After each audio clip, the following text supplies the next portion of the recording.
Good afternoon to our listeners on Parliament Radio 105.5 FM, our viewers on the Parliament channel, and those of you joining us via the World Wide Web at the Parliament's website, www.ttparliament.org.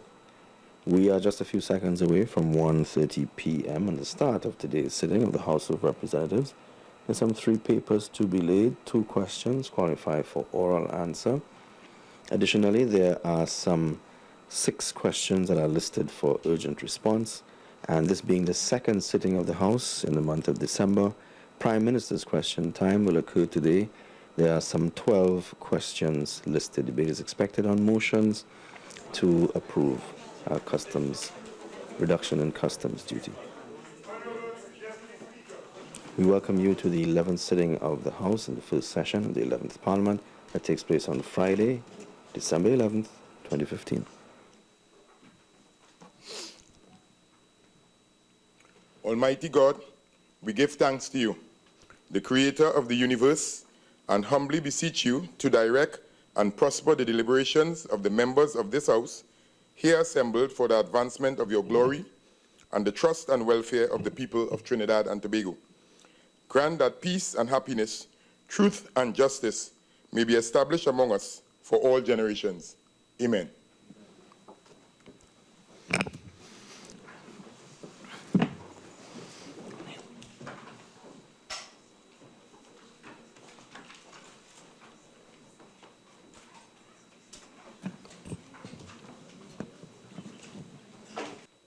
Honorable members, leave of absence. Honorable Terence Dial Singh, member for St. Joseph, is out of the country and asked to be excused from the sittings of the House during the period December 9th to 15th, 2015.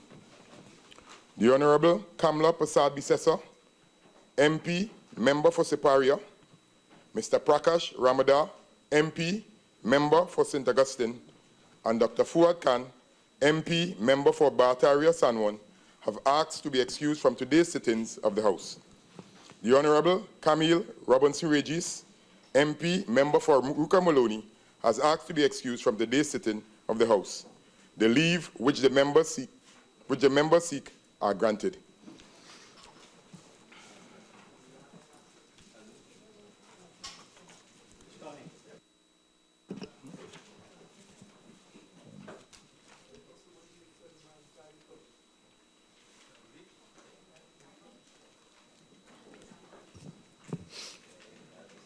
Honorable members, I have received correspondence from the President of the Senate dated the 9th December 2015 on the change of membership in the Public Administration Appropriations Committee and the Public Accounts Committee. Title: Change of Membership, the Public Administration Appropriations Committee and the Public Accounts Committee. I wish to inform you that at the sitting which commenced on Tuesday, the 8th December 2015, the Senate agreed to the following changes in membership. On the Public Accounts and Appropriations Committee, Mr. Wade Mark in lieu of Mr. Roger Samuel. And secondly, on the Public Accounts Committee, Mr. Roger Samuel in lieu of Mr. Wade Mark. Accordingly, I respectfully request that you cause these matters to be brought to the attention of the House of Representatives at the earliest convenience. Yours respectfully, Ms. Christine Kangaloo, President of the Senate. Bills brought from the Senate, petitions, papers. The Attorney General. Mr. Deputy Speaker, I have the honor to lay on the table the following papers.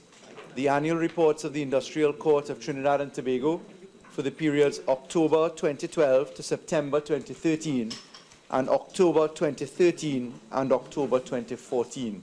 Thank you, sir. The Minister of Finance.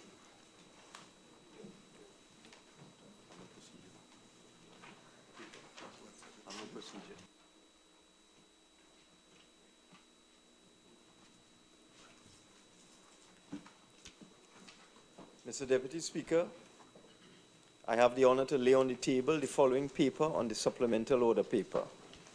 the report of the Central Bank of Trinidad and Tobago with respect to the progress of the proposals to restructure CLICO, BAT, British American, and CLICO Investment Bank for the quarter ended September 30th, 2015. Mr. Deputy Speaker, I beg to move that paper number 3 be referred to the Public Accounts Committee. Honorable members, the question is that paper number 3 be referred to the Public Accounts Committee. All in favor say aye. Aye. Those against? The ayes have it. Reports from committees, Prime Minister's questions.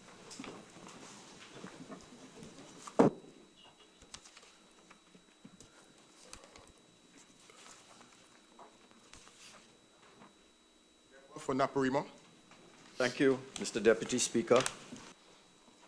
Honorable Prime Minister, given that 150 heads of state and government attended the climate change conference, which ends today in Paris, what high-level representation did our country have at this conference?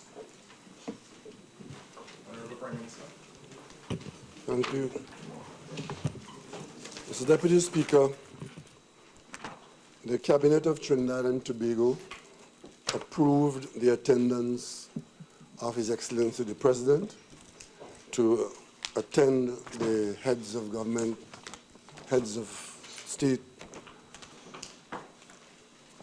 climate conference in Paris. That was on the eve of the attack on the city of Paris, and subsequently to those developments, His Excellency cancelled his attendance at the function. However, Mr. Deputy Speaker, at about the same time, in fact the week before, with one conference flowing into the other, the Commonwealth Heads of Government meeting, which was scheduled to take place in Malta, did take place. And Trinidad and Tobago was represented by the Prime Minister of Trinidad and Tobago. And that Commonwealth gathering had as one of its major focus the whole question of climate change and climate change issues. It formed a substantial part of the plenaries, and it also formed a substantial part of the retreat of heads, which were both attended by the Prime Minister of Trinidad and Tobago. During the retreat, all the small island states, among which we count ourselves, and particularly those of the Pacific and Indian Oceans, made sure that the issue of climate change was focused on by the heads of government. And at the end of it, we as heads of the Commonwealth agreed to and did in fact issue, for the first time in my knowledge, a communique to the conference in Paris it went, and to the world, where the heads of government of the Commonwealth has taken a position with respect to this issue of climate change. So Trinidad and Tobago has been very well represented on this issue.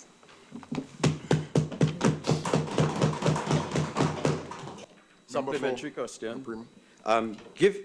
Given that His Excellency the President did not attend the climate change conference, would the Prime Minister tell us who headed our delegation?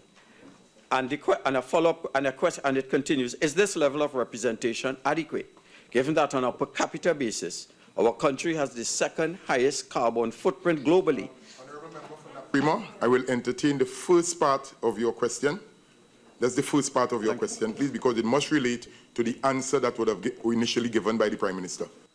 That's the first part of the question, Honorable Prime Minister.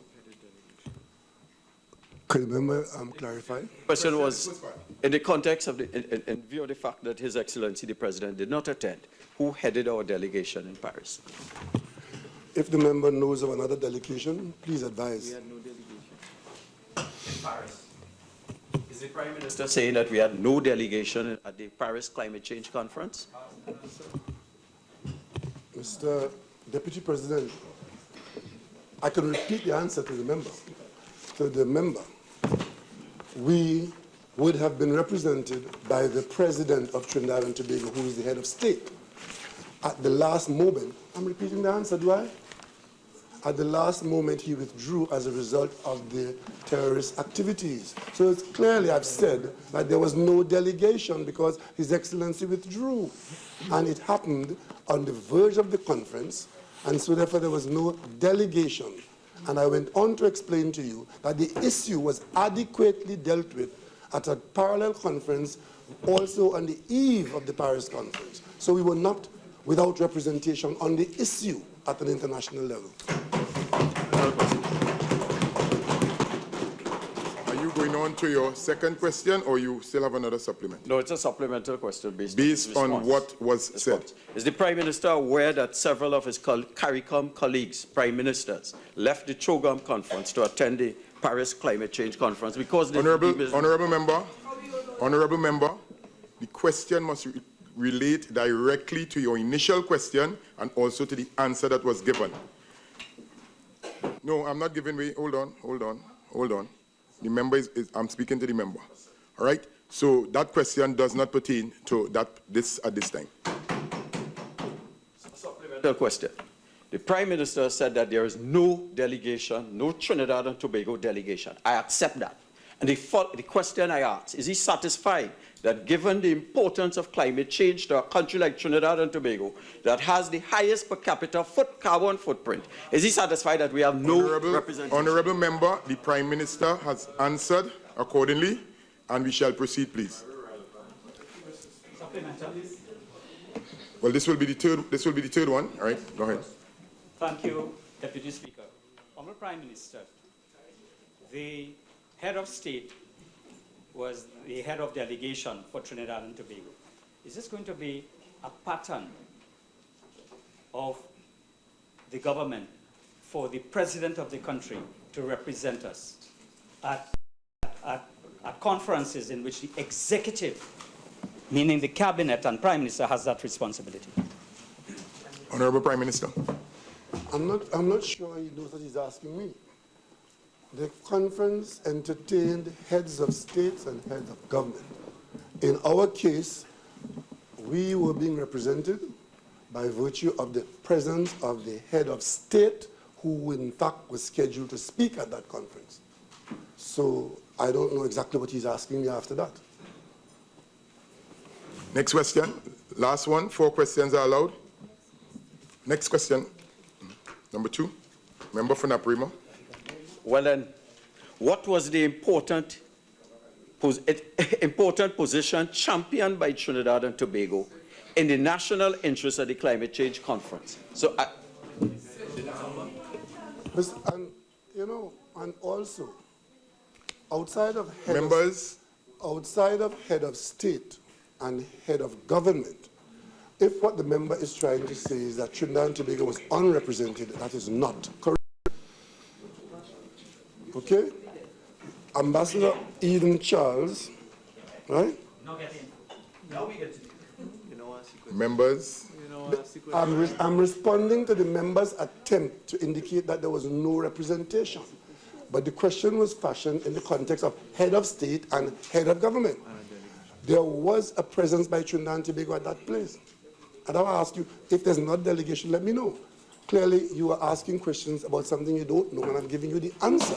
You don't want to answer. Member for Naprima. the question has not been answered. The question is, what important position was championed by Trinidad and Tobago, Mr. Deputy Speaker? There was a delegation, and they must have a position. Eden Charles. Have we gone on to question number 2?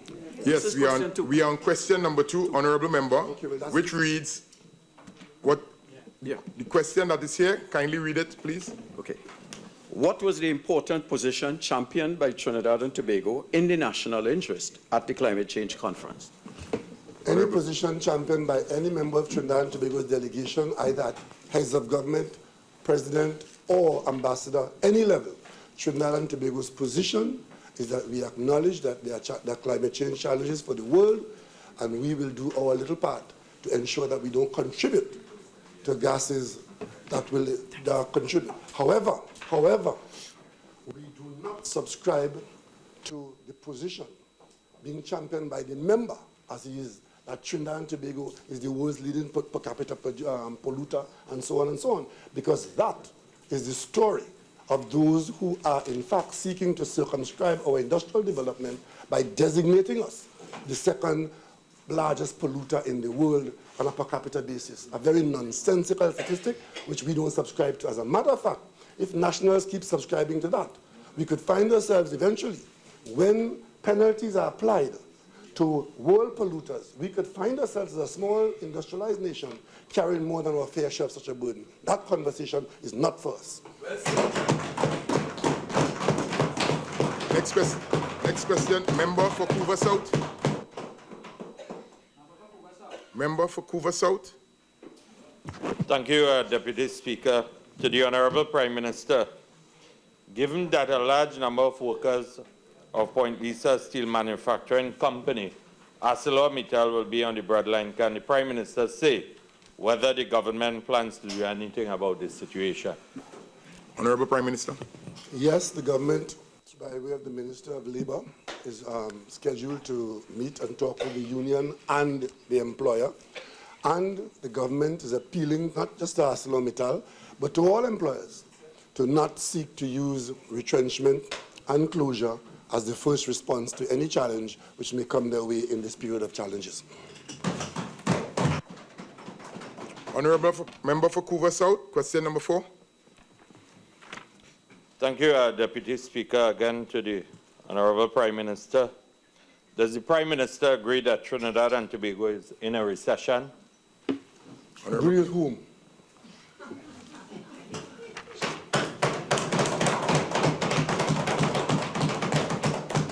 Member for Couva South. Given the pronouncements of the Governor of the Central Bank and taking into consideration, Deputy Speaker, that independent Senator Dr. Daneshwar Mahabir in another place indicated that Trinidad and Tobago is currently in what we would call stagflation mode. Honourable PM, Prime Minister. Are you asking about in recession or stagflation mode? Honourable Prime Minister, recession. Let's deal with recession. Thank you. Mr. Deputy Speaker, to the best of our knowledge, recession is referred to when 2 consecutive periods of decline have been observed by those who monitor the performance of the economy. To the best of my knowledge, and by checking with my calendar, we are still in December of 2015, and therefore we are in the last quarter of the year 2015. And in fact, that quarter cannot form any basis for determining what happens with recession in the country. So therefore, it must refer to the 2 previous quarters and earlier. And if, in fact, we were in recession in those 2 quarters, we were expected to have heard that from him and his friends. Because it would have meant this quarter started October, it goes October, November, December. That is still going on. We also do not know the source of the data to which he is referring, he and those he made reference to. July, August, September, that quarter and the previous quarters would have had to be the quarters of decline known from statistical data that is acceptable and believable to determine whether or not Trinidad and Tobago is in recession. Insofar as the government spokespersons who are now on the last government spokesperson who are now on the other side know so much about recession, I want to remind them, Mr. Deputy Speaker, that they were the ones who failed to tell this country that we have been in recession and decline during their term.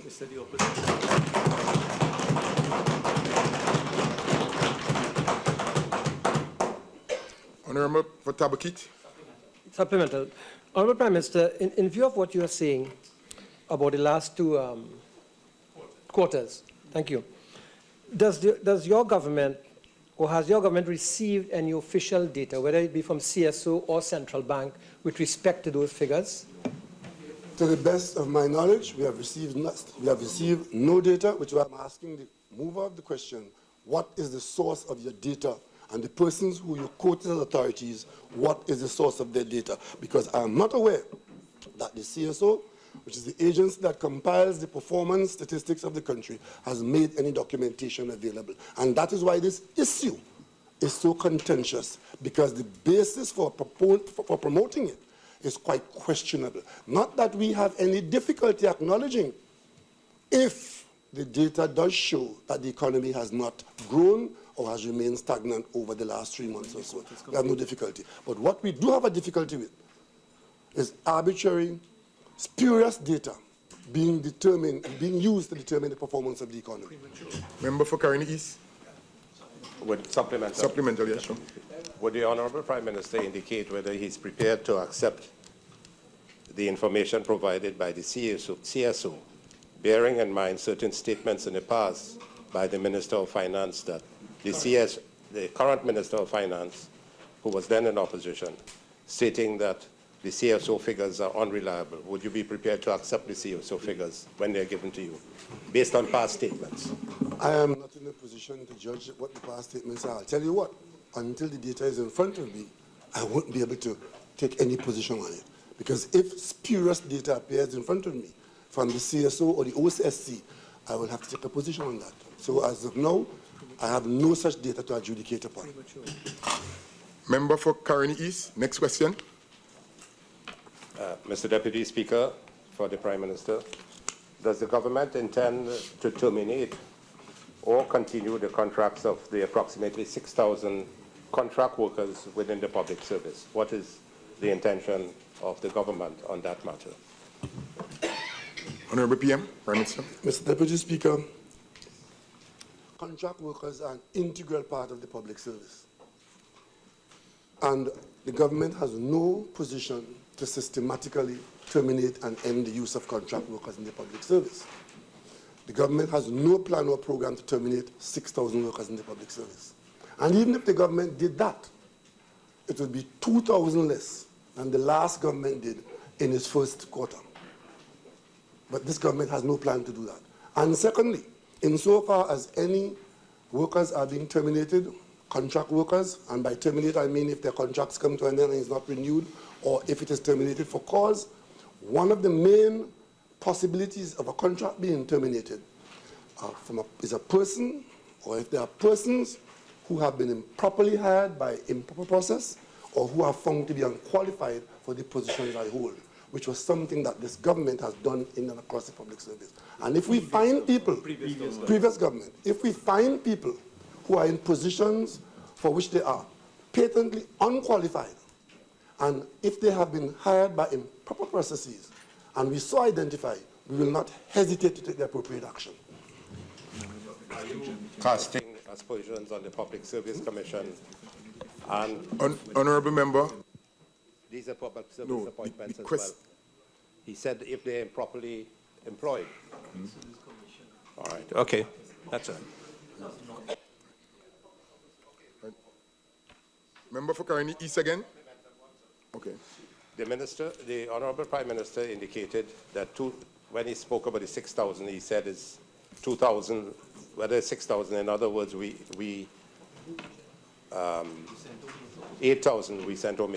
Would you be kind enough to present or give us the information where that came from? By way of referring you to an answer given by the UNC government in 2010 to a question which I filed, asking how many persons from contract workers who have been terminated and how given cause. That is part of the Hansard record given, and I'm advised, it was December 2010 that the UNC government advised the Parliament that 8,000 workers who were contract workers had ceased to continue working in the system. So 8,000 minus 6,000 equals 2,000 less.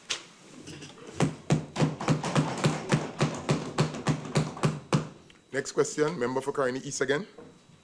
Would the Honourable Prime Minister indicate whether the government is considering taking action in termination of the Governor of the Central Bank's position? Honourable Prime Minister. Mr. Deputy Speaker, if there is any person taking action which would result in the termination of the employment of the Governor of the Central Bank, that person is not the government. Next question. Member for Tabaquite. Prime Minister, in view of what he has said, support the position of several speakers on behalf of the government who have been saying that the governor should exit office?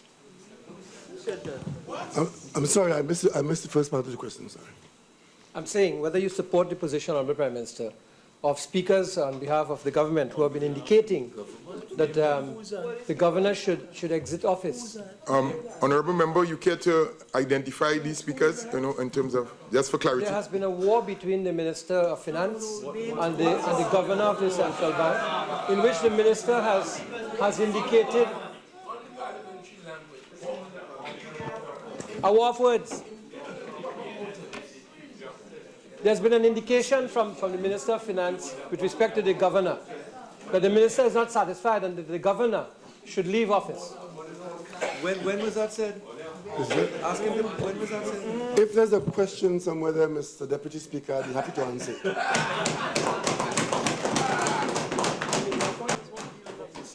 When was that Member for Caroni East, next question. Would the Honourable Prime Minister state what is the government's position in relation to the utilization of the Heritage and Stabilization Fund in the short or medium term? What is your position on that fund? Honourable Prime Minister. The Heritage and Stabilization Fund have been created for a particular purpose in a particular situation. And if those situations arise, it will be for the government at that time to take decisions with respect to that fund and its use in cushioning our circumstances. However, at this point in time, that is not part of our consideration. Member for Caroni East, next question. Based on the government's current wage freeze and what is existing loss of hundreds of jobs in the public sector, would you be moving, Honourable Prime Minister and the government, to reduce the allowances for your ministers based on the economic climate? Honourable Prime Minister. First thing I want to clarify, these questions are directed to the Prime Minister, and when you talk about your ministers, the Prime Minister does not own ministers. Ministers are public officials doing public duty appointed by the Prime Minister. And secondly, there is no wage freeze being implemented by the government of Trinidad and Tobago. Supplemental question? Well, we saw evidence of that. Supplemental. Yeah. We saw evidence of that in one particular case where there was no increase in wages for a particular enterprise. What's your comment on that, since you made mention of the fact that the government is not exercising any wage freeze? The public, there are a number of corporate bodies run by boards, and if in managing the affairs of those entities, the persons with responsibility for managing them take decisions with respect to increases or not, that is not the government directing that. That is the board with responsibility to the people of Trinidad and Tobago. Another supplemental, sir? Another supplemental, Mr. Deputy Speaker. The corporation sole, who is a member of the government, is responsible for most of the boards, and therefore the direction has to come from the corporation sole. And would the corporation sole would you be able to indicate whether that directive has been given to the corporation sole, who is the Minister of Finance? No directive has been given for that. However, if that is the most appropriate action which the board sees fit to extend to the agency or company, and that is what is the best interest of the people of Trinidad and Tobago, then the corporation, so the Ministry of Finance and the government will in fact support the board's position. Next question again, member for Caroni East. Mr. Deputy Speaker, noting the government's pegging during the budget debate and so on, the budgeted price of $2.75 US per... Number 9, it's number 9. You jump ahead. Oh, sorry. Could the Prime Minister indicate whether your government's present discussions with the IMF are leading to the government seeking support from the IMF in the short or medium term? Honorable Prime Minister. Based on what the Minister of Finance has been saying. Trinidad and Tobago is a member of the structure of the IMF, and we stand throughout, whether it's in fair times or in foul times.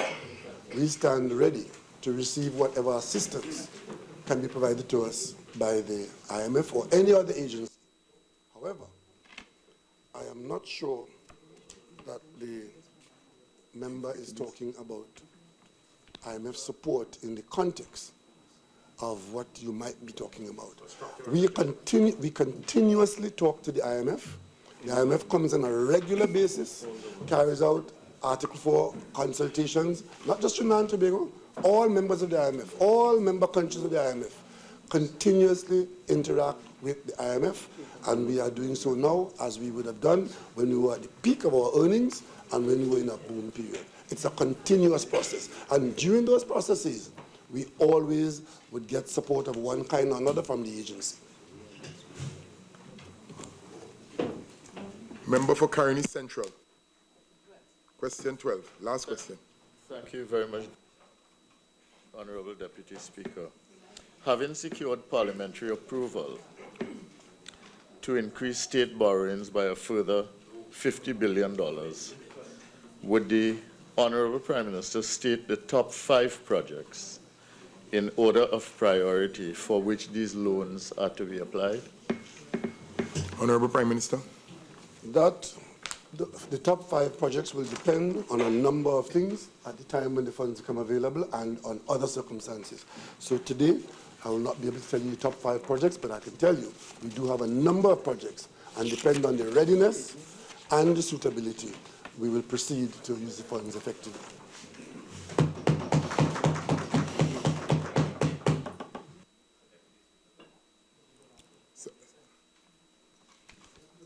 I want to ask the Honorable Prime Minister, noting your government pegging the budgeted price of $2.75 US per MMBTU during the budget debate, would you indicate the average price of natural gas received since your government has been in office? Honorable Prime Minister. Mr. Deputy Speaker, an average price by itself is really meaningless or could be misleading, because we get our earnings by way of netbacks from specific cargoes. And what I can tell the member is the range of prices that various cargoes have been sold at, or receipts based on cargoes sold in a variety of markets. We don't only sell our cargoes in one market. It could be 3 or 4 or 5 markets. However, the prices that cargoes have been sold for and resulting in a net back to us, our earnings per MMBTU in October range from $1.79 US to $5.30 US. That is the range of prices. Now one has to go to the number of cargoes to get any idea of what's the meaning of that. In November, that was in October. In November, the range was again 179 to 486, depending on the specific contracts. Because you know we have different contracts between train 1, train 2, train 3, and train 4, and also depending on which market those contracts are sold in. Mr. Deputy Speaker, the supplemental, the Honorable Prime Minister, in opposition, we had provided answers to 16 areas where natural gas was shipped to. By now, I believe you might have an understanding of where we are in terms of all the natural gas that has been sent and shipped. What would have been the total costing and then calculation based on the MMBTU? In other words, you ship X to Y, another amount to another country. Has there been any calculation by your government to understand where we are in terms of revenue for the last 2 or 2.5 months? So you could know where to carry your economic adjustments and so on, based on what you have received from natural gas, based on natural gas being the main determinant of your revenue. Honorable Prime Minister. Given the complications of the question, you can imagine the complications of the answer. Yes. You only have a couple more seconds on Prime Minister's question, so I'll let you proceed. At the appropriate locations within the system, the answers exist for that question, but I'm afraid I wasn't given enough notice to bring that to you, and I wouldn't want to do those calculations in my head. All right.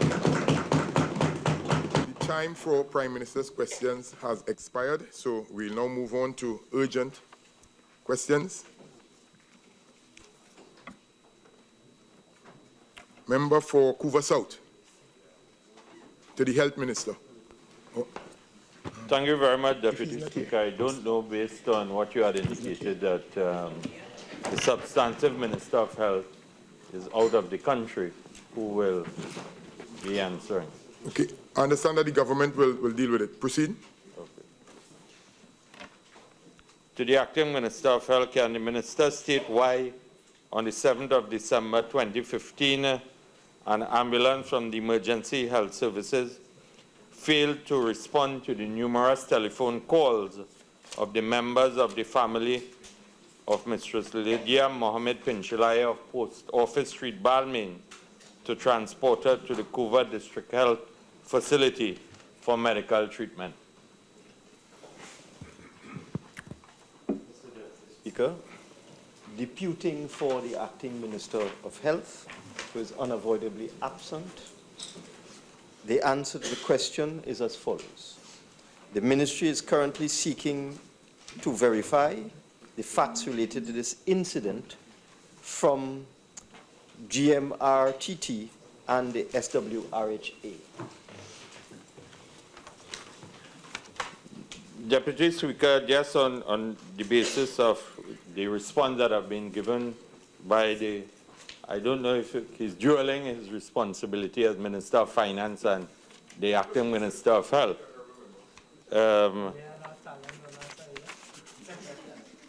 The person, I will want to guide or just to follow up in indicating that the late Mrs. Lydia Mohammed Pinchalaya is a constituent of Couva South, and the family has advised me that they made numerous calls requesting an ambulance. Time? I can answer that attempt at a supplemental question, Mr. Deputy Speaker, if you so desire. Not at this time, please. Right, another question, member for Couva South. Can the Minister state what measures have been put in place to reduce the waiting time for persons in need of emergency transportation by ambulances attached to the Emergency Health Services and the Ministry of Health to our nation's health facilities? Member of Government Business. Thank you, Mr. Deputy Speaker. Deputing again for the Leader of Government Business and the Acting Minister of Health. Deputing, the answer to the question is, the Ministry has established an internal team related to the systems for monitoring the provision of the emergency ambulance service.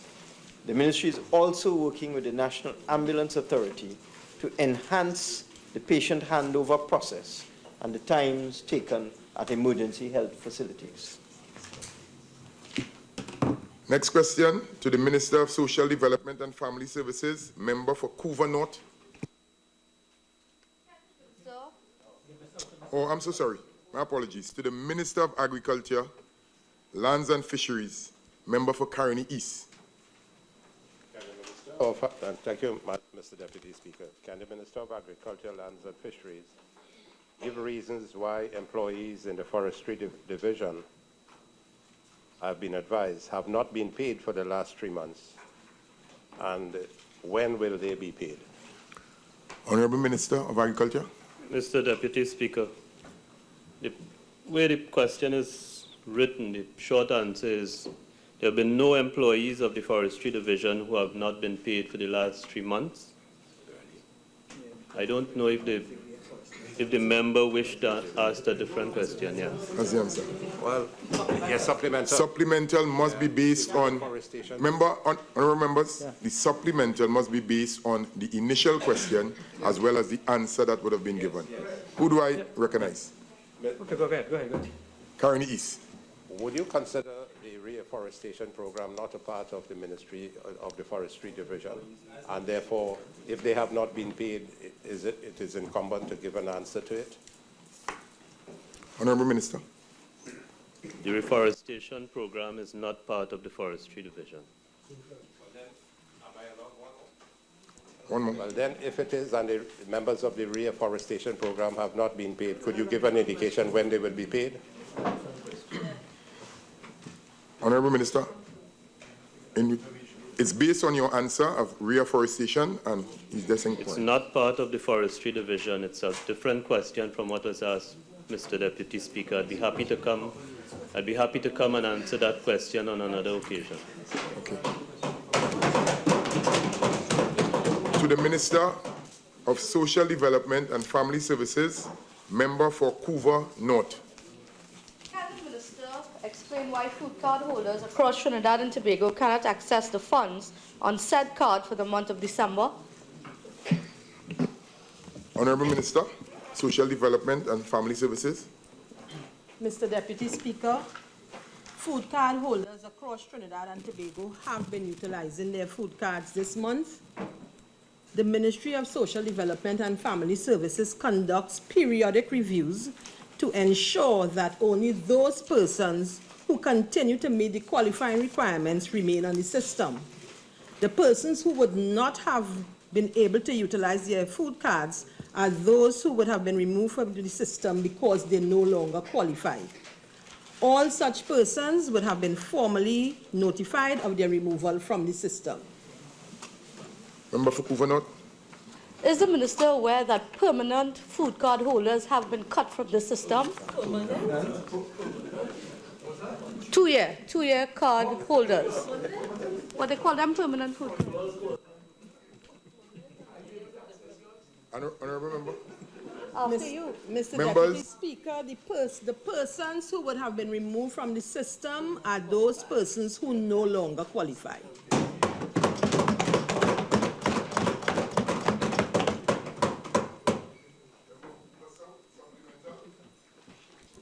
Could the Minister state, based on the reviews her ministry has been conducting, how many persons have been removed from the food card system since?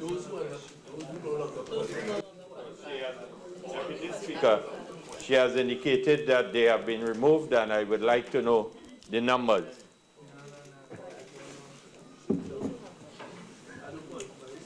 Mr. Deputy Speaker, as I would have indicated, the persons who would have been removed are those who no longer qualified.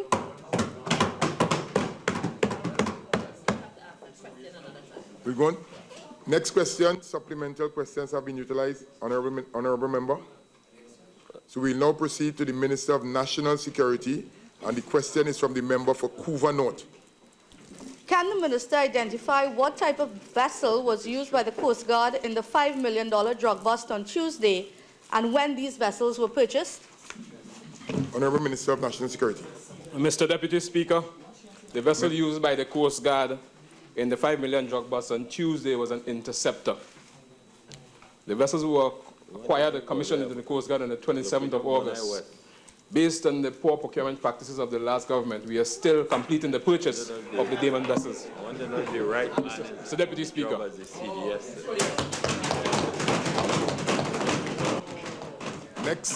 Next question to the Minister of Energy and Energy Industries from the member for Chaguanas West. Thank you, Mr. Deputy Speaker. It's a very old time. Could the Honourable Minister indicate the cost of Christmas party to be hosted by the National Gas Company group of companies at the Hyatt Hotel on 12 December 2015? Honorable Minister of Energy and Energy Industries. Mr. Deputy Speaker, the cost of that event is $650,000. Supplemental? Thank you, Mr. Deputy Speaker. How does the Honourable Minister reconcile this hosting of this party at the Hyatt Hotel when there is a memo given to all state enterprises and the public sector? And if I can refer to it, dated it is the 8th of December 2015, in which that to ensure that the budgets for Christmas events are modest and that no events should be held at the Hilton, the Hyatt, and the Radisson. Honourable Minister. Mr. Deputy Speaker, now this event is catering for 850 employees and their spouses of the NGC group of companies. It includes National Gas Company, National Energy, NGC CNG Limited. Now, NGC would have already made the arrangements in April of this year, and they paid a 50% down payment to the Hyatt. In addition,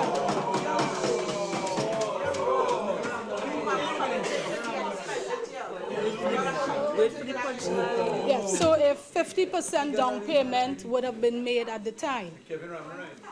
Members. However, no, prior to that memo going out from the government, NGC had already paid the remaining amount of the money. So at the time the memo went out, it really was too late for them to be able to do anything about it. Is the minister indicating that there was no attempt to renegotiate, having regard to the memo sent out to all state agencies? Honourable Minister. Mr. Deputy Speaker, now, after the memo was sent out and you see did engage the original cost of the event would have come up to $1.2 million. So, subsequent to the memo going out and you see that some rearrangements, they were able to reduce the per head cost, and that's why it has been brought down to $600. Thank you, members.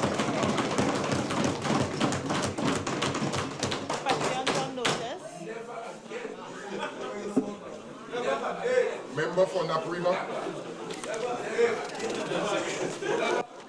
Members, please. Member for Naprima is on his feet. Thank you very much, Mr. Deputy Speaker. To the Minister of Foreign Affairs. With respect to the employment of persons on a contract basis to perform the functions of international relations officer, / foreign service officer, could the Minister indicate A, whether the government proposes to cease such contract employment upon the expiration of the current contract periods, and B, what policies will be implemented to have a professional, permanently employed cadre of foreign service officers? Minister of Foreign Affairs. Speaker, the Ministry of Foreign and CARICOM Affairs does not propose at this time to abolish the position of International Relations Officer at its headquarters or at the overseas missions, either before or upon the expiration of the current contract period.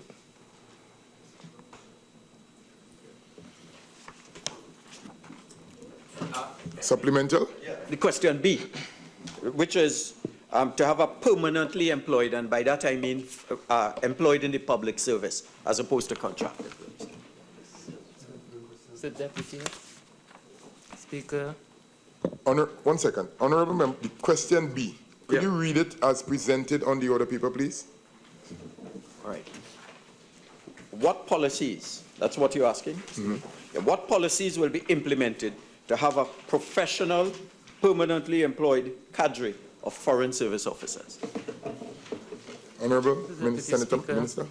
The Ministry will collaborate as appropriate with the Service Commissions Department for more frequent recruitment processes to fill existing vacancies. The Ministry of Foreign and CARICOM Affairs intends to develop and implement a robust training plan for new and serving FSOs in order to build the cadre of professionals required for the Ministry to fulfill its mandate. Next question. Question number 8 to the Minister of National Security, and it's by the member for Naprima. Can the Minister indicate A, the total number of police officers? Member?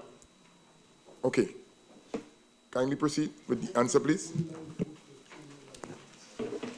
Mr. Deputy Speaker, there are two categories of police officers in the Trinidad and Tobago Police Service, namely the regular police officers and the special reserve police officers.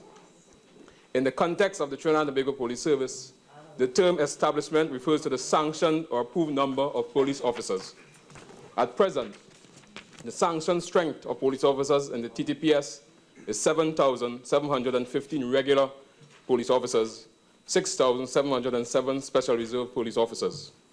The TTPS has indicated that at present, the actual number of regular police officers in the service is 6,706 police officers, and the actual number of special reserve police officers is 3,088.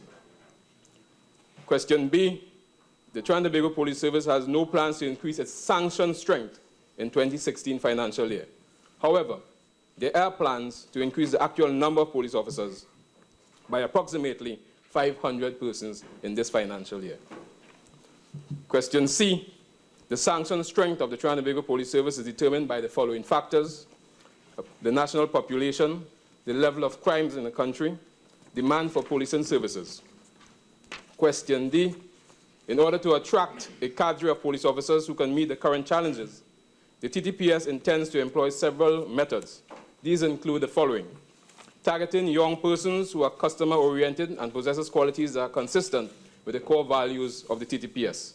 2, utilizing more innovative methods such as extensive recruiting endeavors after the relief of CXC results in May and August to reach persons who have met the academic requirements, including seminars at the universities.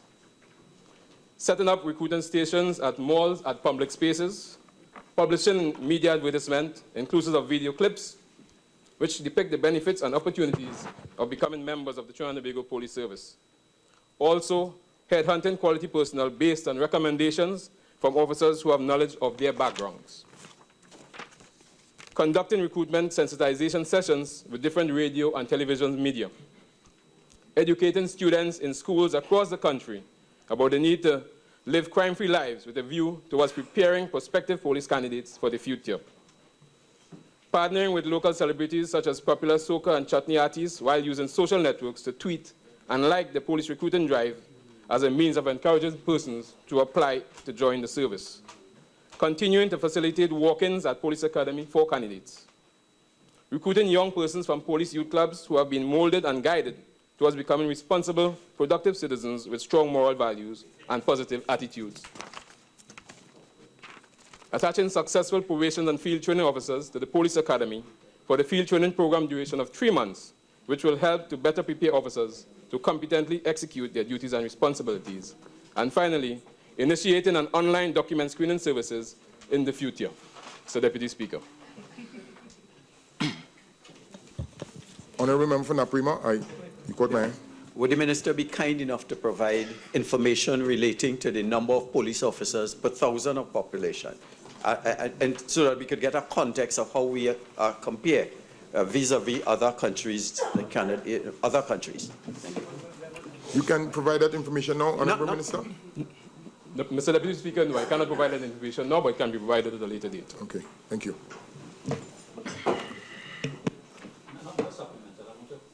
Mr. Deputy Speaker, thank you.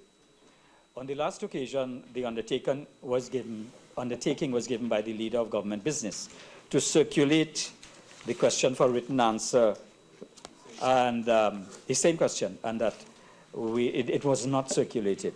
I would hope that... Okay, well, please, well, you can handle it on another occasion.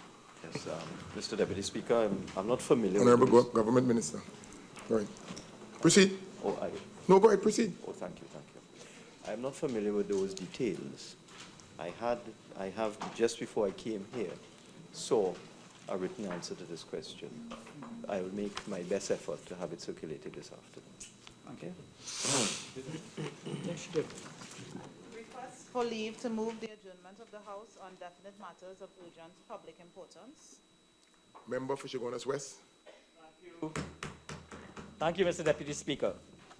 In accordance with Standing Order 17 of the House of Representatives, I hereby seek your leave to move the adjournment of the House at today's Friday, the 11th December 2015 sitting of the House for the purpose of discussing a definite matter of urgent public importance, namely, the government's attempt to manipulate the revelation of foreign exchange recipients by the Governor of the Central Bank in order to divert public attention away from the calamitous social and economic impact of the mass job losses in the public and private sector over the past 2 months. The matter is definite because while the massive job losses over the past 2 months, coupled with the simultaneous tax and fuel increases, are wreaking economic and social havoc on the population, the government has manipulated public attention away from this most serious state of affairs, primarily by escalating its vendetta against the independent office of the governor of the central bank. It is urgent because if the government is not immediately compelled to publicly acknowledge the plight of the unemployed workers and to state what measures are to be implemented to bring relief to them, the hardships currently endured by these citizens of Trinidad and Tobago would be further exacerbated due to the government neglect. And it is of public importance since the domino effect of government's refusal to give due aid and urgent attention to the plight of thousands of citizens and their families can plunge these once productive workers into a state of poverty and can lead to economic stagnation and social instability. I humbly submit, Mr. Deputy Speaker. Honorable members, I am not satisfied that this matter qualifies under this standing order. I advise that the member pursue his matter under standing order number 16. Statements by ministers. The minister, I've been informed that the Minister of Finance will make a statement later in the proceedings, so therefore this item will be deferred at an appropriate time later today in the sitting. Personal explanations, introduction of bills, motions relating to the business or sittings of the House and moved by a minister, public business, government business, motions. I'll now call on the Minister of Trade and Industry. Thank you, Mr. Thank you, Mr. Deputy Speaker. And let me say how pleased I am to be a visitor to this honorable House. Mr. Deputy Speaker, I beg to move the following motion, standing in my name, be debated in this honorable House. Whereas it is provided by Section 56(1)(a) of the Customs Act, Chapter 7801, that the House of Representatives may, from time to time, by resolution, provide that any class of goods specified in the resolution shall be exempt from import duties of customs if the goods are imported or entered for use by any person for any purpose specified in the resolution during any period to be fixed by the minister in each particular case, not being a period terminating later than the date prescribed in the resolution, as the last day on which such exemption shall be operative, and subject to such conditions as the minister may impose. And whereas by legal notice number 11 of 2011, that allows for the offshore petroleum exploration and production operations sector came into effect on January 1, 2011 and expires on December 31st, 2015. And whereas it is expedient that certain goods be exempt from import duties of customs as of January 1st, 2016, be it resolved that the House of Representatives, in accordance with and subject to the provisions of Section 56 of the Customs Act, exempt from import duties of customs the classes of goods imported or entered for use in Trinidad and Tobago for the offshore petroleum exploration and production operations sector for the period beginning immediately after the expiration of the last resolution of Parliament and ending on December 31st, 2017. Mr. Deputy Speaker, the purpose of this motion is to seek an extension of the benefits granted pursuant to Section 51(a) of the Customs Act. This coverage has been afforded to the offshore petroleum exploration and petroleum operations sector since 1970.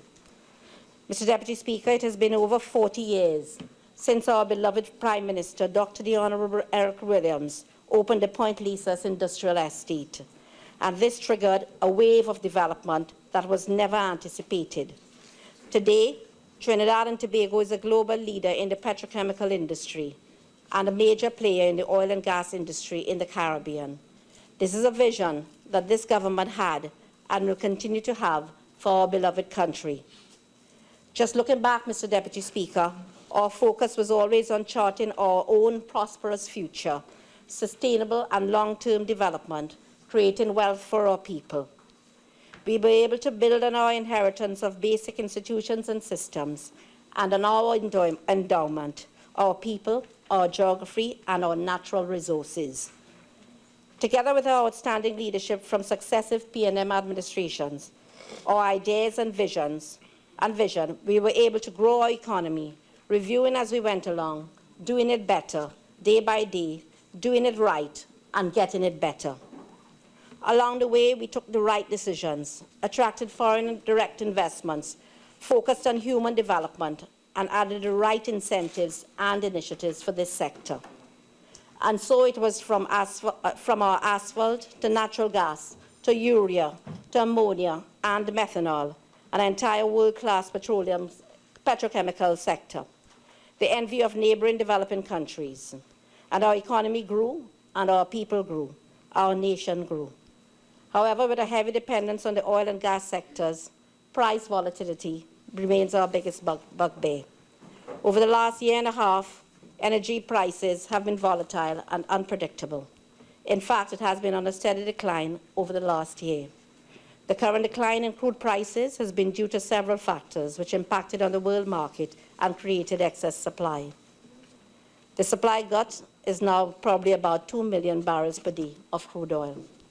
This has impacted negatively on our economy, as the energy sector has, on average, always contributed close to 40% of our national GDP. The sector's standing in the economy, however, has gradually been eroded with the decline in reserves and production.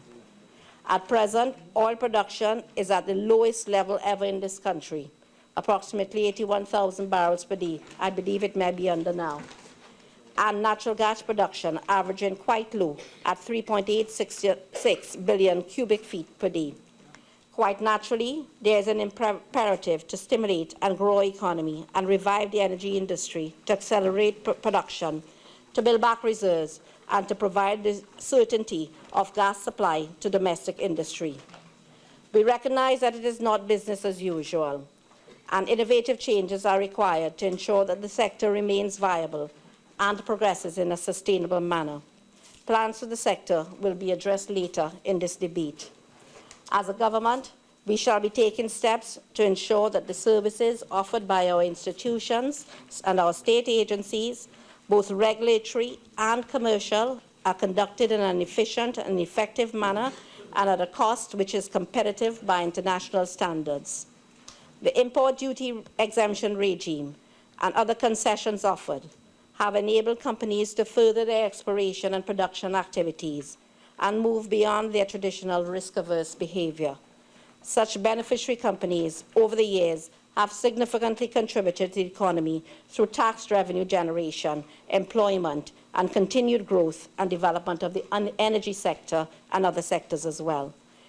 The Ministry of Trade and Industry has consulted with the Ministry of Energy and Energy Industries, and we are of the view that these incentives under Section 51A of the Customs Act must be continued, as it facilitates new as well as existing investments in the energy sector.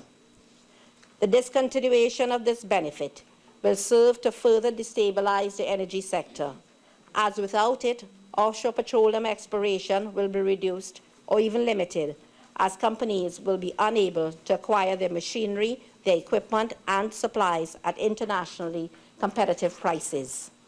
Mr. Deputy Speaker, the continuation of this benefit will result in some revenue loss for the government. However, this must be weighed by the benefits to be gained by assistance in sustaining and growing the energy industry. In the long run, it is the people, it is the country, Trinidad and Tobago, that will benefit most. Jobs, subcontracting opportunities to small and medium-sized businesses, and other opportunities. Mr. Deputy Speaker, the government therefore recommends that this motion be passed in this Honourable House of Representatives to allow the Minister with responsibility for industry to continue to grant exemption from customs duties to the offshore petroleum exploration and production operations sector. This exemption will make the environment more attractive and foster growth within the sector. And in this regard, I beg to move that this motion, standing in my name, be approved. I trust that we will have the opposition support of this motion. I beg to move.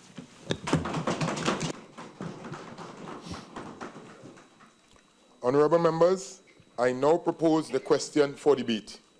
Be it resolved that the House of Representatives, in accordance with the subject to the provisions of Section 56 of the Customs Act, exempt from import duties of customs the class of goods specified in the first column of the schedule, being goods imported or entered for one use for the purposes specified in the third column, but that this resolution shall cease to have effect in respect of any class of goods specified in the first column that is manufactured in Trinidad and Tobago. The schedule. First column, class of goods, equipment, material, and supplies. The second column, purposes for which goods are to be used, imported for use in offshore petroleum exploration and petroleum operations. And the third column, period of exemption from the 1st of January 2016 to the 31st of December 2017. I wish to now call on members to proceed.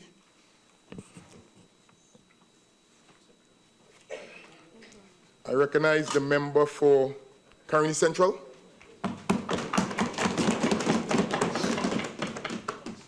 Thank you very much, Mr. Deputy Speaker. This is a rather straightforward bill having to do with the provisions of Section 56 of the 1A of the Customs Act. And in this specific instance, dealing with the offshore petroleum sector. It also has to do, of course, with the exemptions from import duties, identifying the energy sector, which is so critical to the economy of Trinidad and Tobago, as an approved industry under legislation passed in the Parliament of Trinidad and Tobago. This really, in the broad sense, is a bill in support of investment and development, and in other parts of the bill is in support as well of trade. But the idea here is to support private sector expansion and growth in Trinidad and Tobago, and more particularly to stimulate the energy sector and to continue the stimulation of the energy sector. We have no problem with this because this is something that represents a continuous framework over several governments over time. And the stimulation of the energy sector, continuity in the energy sector, is something that we want for the country. In this particular case, what we are being asked to support is exemptions for equipment, material, and supplies. And we are being asked to do this for importation having to do with the use in offshore petroleum exploration and petroleum operations. Perhaps the minister would want to explain why the limit is to December 2017. Because I would think that something like this, you would want to extend for a more reasonable period of time, since you are coming to Parliament to do this. And I simply want to go into the relevant law to say that under 56(1), basically we are talking about import duties of customs if the goods are imported or entered for use by any person or any purpose specified in the resolution, and we've identified the purposes here. Secondly, export duties of customs if the goods are exported after having been subject in Trinidad and Tobago to any process specified in the resolution. I'm not sure how this would apply in the energy sector. It may not apply at all. And it may be more relevant to the trade aspects of the second resolution. And then it does give the minister discretion in the matter, notwithstanding what the law or the exemptions might say after we pass it in this Honorable House. So the minister does have a certain amount of freedom and flexibility in the system. Now, let us look at some of the things that are exempt and the industries they support. In this particular case, is petroleum. In an accompanying resolution, we're not allowed to do that, are we, Mr. Deputy Speaker? Just separate? Okay. In this particular resolution, we are focused on the energy industry. And what we are looking at here is not just for stimulation of investment in the industry, but the implications for that for the rest of the economy. Because we know that the energy industry is something that is a central piece because of its export earnings and because of the significance of the size of revenue to the country. And the challenges that we are facing now are directly related to the amount of production and the significant lowering of the price in the international markets for both oil and gas, and consequently related commodities in the system on a global scale. And with Trinidad and Tobago being a commodity exporter, we are witnessing the impact of that. And the reason I focus on that is because this has significant bearing on the rest of the economy. It is not just a question of how much revenue the government has. It is also a question of how connected industries that are not in the energy sector are affected by declines in the energy sector. So that the lowering of price or the reduction in revenue is one thing for the state. But the other part of it is that there is a direct connection between what is happening in the energy sector and the other connected industries in the economy. And that includes, of course, energy services, which is a significant and powerful element of the services industry in Trinidad and Tobago, and a very important element in the services sector. It also has implications for the manufacturing sector, which becomes directly connected to the energy sector. And it also has implications for the non-energy sector outside of the manufacturing sector, including construction. Because what happens in energy has an impact, a fuel impact if it is doing well, and a negative impact if it is not doing well on the rest of the economy.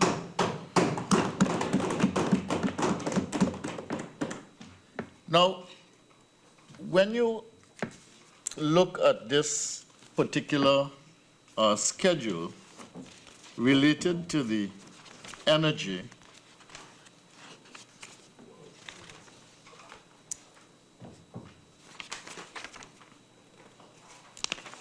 it is really under the mining purposes, and that's section 4, machinery, equipment, materials for exploration and extraction of minerals, including natural gas, machinery, equipment, and materials for mining, quarrying, and finishing stone products. Well, that's related to the quarrying industry. And machinery, equipment, and materials for the liquefaction and transportation of natural gas. Now, in the short presentation by the Honorable Minister responsible for Trade and Industry, she framed her discussion in talking about the continuity of vision from the Eric Williams era, talking about Point Lisas, and taking the point of view that what we have is a continuity of vision of the government of the People's National Movement at this time. And I have no problem with her articulating that position. But I want to say something which this government, in the three debates that this would be the third one that we have been involved in here, that is to say the budget debate, the debate which asked for the increase of the allowable amount for the generation of debt, which we did last week, and this particular debate in which only the minister spoke, but the consistency of position is the same, which is the recognition of continuity of PNM administrations and PNM vision. I want to say that there is a flaw in that thinking that undermines the national construct and that undermines the notion of Trinidad and Tobago as a country. There is nothing wrong in articulating the point of view of continuity, Mr. Deputy Speaker, of PNM from 1956 to 1986 and connecting it to other PNM administrations that emerged after that. In other words, there is a reasonable case for arguing for consistency or showing the continuity between Williams, Chambers, Manning, and now Rowley, all honorable prime ministers of Trinidad and Tobago, Mr. Deputy Speaker. But it cannot be done without appreciation of the very real fact and the constitutional reality and the recognition of the democratic process that there is such a thing as the continuity of government. And I want to say that it is a very important thing, because you cannot cause a confusion between the continuity of party and the continuity of government. And you would see, for instance, in this particular piece of resolution here before the House, that there is continuity across governments regardless of party administration in place. And it is important to understand this principle of continuity of government. And I said that it became an issue, and in my view, a flawed thinking on the part of the members on the other side, consistently now in free debates. And I feel that it is important for the parties on the opposite bench to revise their thinking in the national interest.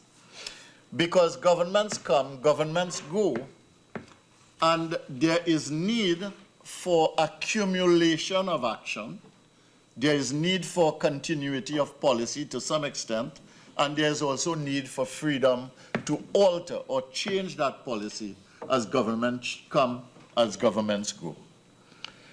And there are certain strategic imperatives of government policy, and we need to understand that. For instance, if your energy sector is the dominant economic sector, regardless of the price of oil or gas, and regardless of the price of attendant commodities, and regardless of the fact that production may be up or down, then that is a central piece of national policy. And that is not a partisan matter. That is a national concern, because any error on the part of a party is going to cause a problem for the nation. And I want to say that there are certain strategic imperatives of government policy which we need to acknowledge and understand. And there needs to be some consistency of government policy and the policy framework. And the development of a country, I want to say, is bigger than any prime ministerial preference. It is bigger than any individual prejudices. It is certainly larger than any political party. It is broader than any notion of partisanship. And it is longer than the life of any administration. And I want to say that because it is important for us to understand, because a lot of misinformation passes through this parliament. A lot of misinformation passes through the intermediary, which is the media of Trinidad and Tobago. And a lot of misinformation passes through the platform. And again, to political supporters, but also through the media to the national population. And I want to say that in the 10 years between 2000 and 2010, the normal expectation was that we would have had 2 governments in 10 years, 2 5-year governments. But we did not have that. That was the reality of Trinidad and Tobago. The normal expectation was that between 2000 and 2010, you would have an elected government in 2000. You'd have another elected government in 2005, and so on. But we did not have that. What we had instead is that we had 5 governments in that 10-year period. So that the cycle, the constitutional cycle of 5 years was broken. And it is important to realize that. And when you look at the last 15-year history of Trinidad and Tobago, you find that there are only 2 administrations which lasted their full 5-year term.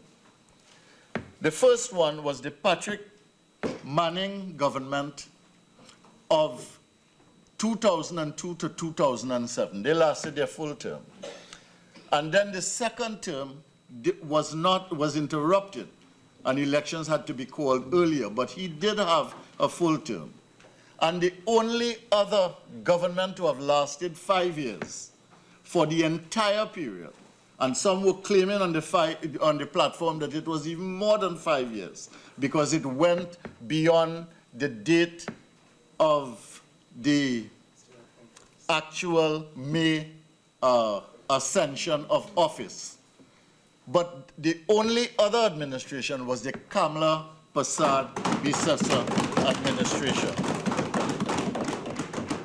Now, why am I saying this? I'm not saying this for the politics. I started by talking that we should make the distinction between politics and policy, that we should make the distinction between party and government, that we should make the distinction between continuity of parties in government and continuity of government as part of the constitutional governance process.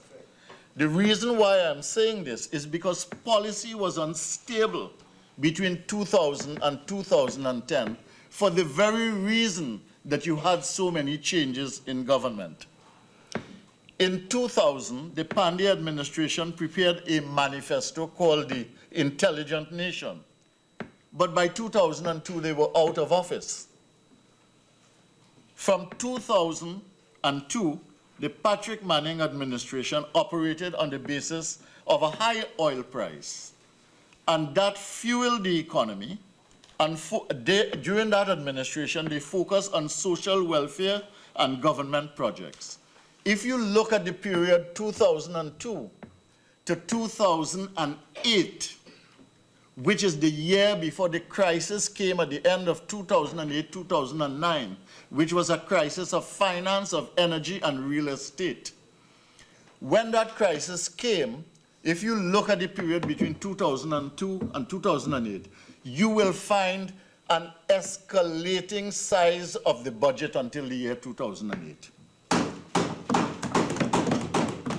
And when the Minister of Finance said that in 2009 the budget was so and so and so and so, it was ignoring the fact that for the 6 years between 2002 and 2008, you had escalating budgets.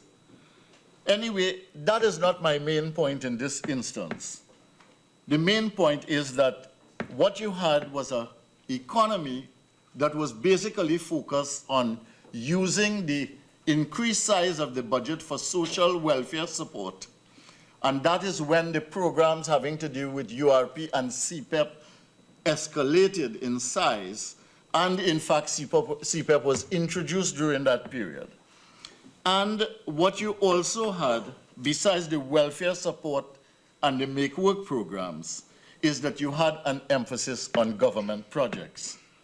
Now, Vision 2020 did not emerge until Prime Minister Manning's second term. And by the time he had completed Vision 2020, he had demitted office in 2010. So he never got the chance to implement 2020. So that what I want to say is that between 2000 and 2010, the gap between articulated policy and policy positions and action on the ground was very wide indeed. There was a big, big gap. And there was a little alignment between policy and implementation or execution. In 2010, when we won the mandate on the basis of a Prosperity for All manifesto, that was based on 7 pillars that were very, very clearly articulated. This became the framework for government at the time.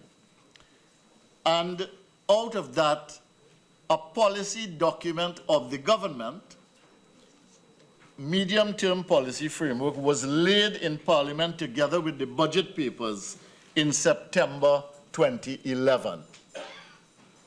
Now, that medium-term framework articulated 5 priorities. It was crime containment and human security, poverty eradication and human development, health and hospitals, food security and sustainability, and jobs, growth, competitiveness, diversification, entrepreneurship, and innovation. And all the budgets from 2011 were aligned to those priorities. And you can see it in the allocation of funds for education, higher education, and the various social welfare areas. And clearly, this was a period in which the social infrastructure received priority attention in Trinidad and Tobago.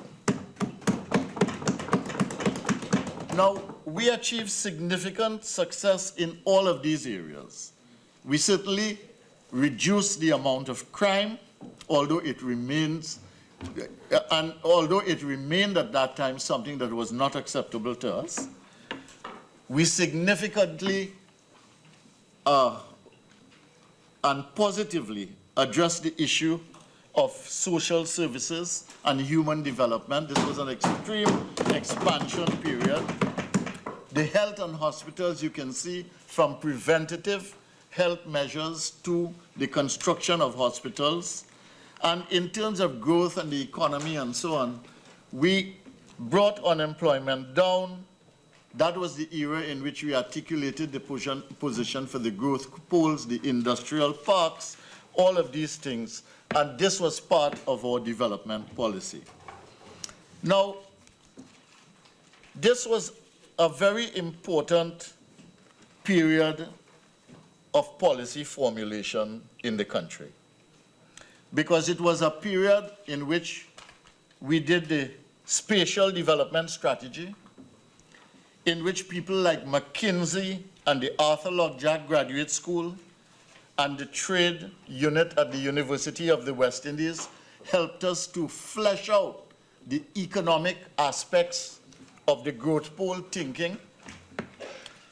We were committed through the spatial policy to decentralization, and we built on what your government in the period before 2010 had done in terms of the regional plans prepared for the country. We focus on things like broadband. We identified 7 areas for diversification. We targeted infrastructure development. We targeted human development and education. And of course, we focus on the stimulation of entrepreneurship and innovation. But we did not forget energy, and I want to get into that. And if you think that that period was a period that should be ignored, I want to tell you something. I want to give you the numbers.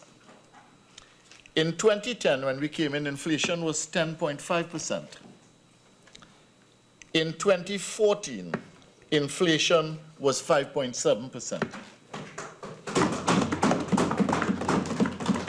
In 2010, food inflation was 22.1%.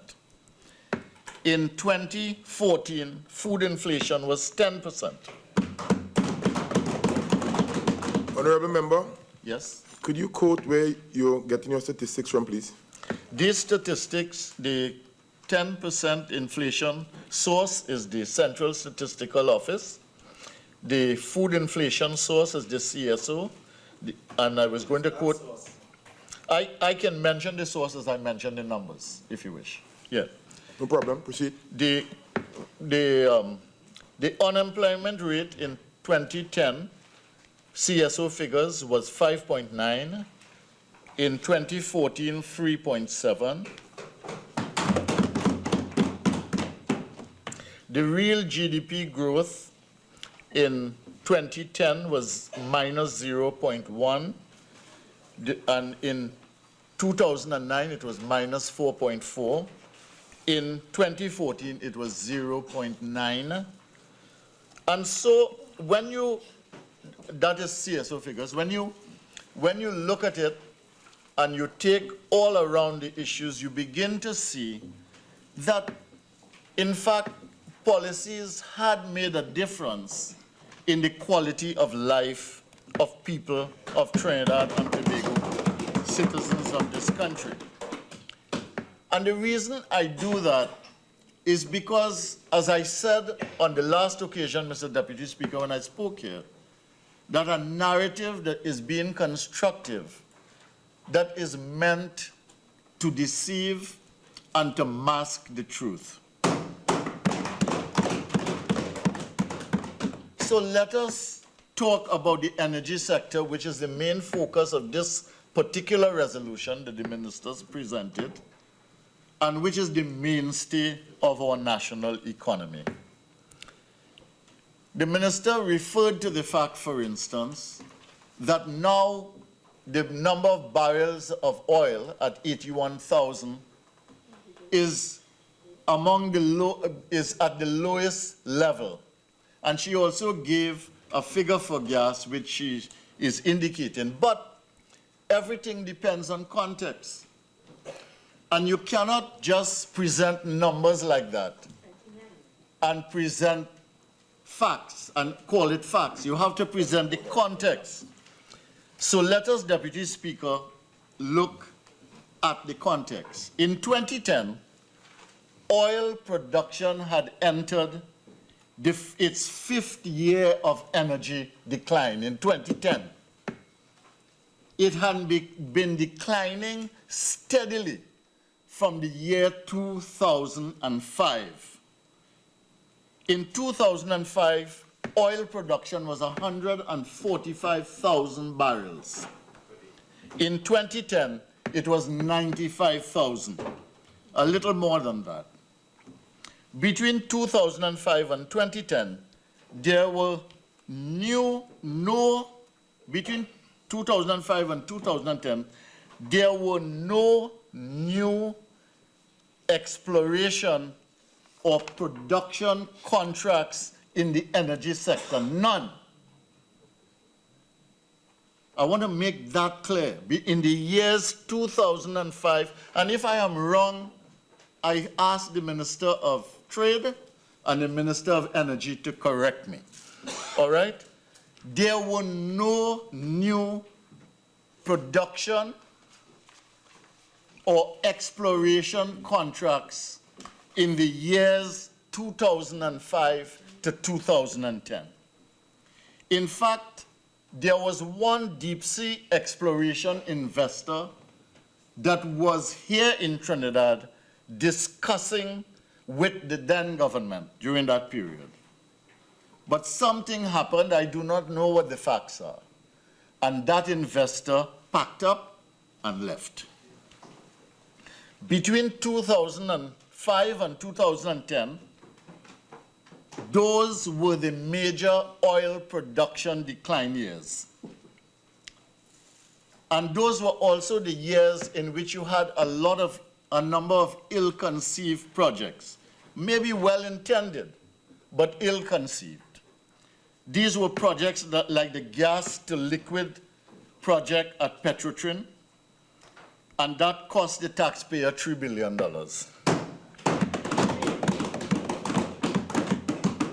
There was also the gasoline optimization project at Petrotrin, and that cost the taxpayer $10 billion. In 2010, Mr. Deputy Speaker, the upstream sector was dormant. Trinma was involved in no drilling whatsoever. And in terms of working rigs, there was one working rig offshore, one. BP and BG, the largest multinationals at the time in Trinidad and Tobago, were not contemplating any new investment. This situation changed only when this government, the government of which I was part over the last 4 years and which had been in office for 5 years, when that government, the People's Partnership government, led by the Honorable Kamala Prasad Bisesa, when they changed the fiscal regime,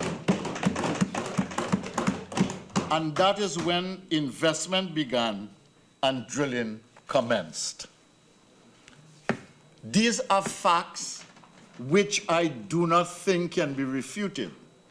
And I hope in the response will not be to make allegations and accusations of all kinds, but to deal with the fact of whether there was drilling before 2005 to 2010, whether there was investment of any significance. I think I remember the significance. I think I remember the number for the year 2010 in terms of investment in the energy sector being just under $500 million US at the time.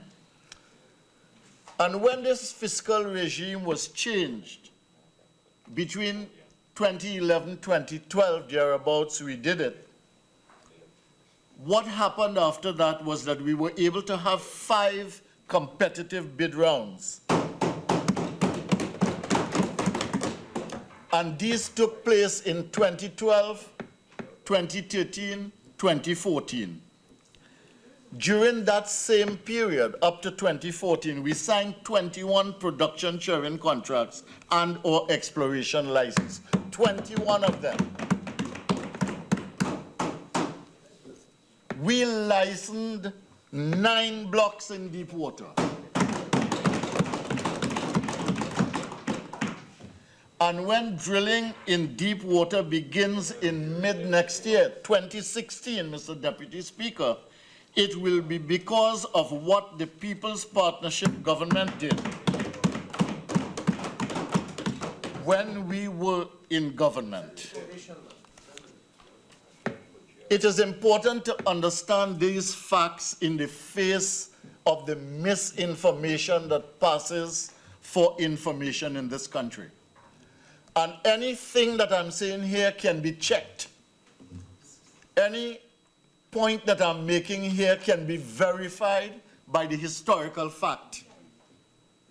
And I want to say that it is the fiscal regime which we changed between 2011 and 2012 that led to all the results that are going to yield any future fines in Trinidad and Tobago through drilling and exploration, and that nothing was done between 2005 and 2010. Now, that does not mean they did not run the government when they were in office. That does not mean that they did not manage the economy. But what it says very clearly was there was no thinking focused on planning a regime that had to do with the future energy resources of Trinidad and Tobago and the investment trajectory that was necessary and the terms and conditions for making that possible between 2005 and 2010. Now, BHP concluded during our tenure and under our watch the largest seismic survey by an international company in Trinidad and Tobago. During the period 2011 to 2015, there were 2014 really, 5 major hydrocarbon discoveries took place during our term.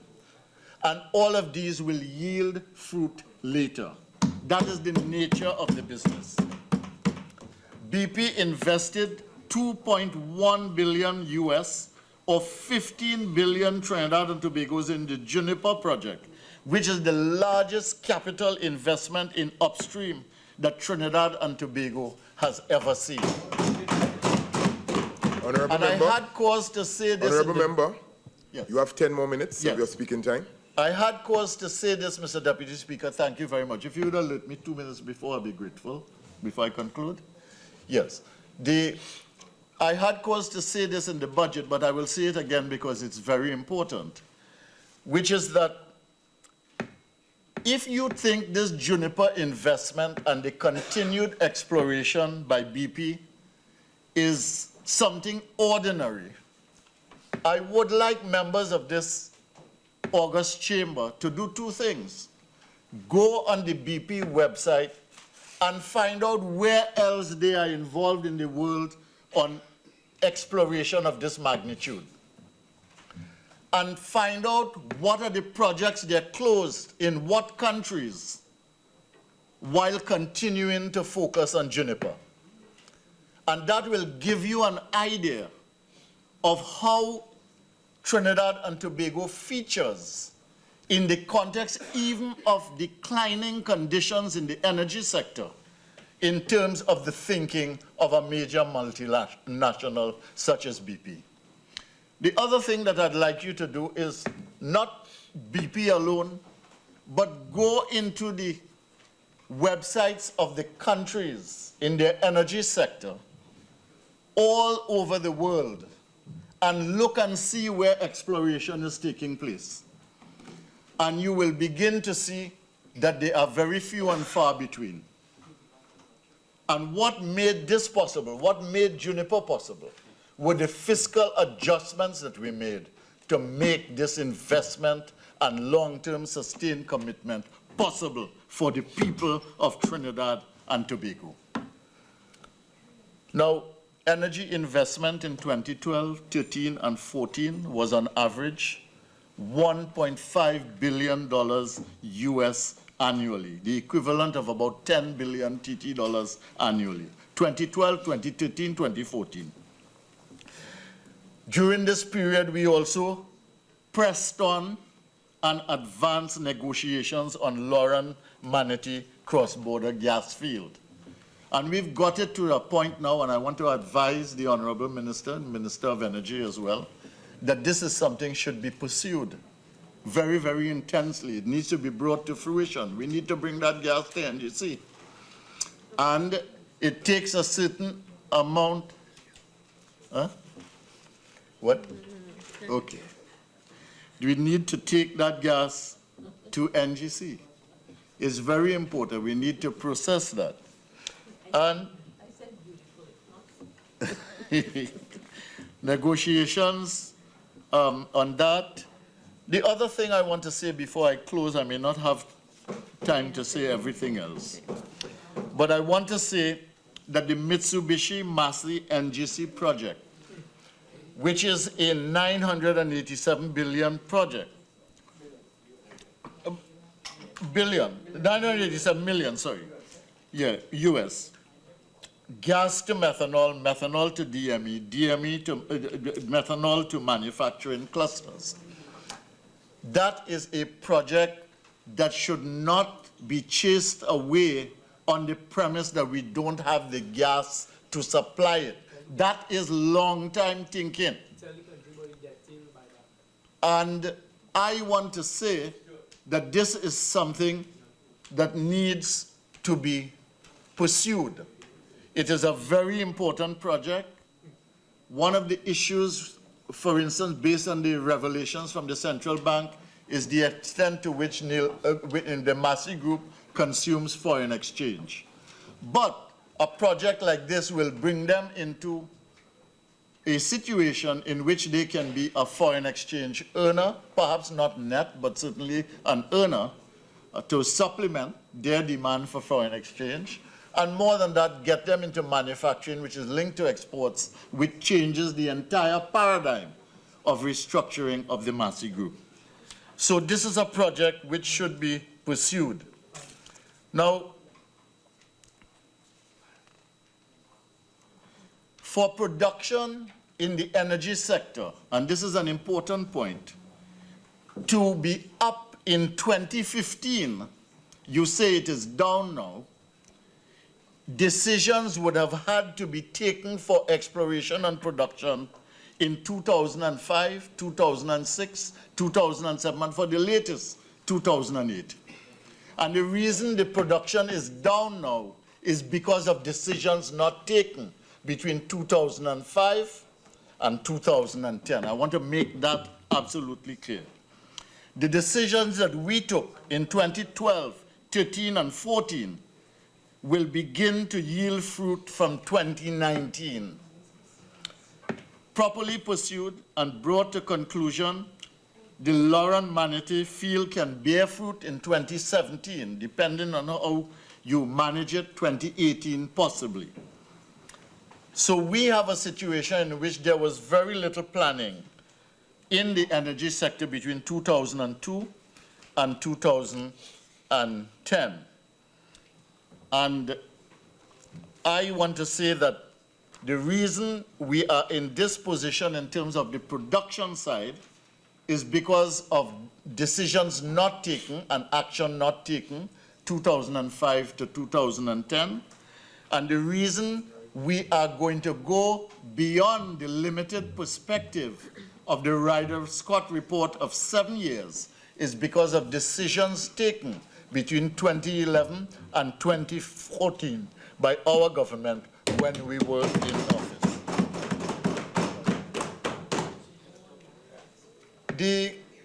I will close at this point, Mr. Deputy Speaker. I have a lot more to say, but I think I've said enough. I basically want to say that the energy sector is very important. These incentives that are being offered are very important in terms of exemptions. We want to continue to see the energy sector grow. We want to see the fruits of our decisions from fiscal to investment bear fruit for the future of the country, regardless of who is the government of Trinidad and Tobago. Because the people of Trinidad and Tobago is why people go to an elections and present a government to take office.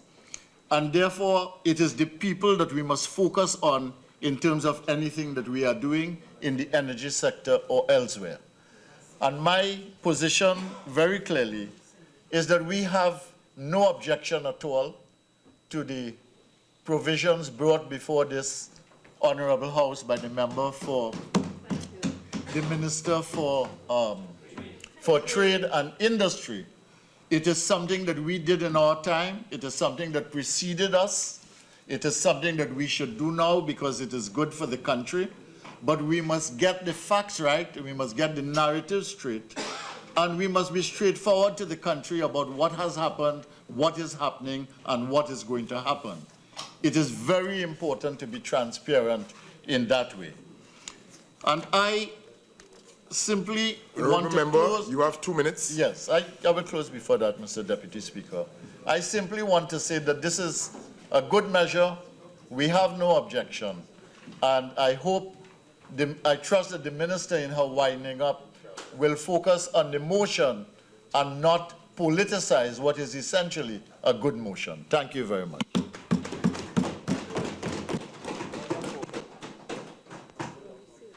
Honourable Minister, Member of Parliament for Brea.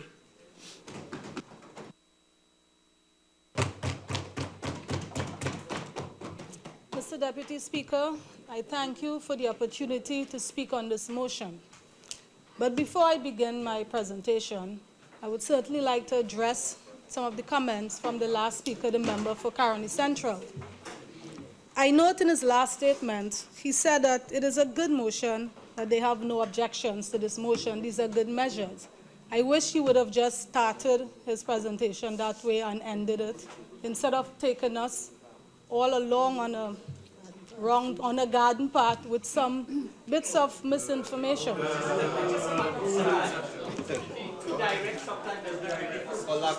But I understand, now you have to forgive me, I am new to this house, so I understand that is the way things are done. But I would like to address some of the issues that he raised. Now, he indicated that during our prior term in office, nothing was done. And he gave a lot of data to support his so-called facts.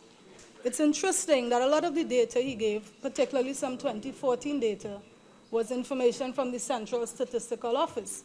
Now, as the minister responsible for the CSO in the most recent period, it's interesting to know that he made sure that the CSO did not even have a home to operate from. And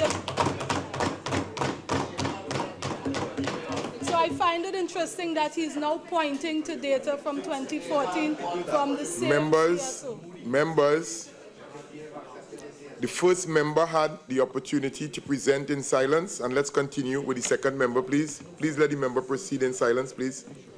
Proceed, yes. Madam Minister. So I move on. And he also spoke about lack of initiatives that we would have done in our time, and he touted some of the things that they did.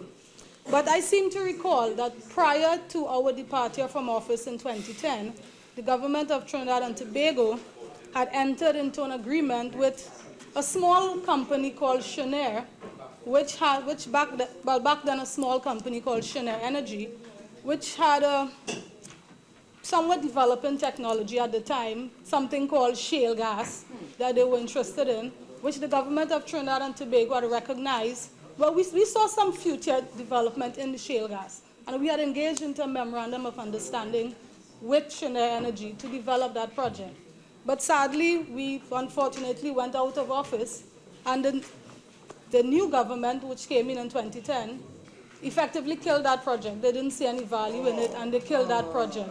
Imagine, and if you wish to go online and research who Chenair Energy is, you will see that they are, in fact, one of the largest producers of shale gas. Where could we have been if that project had not been killed by the last government? And I'm also reminded from my colleagues about another initiative which was well underway in 2010 when we demitted office. Again, the government of Trinidad and Tobago had several projects in the burgeoning frontier for the hydrocarbon industry, which is on the African continent. We were well on the way to finalizing some agreements with Ghana. But then again, we demitted office. And where are these projects today?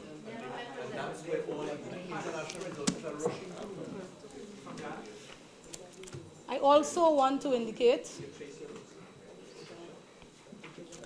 the member for Caroni Central, Mr. Deputy Speaker, would have indicated that we did nothing in our prior period. But if you look at the data on the Central Bank website, you would know that the same government that you accuse of doing nothing would have successfully reduced our debt to GDP ratio to a low of 13.8% in 2008.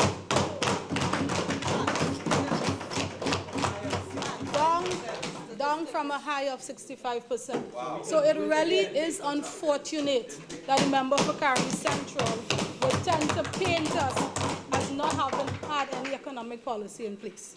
So now that I have addressed some of those slightly less than accurate facts that were presented by the member for Caroni Central, I would like to continue with my presentation. No, there is no secret, there is no disagreement that the energy sector holds pride of place in the economy of Trinidad and Tobago. This is exemplified by the fact that the sector is an attractive employer as well as a significant supplier of foreign exchange to the country. The member for Caroni Central would have gone on and on about that in his presentation. So the Trinidad and Tobago energy sector has over the years attracted a number of major international oil companies which continue to play an integral role in the growth and development of the country. Their engagements have transcended beyond just exploration and production of oil and gas to encompass all aspects of our culture and traditions in keeping with their CSR as good corporate citizens. The current reality is that we are now in an environment of low energy prices in the international marketplace. The corresponding reality of that is that as a small player in the marketplace, we are in no position to influence the price at which either crude oil or natural gas are traded. In economic jargon, we are in fact price takers, and our production levels would have to increase astronomically from where they are today before we can have any impact at all on global prices. Benchmark prices of crude are now below $40 a barrel. If you look at current prices today, WTI has dropped to $36.36. From Monday this week, it fell below the $40 margin. We have a forecast 2016 gas price of $50.79. The forecast for December currently is at $42, with the first quarter forecast at $45.5. Now, these benchmark prices represent the highest quality traded in the market, and unfortunately, not all crudes produced locally do fetch those prices. It stands to reason, therefore, that based on the current trends, the weighted average price of crude with which we produce will be less than the international prices quoted in the media. So one sobering aspect of this situation is that we have been there before and we have weathered these type of storms in the past. The world is now faced with an overproduction of crude oil. Predictions by energy analysts as to when the market conditions might change are not encouraging. The analysts, as well as the laymen, seem to be in agreement that the current overproduction has been seen in the context of a turf war, where the OPEC producers are insisting on maintaining their production to maintain their market share. So in such an environment, it is imperative that Trinidad and Tobago take all necessary steps to support our energy industry and put systems in place to allow us to survive and compete in the global context. The US EIA notes that OPEC members have indicated that they should continue to closely monitor developments in the coming months. This indicates that OPEC producers like Saudi Arabia are continuing their policy of defending their market share. OPEC production averaged to the 1.4 million barrels per day in November of last year, 1.3 million barrels per day higher than the corresponding period last year.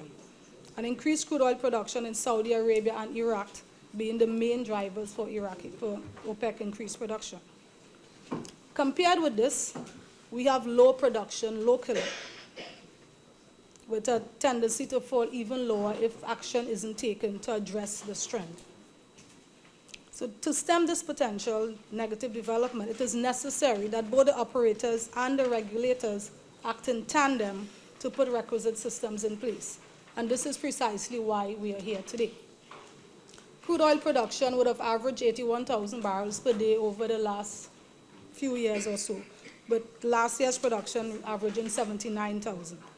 Natural gas is currently being produced at a rate of 3.8 BCF per day, when we have a demand for as much as 4.2 BCF per day.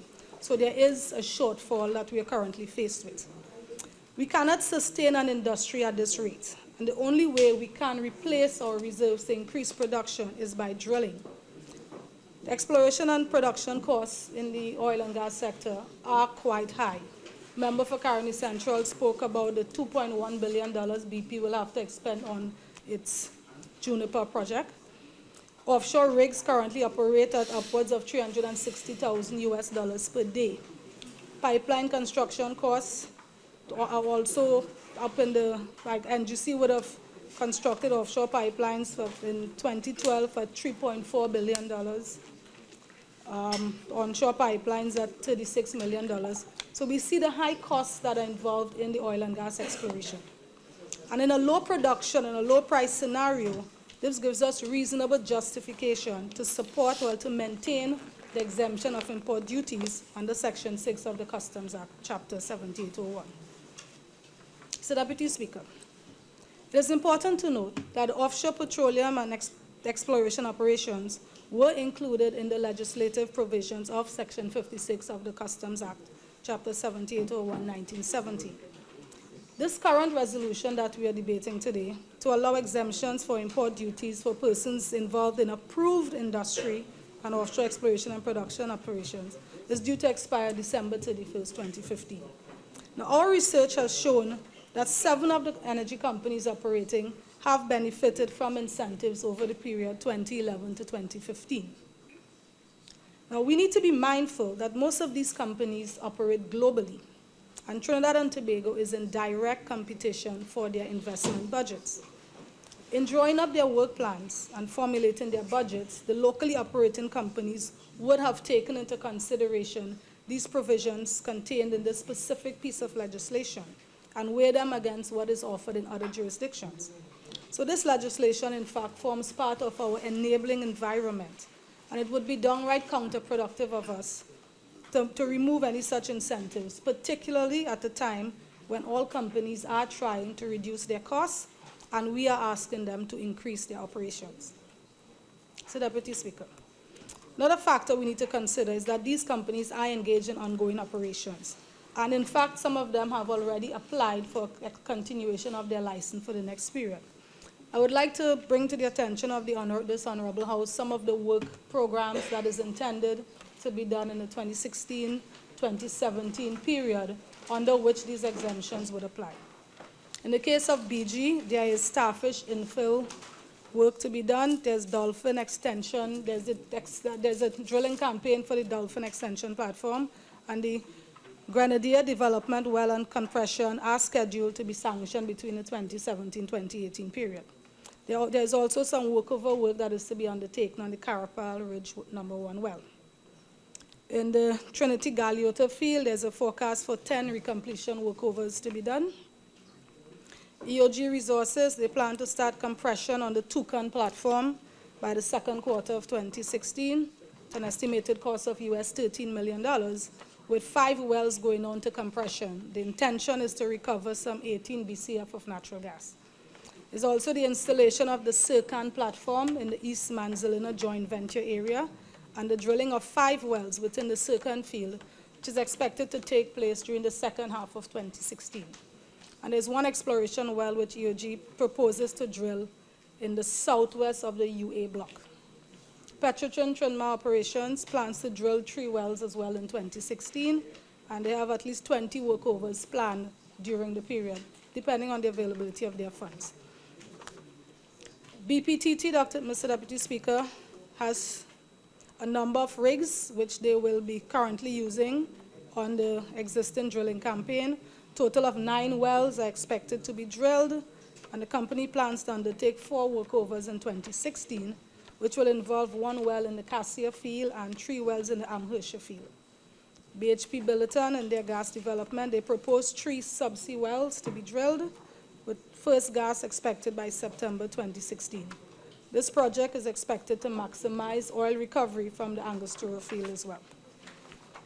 In the area of foreign direct investment, the exploration and production segment of the local energy sector, which includes the seismic programs and exploration and development drilling, contribute significantly to foreign direct investment. I would have already alluded to some of the costs involved. Seismic surveys can range anywhere from US 200 million to US 500 million, depending on the area covered.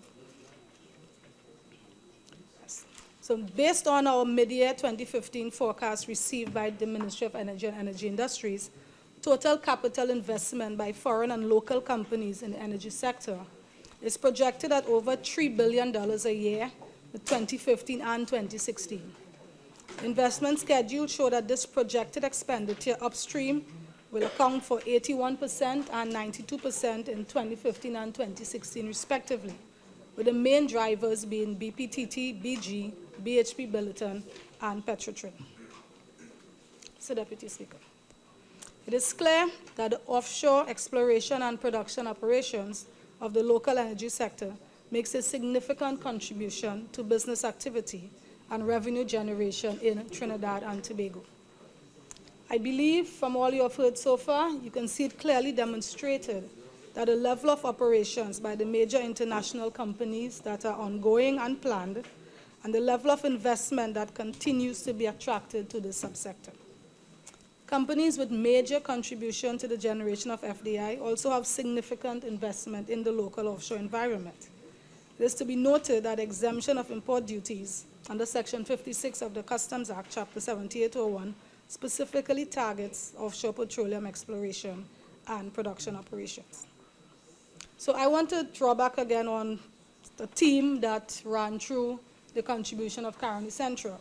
He spoke repeatedly about the continuity of government, and he made constant reference to the strategic imperative of policy continuation. And based on his assertion that this is a good measure and they have no objections to this, I really see in this regard that we can see a clear justification for the continuation of this exemption. And as such, how much more time do we want to spend on debating this motion when clearly there is common understanding on both sides that this is in fact in the best interests of Trinidad and Tobago. So Deputy Speaker, I thank you.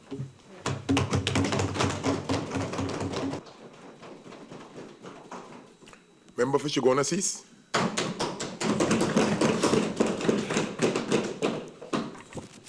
Thank you very much, Mr. Deputy Speaker. Let me thank you for allowing me to join the debate on this motion, particularly with respect to the exemption of certain goods from import duties of customs as it relates to the petroleum sector. Mr. Deputy Speaker, before I go in to my short presentation, I would just like to advise and to respond to the Honourable Minister of Energy with respect to the Cheniere project. Cheniere, the one that you spoke about, Member for Brea, I wish to advise that Cheniere is not a producer of shale gas. They are building, and let me set the records right in terms of Cheniere, they are building an LNG plant to use shale gas. The project the minister refers to was a project by Cheniere to import LNG. That's a producer. So, Deputy Speaker, let me just conclude this aspect of Cheniere to say that Cheniere was set up to import LNG into the U.S., but after shale was developed, they converted the project to export LNG. Mr. Deputy Speaker, Mr. Deputy Speaker, I join my colleague, the member for Caroni Central, in saying that we support substantially this motion, but there's a few things that we'd like to bring to the notice of the government. And before I again continue into some of the things I want to make reference to, I'll be focusing more so on the human capital development, because it is my view that you must not decimate the factors of production, They're all very important that lend to production and productivity. And while equipment might be one, and machinery might be a next one, that might constitute capital. But unless you do not have the requisite labor, talent, skills, and competencies, you're going to have a declining sector. Mr. Deputy Speaker, I wish to thank the Honourable Minister, Member for Brea, for recognizing the sterling work of the government during the last regime of 2011. 2011 to 2014, when she enumerated, and I just quickly wrote down, the 2016-2017 work program, all of which, and many of those already in trade, all of these projects, and the results were because of the exploration that took place during the bid rounds that we had between 2011 and 2014, the fruits of which we are seeing. So we thank the Honourable Member for Brea, Honourable Minister of Energy and Energy Industries, for identifying and recognizing the substantial work that was done. Mr. Deputy Speaker, I did indicate to you that I wanted to make a few comments with respect to the human capital resources, the development. When you want to, as I indicated before, if you look at land labor capital, of course the enterprise is very important. The whole aspect of managing these resources, very important. My colleague, the member for Caroni Central, you would have heard him enumerate a lot of unfortunate experiences with respect to management and leadership in the energy sector of the former regime, of the current government and past administrations. Mr. Deputy Speaker, when you want to look at wastage, all you have to do is to drive along the highway and turn to the right at the entrance of Petrotrin, and you'll see one other example in addition to which he quoted, apart from the World GTL project. What you will see there is scrap iron and concrete, hundreds of millions of dollars. Mr. Deputy Speaker, I just want to remind all of us, as we speak about productivity, it might be useful for us to refer to a book entitled People and Productivity by Robert Sutamista. 1973. And that, Dr. Rambachan is reminding me when we used that book in the Diploma in Management Studies, which he taught marketing and organizational behavior. I want to also suggest that for those who are interested in reading about the issues of workforce, and today we are talking about building human capacity and talent. Harvard University refers to talentism as the new capitalism. But I also want to recommend another reading for many of our friends. It is called The Future of Work is Already Here by Professor Linda Grattan of the London Business School. Lecture, Fazal, lecture. And I could go on and on, but I think the point I want to make to connect to the petroleum sector is that we cannot only come to this honorable house and boast and pay lip service to the energy sector, to the petroleum economy. And you could have read Dudley Sayers for many years, the open petroleum economy. You could have read George Beckford and persistent poverty. You could have read Governor Jefferson. But one of the things that you mustn't do and you must read is how to open a drilling school, the drilling academy. How to open a drilling academy under the Kamla Prasad Bissessa administration in 2013 at using St. Madeleine. And since you raised St. Madeleine, Member, sorry. I'm getting the impression that you are not addressing. Oh, sorry, sir. I'm getting that feeling. Mr. Deputy Speaker, I will never do such a thing. You're always in my view. Mr. Deputy Speaker, the member for Brea just indicated about using St. Madeleine. And she must be proud about that location. And I want to tell you that we are proud of that location, Mr. Deputy Speaker.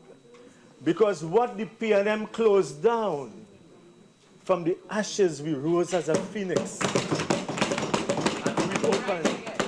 And we reopened, and let me tell you what I'm talking about. Caroni 1975 Limited. Caroni, 1975, noted, my very good friend here and I went to the same school, the alma mater of President Shamfa. So I will allow him to speak, Mr. Deputy. Same school. Same school. Well, no, I'm now teaching someone on the other side. You notice all the books as I'm calling Mr. Deputy Speaker. Let's keep focused, they're writing down the books, and I am getting no commission for that. Let me make it very clear. Mr. Deputy Speaker, I was making the point about Caroni Limited, which was closed down by the PNM administration. And I want to tell you something. They closed down using St. Madeleine. We reopened it. The drilling academy is there. The NESC Technology Center is there. Woodford Lodge in Chaguanas closed down. The state-of-the-art automated technology center. At Couva, Point Lisas, the NESC Center is there. So I want to suggest to our friends, and particularly my colleague, Minister of Trade, and also Honorable Minister of Energy, and I know the Honorable Minister of Energy is very keenly interested in the development of our young people. And in fact, I'm also proud to say, Mr. Deputy Speaker, that the constituency of Labre is the only one that has 2 NESC facilities.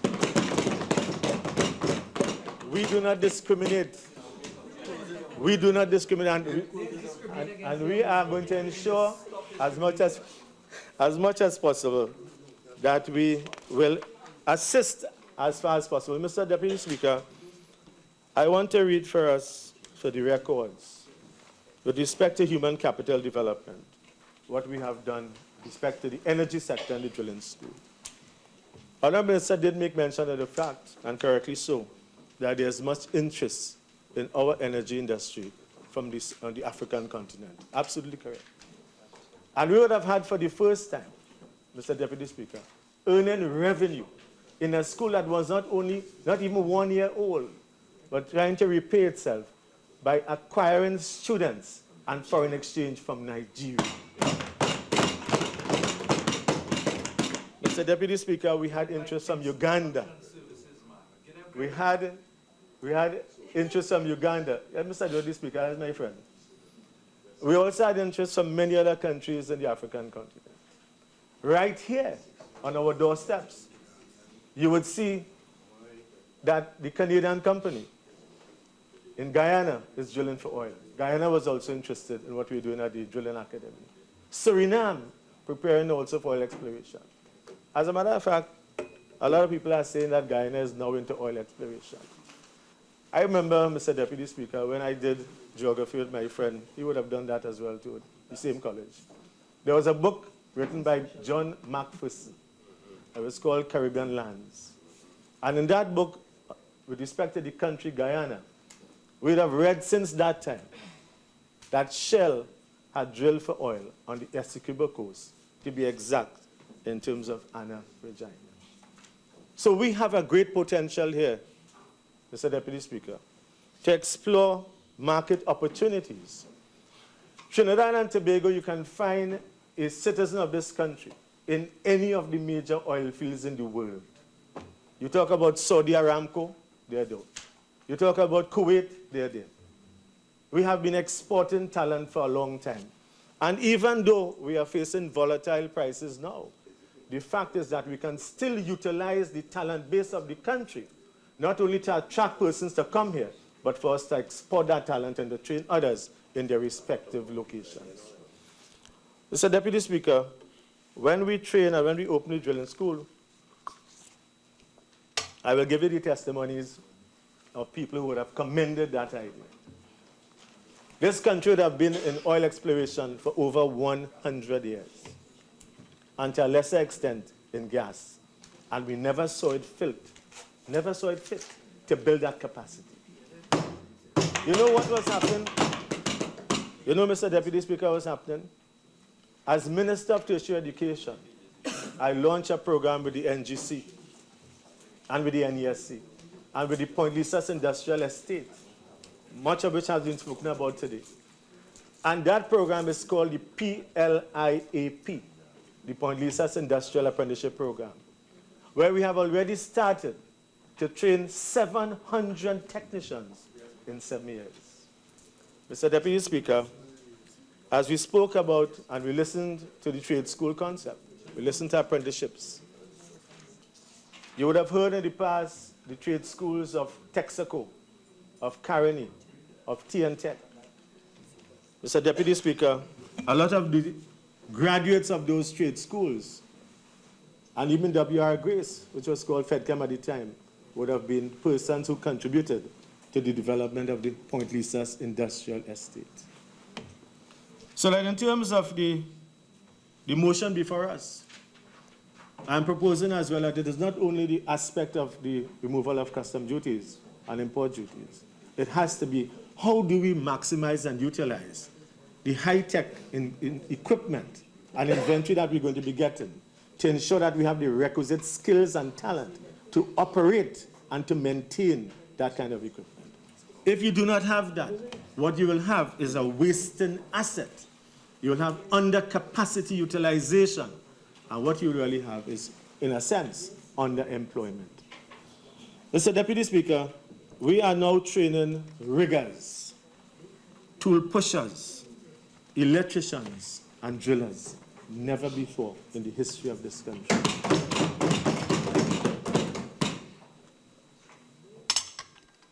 Mr. Deputy Speaker, many persons have been clamoring for the advent of such an institution to ensure that we have the wherewithal to transfer the learnings and the technology. We talk about import substitution, we talk about the transfer of technology, we talk about multinational corporations, but a lot of that has been spoken of, but not much has been done to the greatest extent. Mr. Deputy Speaker, let me just give you another example before I get to the testimonials for the drilling school.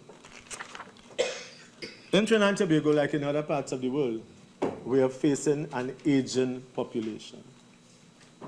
The whole aspect of gerontology is very much uppermost on the minds of many persons who have to ensure that their business strategies are very competitive. And I had brought a note to the cabinet, which was approved, but unfortunately it couldn't be implemented, where we would have taken the talent of those persons who were retiring and going home, but not at the expense of those who are being trained and graduating to enter the job market, which we call RRW, or retirees returning to work. Mr. Deputy Speaker, it is easy for people to condescend on those who are retiring. They say it's time for you to go home. You have served your time. You're going to take the job of a young person. I want to make it abundantly clear. That was never the intention, and it is still not my intention, even if I have the opportunity to implement such a program. It was to identify through, for example, the CWRD, not only the CSO, the CWRD, the Center for Workforce Research and Development, to ensure that we have current labor market information. And that is where we are going.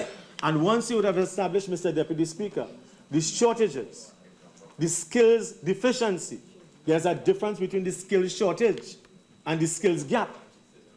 One measures numeric value, the other measures deficiency in competence. And that is what we are about, ensuring that people don't simply go home and waste the time, waste all the talent they have, but we could bring them back to mentor, to assist our young students, our young graduates, many of whom were coming out of the university. Mr. Deputy Speaker, my father will always joke with me, not that I was an engineer. I remember saying, I know some of my colleagues are engineers. He used to work at Caroni Limited as a sugar worker. And he would say, boy, all the fellas, Mr. Deputy Speaker, who come from university and you are called engineer, when you come to Caroni, I call them engine far. Because they have to understand the rudiments of work. And that is what the RRW was about as well. The RRW was to ensure the transfer of this learning, of this attitude, of the aptitudes. Because one must know, you must learn how to learn. You must learn how to live. You must learn how to love. You must learn how to lead. And you must learn how to leave a legacy. For some people, Stephen Covey. Stephen, and my friend, Minister of National Security, we would have shared this conversation many times. And in fact, as Minister of National Security indicated, I want to also make another statement that will concretize what we would have both been exposed to, Stephen Covey. And you know, we come and we pay lip service. I'm saying that again. Because Covey also said in his celebrated treatise, The 7 Habits of Highly Effective People, or you could read it as well in Principle-Centered Leadership. He said in that, the things that are closest to you or to us, we take most for granted.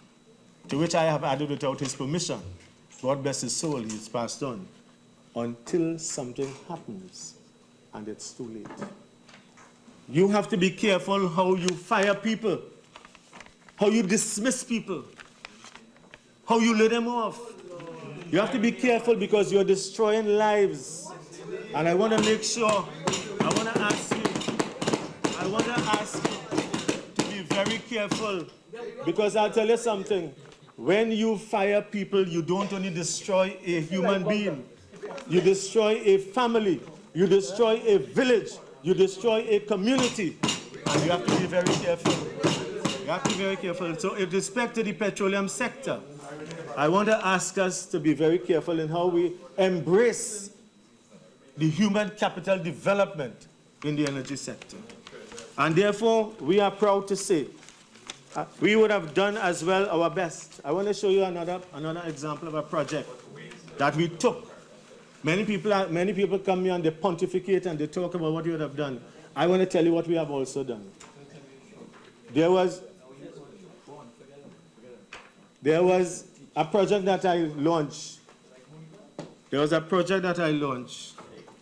In terms of those persons who would have had skills and competences, but no certification.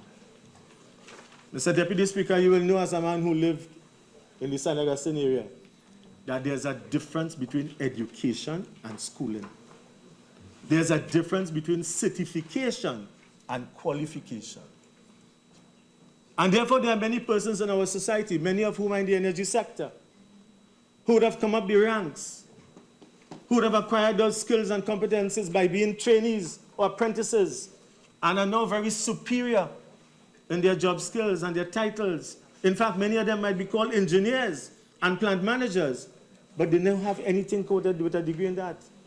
And what we are doing, we have established what is called the Workforce Assessment Centers. I want to ask Honourable Member for Brea as well to consider that very carefully. And should you require any assistance, I'll be happy to extend my advice. So let me tell you what it is. Mr. Deputy Speaker, you develop national occupational standards of competence.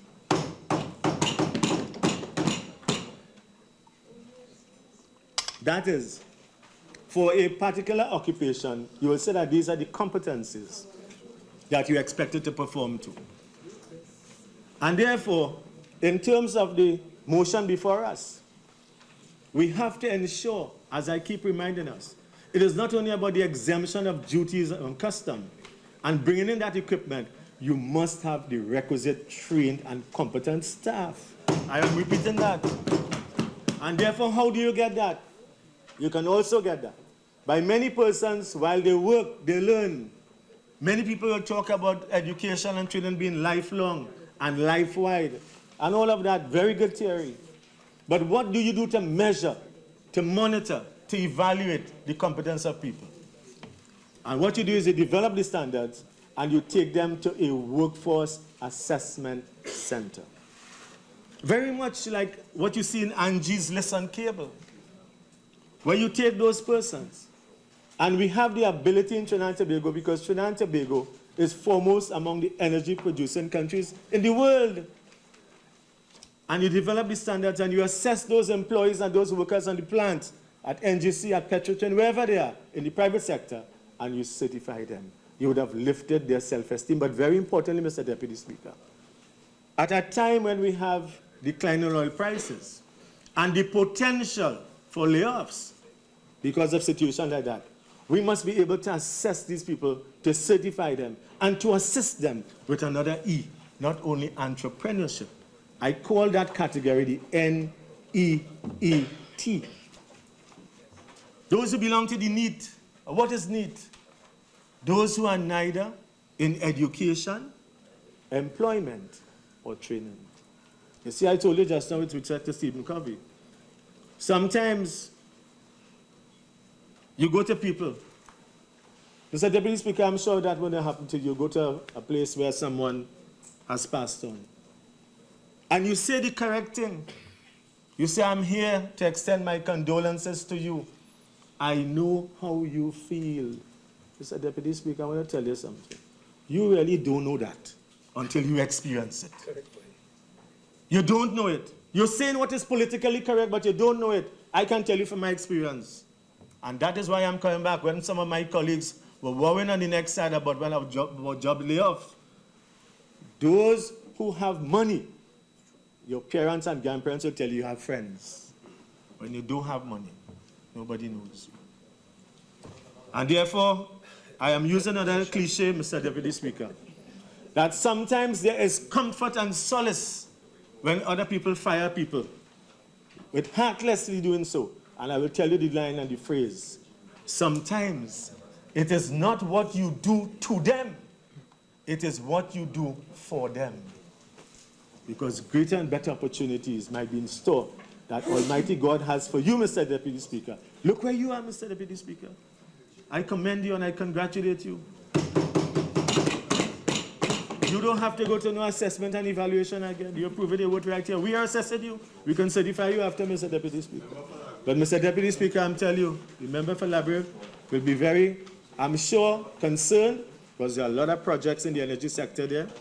And we have heard year after year about the level of depression, of unemployment in Labrador. Mr. Deputy Speaker, I want to also say that while we want to ensure that there is development in a constituency or a few, there must be development across the length and breadth of Trinidad. I want to tell you, Mr. Deputy Speaker, what we have done as well. We have expanded the programs in UTT. Remember this for a second, please. I'm hearing some small pockets of discussions. Kindly, please, let's maintain the silence. Mr. Deputy Speaker, I thank you. It must have been with respect to the things I'm saying that cause the deliberations.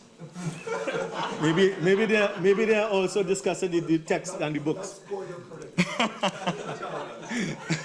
Mr. Deputy Speaker, I have good friends on the other side. I want to tell you that what we are saying here is in the national interest. Whenever I make my comments and my suggestions, I am doing so with respect to the national interest. And I want to tell you, you see what you would have inherited at the University of Trinidad and Tobago. You see what we have left at the UTT. We have taken it and improved it.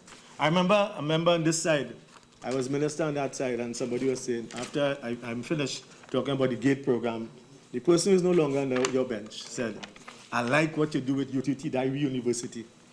I said, I like what I'm doing with it too. It's the National University of the people of Trinidad and Tobago.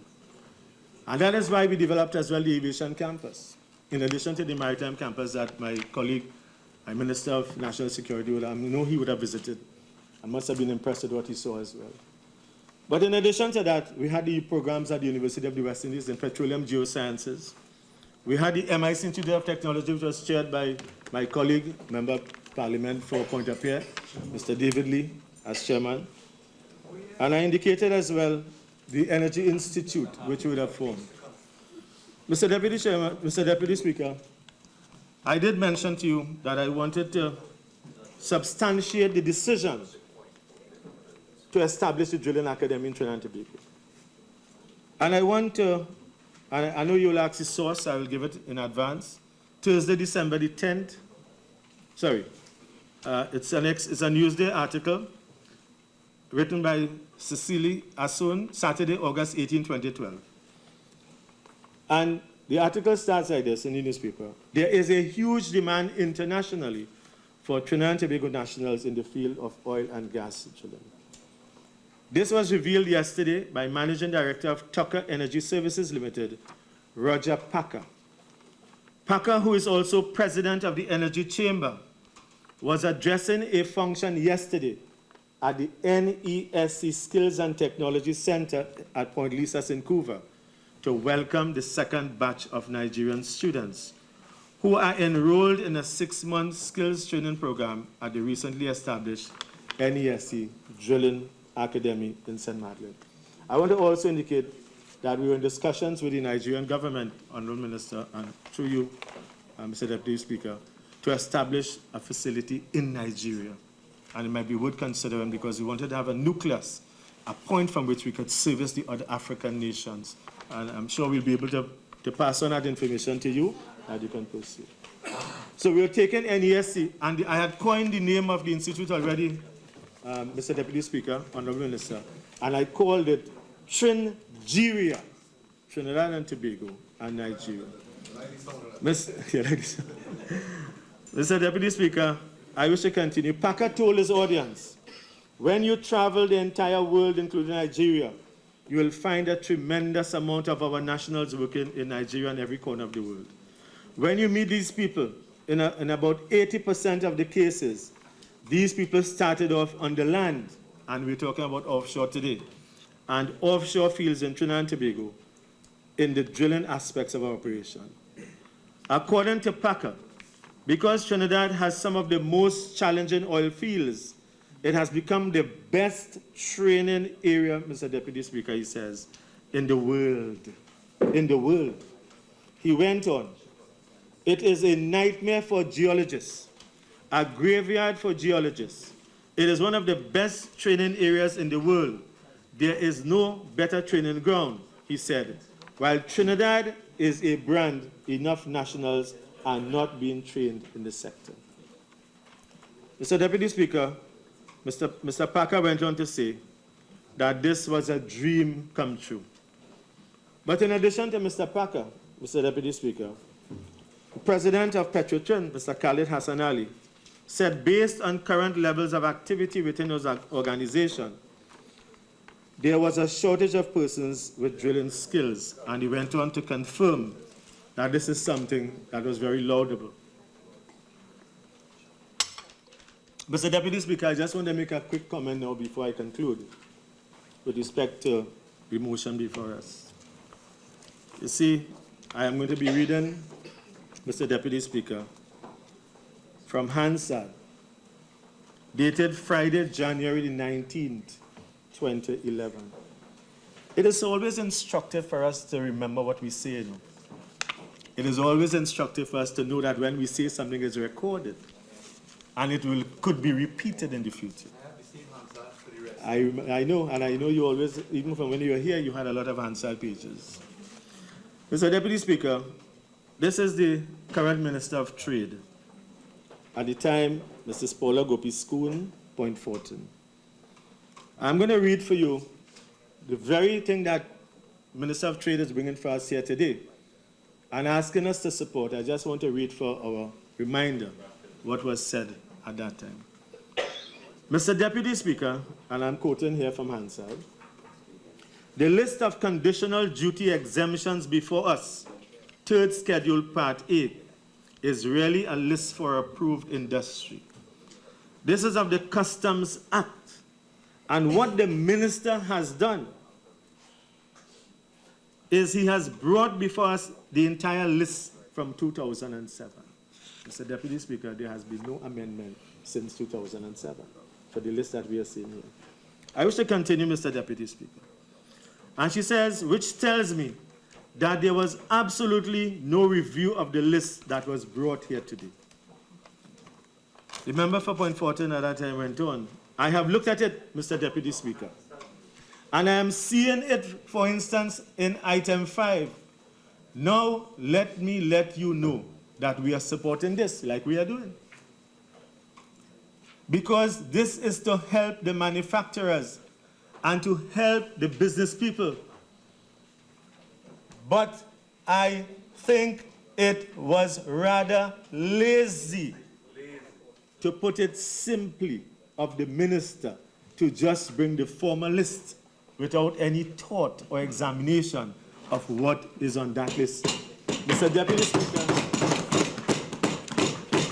I am not going to make any such statement about the Minister of Trade who has brought the same list today. I'm not going to do that. But I just want to go on. And as it goes on, but Mr. Deputy Speaker, you will be surprised. In number 48, it goes on to talk about machinery, equipment, and materials for the manufacture of gramophones and so on. And the whole issue is that it continues to say, she says that this is clearly a repetitive exercise. The way you see it as a repetitive exercise. But there is more than we need to know with what is going on with your ministry and the trade policy, how your relationships are working with the Ministry of Foreign Affairs. And I see the Honourable Minister of Foreign Affairs and CARICOM Affairs there. And the Ministry of Energy and Energy Affairs. All I want to say, Mr. Deputy Speaker, it is always very useful to remember what you say. That will come back one day to haunt you. Mr. Deputy Speaker, as I conclude, I want to join with my colleague, Minister, member for Caroni Central, in saying that we on this side support, but we give and we prefer advice and suggestions and recommendations. Because at the end of it, it is what is best for the country, not what is best for a party, what is best for the country. When the tide rises, we expect all the boats to rise together. And therefore, we commend this, we support it. Again, I want to issue the offer that should you require any assistance, we are here to tell you what we would have done and what we can support for them to make sure the human capital development is not an old talk, but people is the best thing, and the people is the most important resource. You must do it by your actions. Thank you very much, Mr. Speaker. I recognize the Honourable Minister of Trade.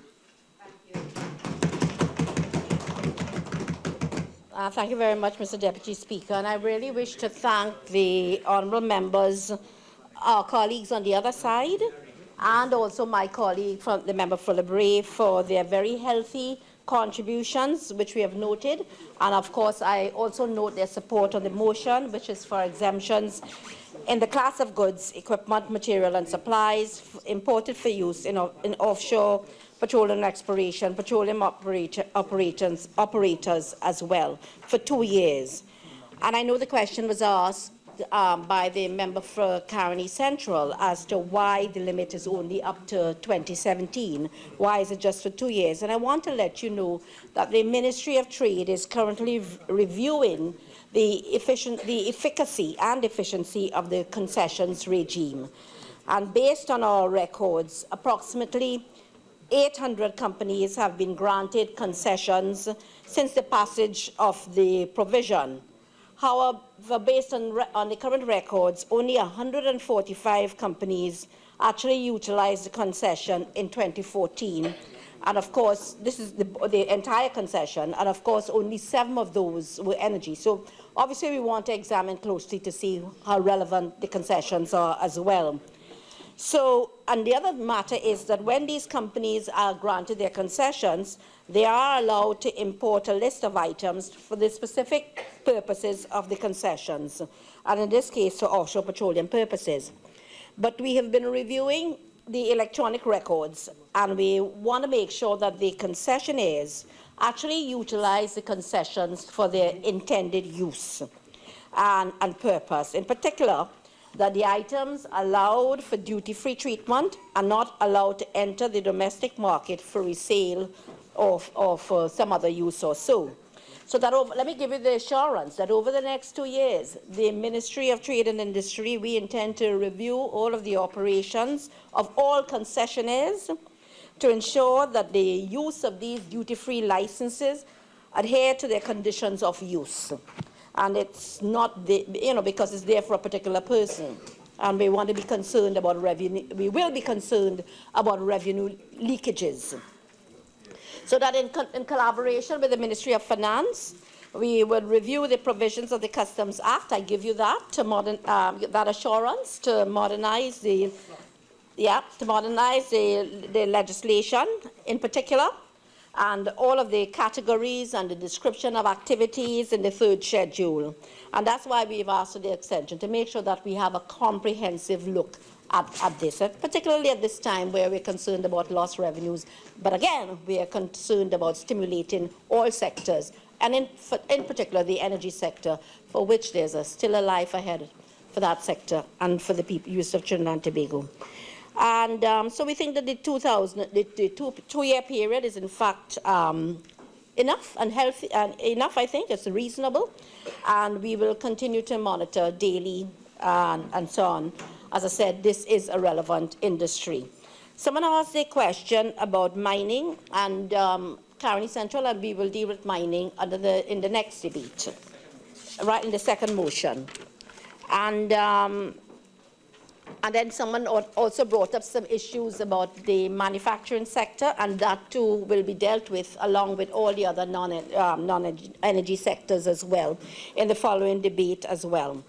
And as we go along, we will move to ensure that whatever we do in the energy sector, let me assure you, we would be doing the implementation of our plans and programs. We would do so with transparency, with objectivity, and we would do things with purpose.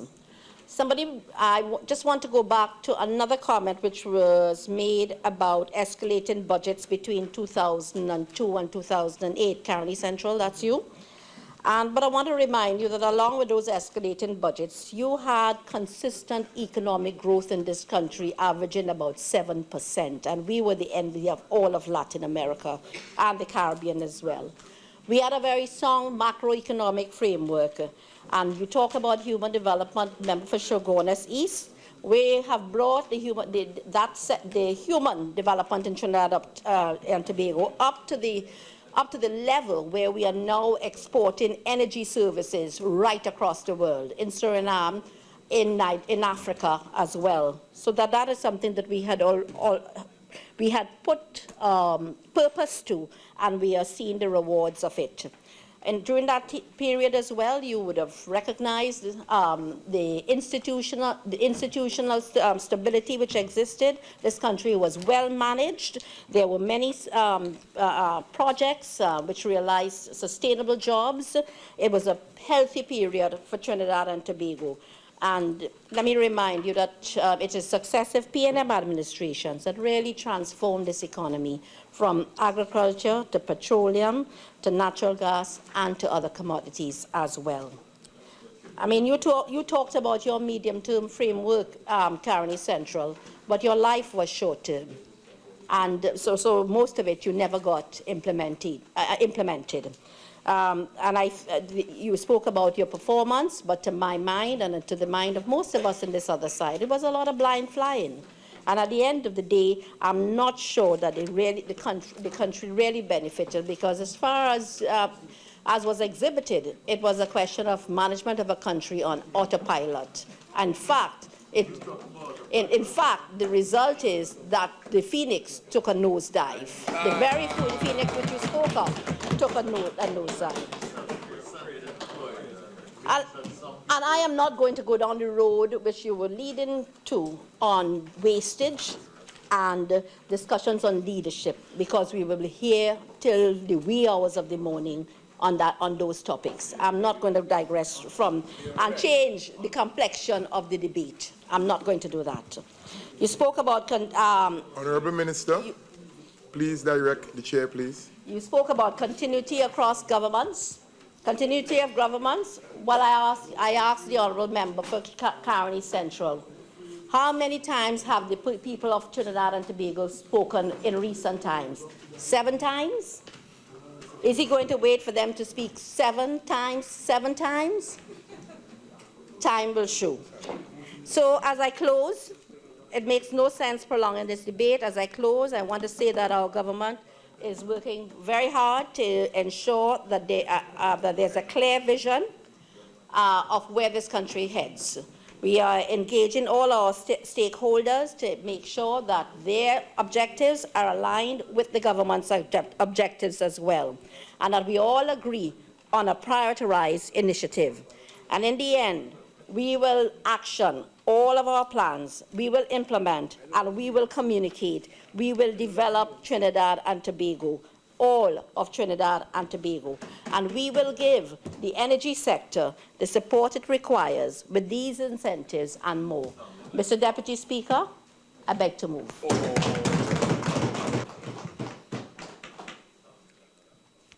Honourable members, the question is, be it resolved that the House of Representatives, in accordance with and subject to the provisions of Section 56 of the Customs Act, exempt from import duties of customs the class of goods specified in the first column of the schedule, being goods imported or entered for use for the purposes specified in the third column, but that this resolution shall cease to have effect in respect of any class of goods specified in the first column and is manufactured in Trinidad and Tobago. The schedule. The first column, class of goods, equipment, material, and supplies. The second column, purposes for which goods are to be used, and they are imported for the use in offshore petroleum exploration, petroleum operations. The third column, period of exemption from January 1st, 2016 to the 31st of December, 2017. All in favor, say aye. Aye.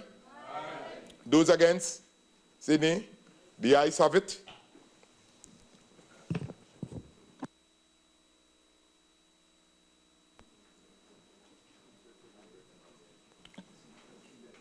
All right, at this time,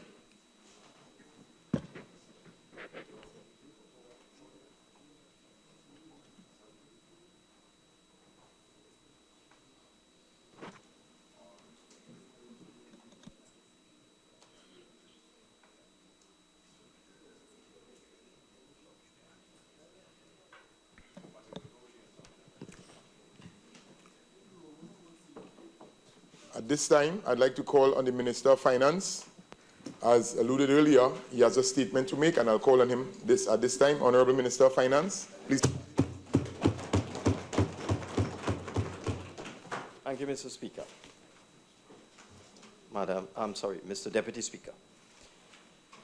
Mr. Deputy Speaker, I wish to share with this Honourable House the status of the government's cash flow and its financing operations in light of concerns being expressed by certain segments of the national community, especially with respect to recent statements about a recession. Mr. Deputy Speaker, I had outlined during the course of my financial year 2016 budget presentation an economic and financial program aimed at restoring confidence and rebuilding trust in the national society. It is the view of this government that consumer and business confidence was central to the stabilization of the economy and the foundation for restoring a sustained recovery in growth. I had also laid out a roadmap which would bring the country's finances into approximate balance by the year 2018. Mr. Deputy Speaker, we initiated immediately the process for closing the fiscal gap. We established a program of asset sales, one-time resources, revenue measures, and debt financing, including the reform of the value-added tax regime with an improved efficiency in collection and the broadening of the base through adjustments in exemptions and zero-rated items. The increase in the business fund levy and the green fund levy. The reintroduction of property taxes through the re-establishment of the old levels and old rates. The reform of the fuel subsidy, which has already begun. The receipt of the proceeds of one-time resources and asset sales, which is on course. And the planning for debt financing, as outlined in the budget documentation, which can now be realized with the adoption by this Parliament on December 4th, 2015, of the 3 resolutions to increase the borrowing limits under the 3 pieces of debt legislation. So, Deputy Speaker, I wish to assure all members and the national community by extension that this government is managing our fiscal finances in a prudent and responsible manner.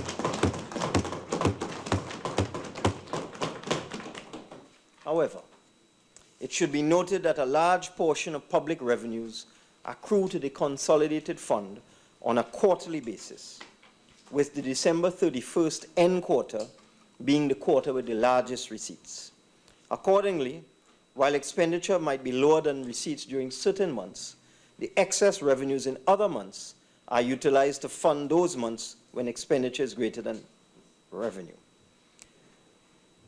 Unfortunately, as the new government, we have recently been confronted with a hitherto unforeseen cash flow challenge, and it is necessary for the population to understand what has happened so that we can move forward together to fulfill our financial obligations.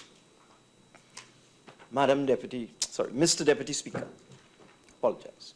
Central government expenditure in a typical month would be of the order of 3 billion to 4 billion, depending on the expenditure cycle. To illustrate, in October 2015, expenditure totaled 3.2 billion. However, the total value of expenditure in September 2015 and October 2015 combined totaled close to 13 billion. What? 13 billion. Representing expenditure in September 2015 alone of $8.5 billion. What? How did this unusual pattern of expenditure occur, Mr. Deputy Speaker? A number of commitments and liabilities were incurred under the previous administration in the months leading up to the September 2015 election. As the election drew nearer, there was a mad rush to settle payments to contractors and other suppliers of goods and services, as well as some arrears of salary and wages before the election, even though the previous government knew that the money was not readily available. They did this in the belief that after the election, many of these payments might have been queried and audited and subjected to greater scrutiny and thus not paid immediately. After the election, before the new government settled in, the mad rush continued in order to clear payments before the end of the financial year, which ended on September 30th, 2015. Government checks written prior to the election were also presented in October and November 2015. The end result of all of this is that instead of the normal expenditure of approximately 8 billion in September and October 2015 combined, the checks in cash for these 2 months reached $12.9 billion. A number of short-term borrowing arrangements entered into by the previous government in the months before the election have also become due and payable. Tell us about it. This extraordinary level of expenditure caused by liabilities incurred before the election has had a severe adverse effect on the government's cash flow. The overdraft at the central bank, which had been reduced after the election through cash injections from the Phoenix Park IPO and other budgetary measures to less than 6 billion, ballooned back up close to the $9 billion limit as a result of the flood of pre-issued checks arriving for payment after the election and the rush of payments made in September. Without significant revenues from the oil companies due to the depressed price of oil, the overdraft has remained close to the limit since then. Mr. Deputy Speaker, it is necessary to explain the overdraft. Within this cash flow framework, the government overdraft at the central bank is only utilized on a temporary basis. The overdraft is cleared at the end of the fiscal year and recalculated at the beginning of each year at 15% of the budgeted revenue for that year. The Treasury Division moves the overdraft accumulated at the end of the previous year to the Exchequer 2 account. And as funds come in and may be utilized, it gradually clears the accumulated overdraft by moving funds from the pool to the Exchequer 2 account. Mr. Deputy Speaker, the overdraft at the central bank is similar to a loan arrangement. The overdraft requires low interest to be paid by government, but it is not a loan account. it should be used only as a temporary source of funding in the context of the nature of revenue receipts which are received on a quarterly basis and expenditure which is effected on a monthly basis. This notwithstanding, the overdraft facility is now consistently and has been consistently utilized to the point where it has reached close to the maximum or in the 90% range for most of the last 12 months. Accordingly, in the context of the technical and accounting financing arrangements related to the overdraft, the Exchequer One account, the main operating account of the central government, has been in deficit in the amount of $30 billion. Given the fact that from that fund is fed all the other funds, including government cash balances, the unemployment fund, the unemployment levy, the business levy, the CARICOM trade sector fund, the gate fund, the green fund. With an overdraft limit of $9 billion, there must at all times be an amount equivalent to approximately $21 billion in these funds, including the green fund and the business levy, which funds cannot be used until the Exchequer One account is replenished. Because the overdraft was mismanaged by the last government, all of these funds cannot now be accessed because they are pledged as security against the overdraft. Exactly. Access to the green fund and the unemployment fund is therefore impossible until the overdraft is cleared off, and access to cash to pay government bills is now severely constrained. Mr. Deputy Speaker, in the context of the above, we are currently reconciling all arrears of salary, that is back pay, owed to our public sector employees and to our protective services. The arrears to the various arms of the protective services that are payable alone exceed $2 billion. In fact, $2.66 billion is what is owed to the various arms of the protective services, the army, the police, etc. While arrears owed to the health sector workers exceed $1 billion. And I got a call yesterday telling me it was in fact $1.7 billion owed to health sector workers as a result of collective negotiations that were settled just before the election. These are just two examples of what we've been saddled with in 2016.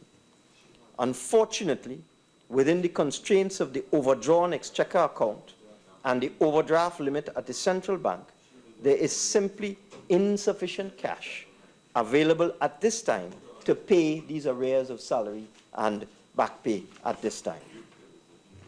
The government's focus at this time is therefore on ensuring that salaries, wages, and essential goods and services are covered, while we make the necessary arrangements to go to the commercial banking sector to raise the necessary funds to get the government's overdraft level down to a point where we can settle the outstanding arrears. In fact, it is our intention to raise special bond issues to settle the arrears of salary and wages. Today, I met with the commercial banks to initiate this process. It will require adjustment of liquidity levels and adjustment of reserves held by the commercial banks at the central bank. And for all those who don't know the law, let me repeat that, and for all those who don't know the law, in accordance with the Central Bank Act, Section 50, I will give the central bank the requisite directives in due course so that the bank can, in accordance with the law, give effect to the government's fiscal and monetary policy. For this month, we will ensure that public sector workers receive their December salaries and wages well before Christmas. The target date is the 18th of December 2015. And in 2016, we will do what is required to ensure that all of these payments of arrears and salary and wages and back pay, numbering in the billions, are made at the earliest opportunity in the context of our revenue-raising measures, our debt funding activities, and the commitment of this government to settle all outstanding liabilities. I thank you, Mr. Deputy Speaker.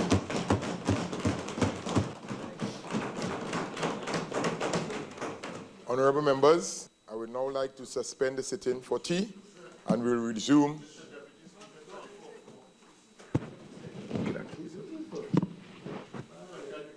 Johnson. Proceed.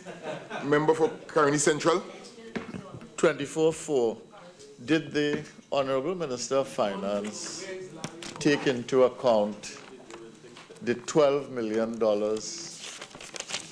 of revenues that were due during the course of the last fiscal year, and were these in fact collected? These had to do with the sale of assets. Well, I don't need to elaborate. Did you take into account the $12 million? Question, man. Don't make a statement. Mr. Deputy Speaker. Thank you very much, Mr. Deputy Speaker.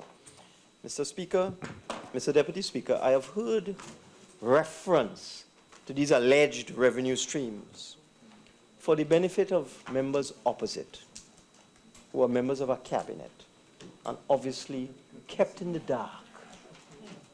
The necessary arrangements for these revenue streams, some of which are merely alleged, were never made, so that when we came into office, the paperwork wasn't done. The requisite opinions from the attorneys general couldn't be done. None of the arrangements were made for these alleged revenue streams. They were figments of your imagination.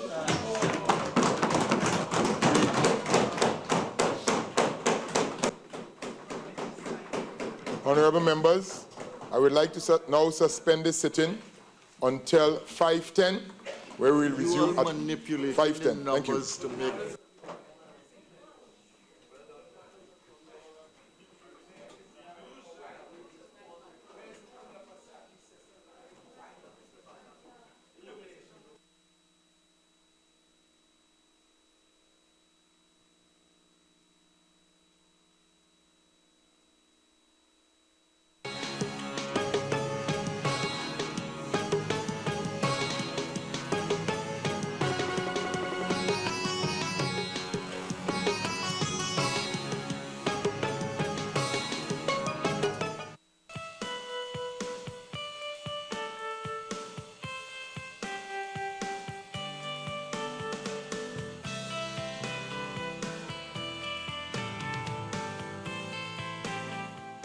This is the Parliament Channel and Parliament Radio 105.5 FM.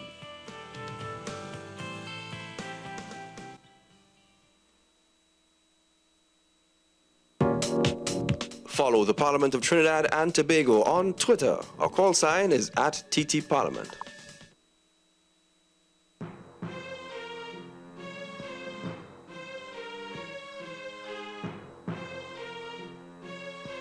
You're viewing the Parliament Channel 11, also broadcasting on 105.5 FM.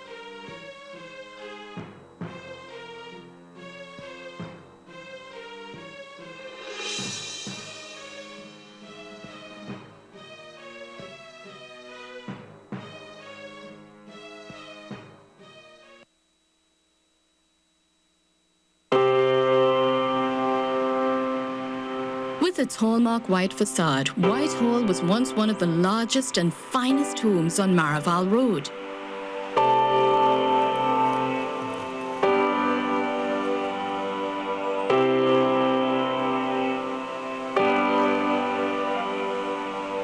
Although the building has borne witness to times of great optimism, there are also hints of tragedy in its past. Built for cocoa plantation owner Leon Agostini in 1904, it later became the office of the Prime Minister of the newly independent Trinidad and Tobago. One of the Magnificent Seven, this iconic structure is a striking landmark along the savannah and an important part of our built heritage.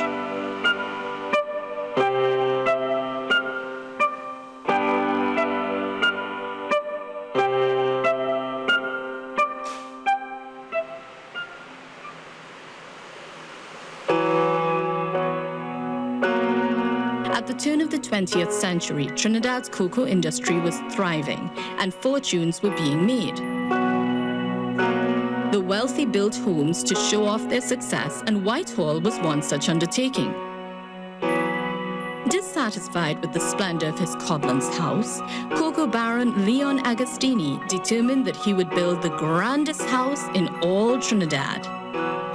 Leon Agostini was one of the most successful businessmen of the late 19th century.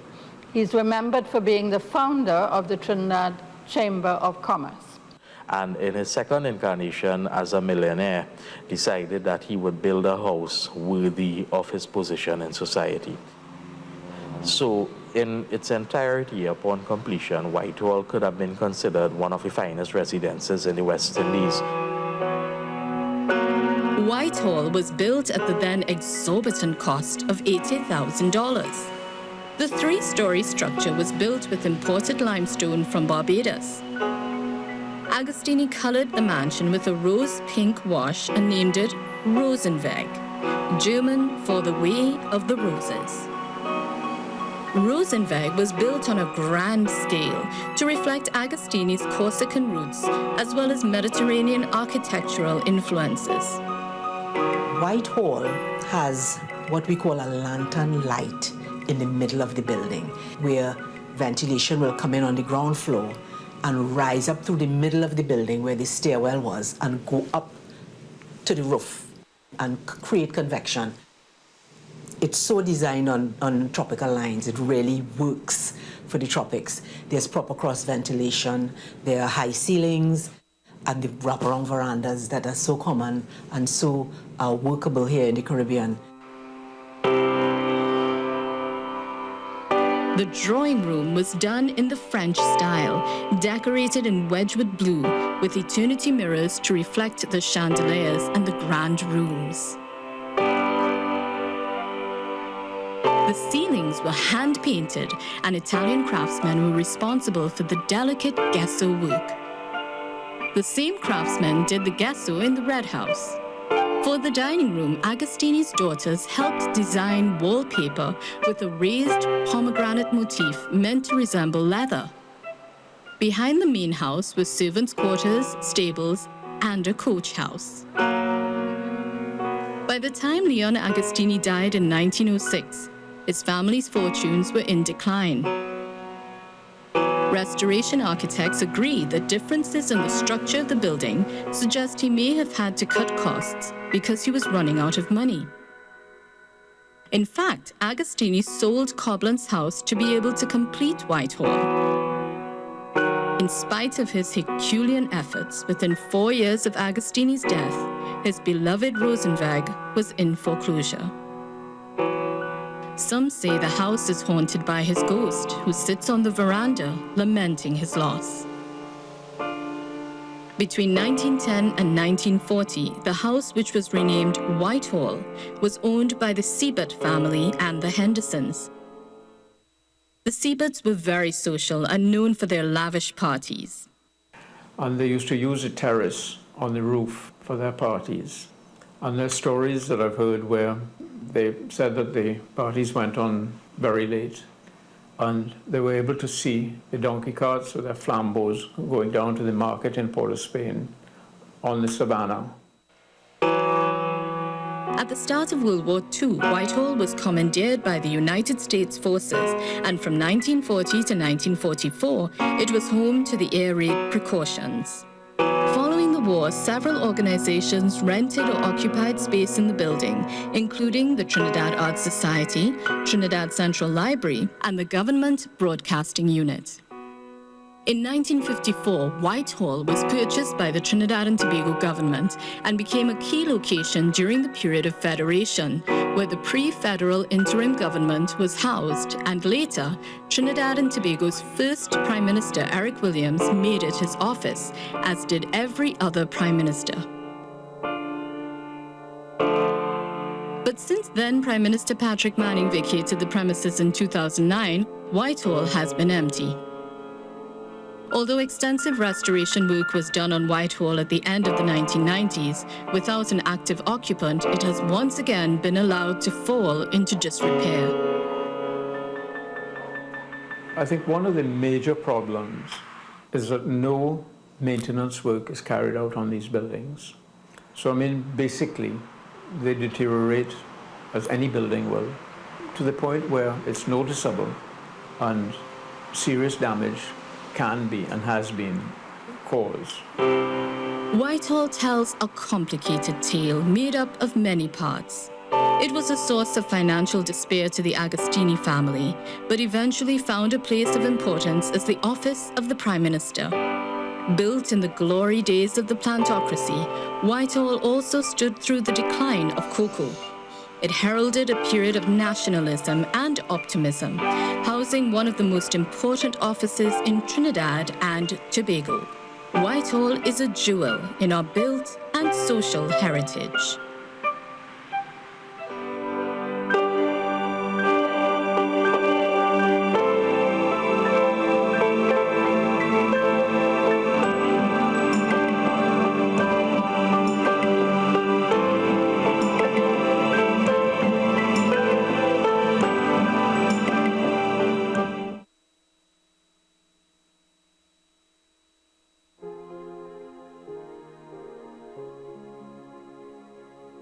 This former parliamentarian stands 6 feet 8 inches tall and certainly stands above the rest.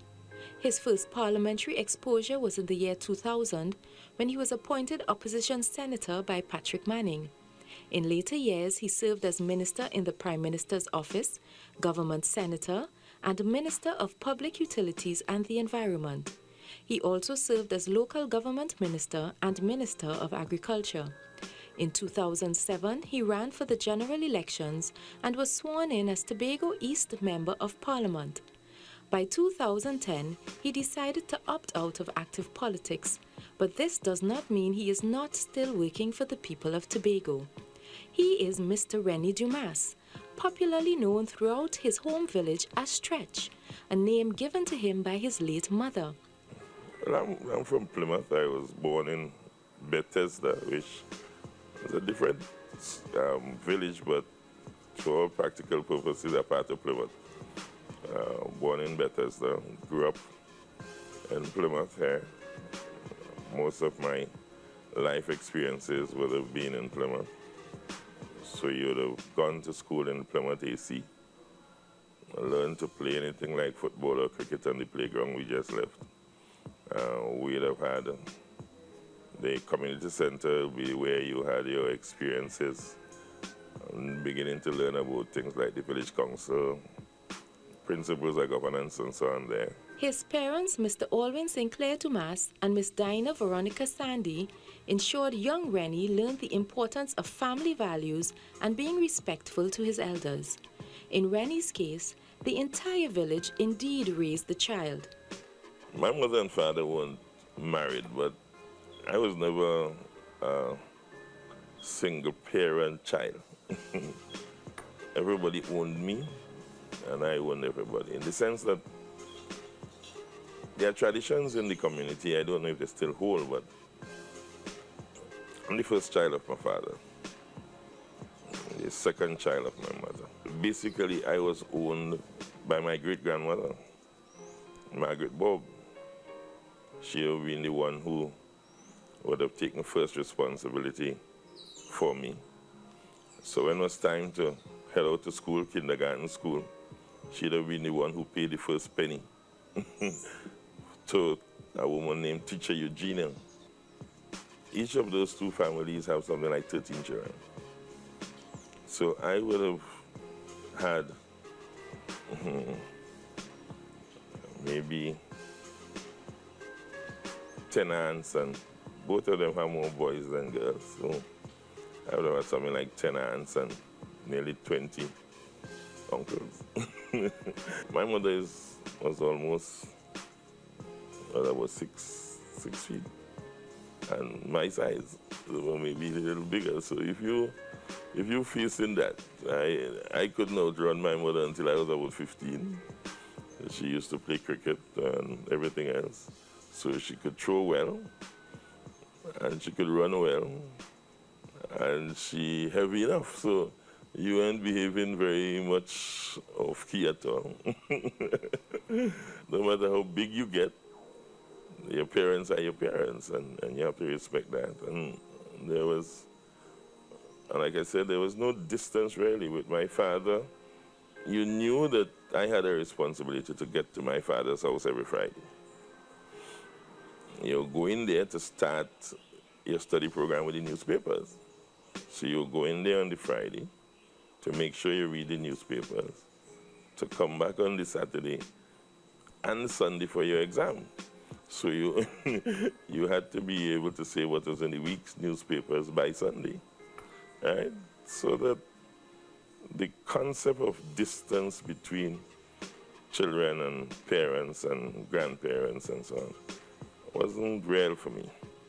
Perhaps after being part of a large family, Rennie was inspired to have a large family of his own.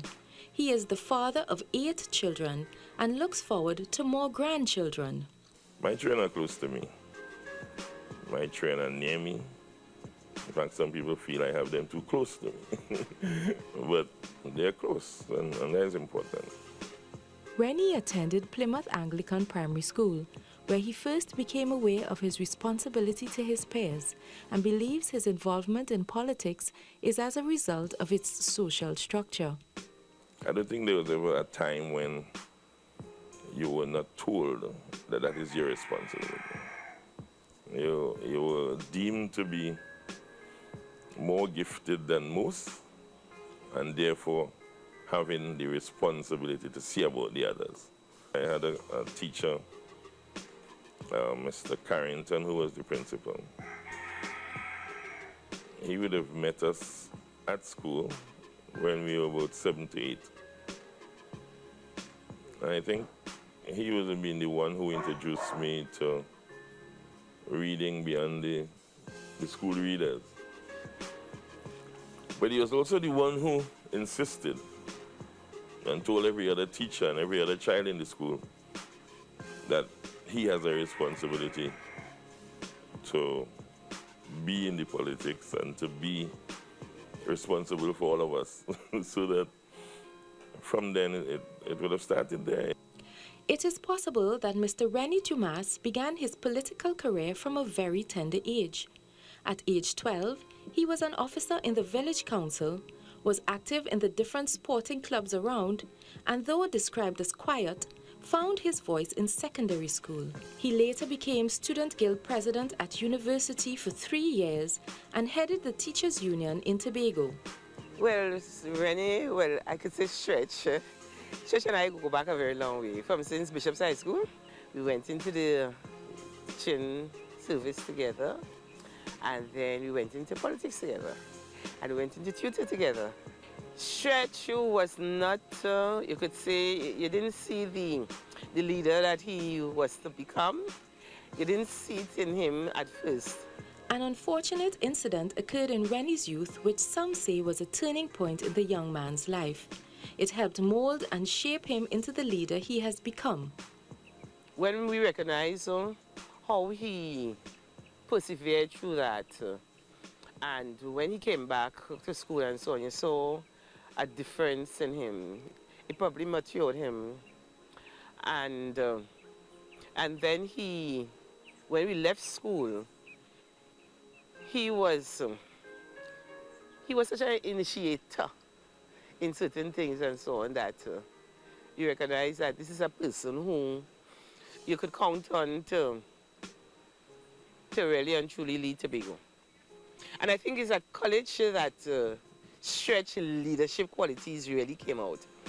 Because for the Spain Teachers College, we came in, we know it's a 2-year program, and we were the first year. The second year, who was supposed to be the more senior person, they had to take a back seat to us.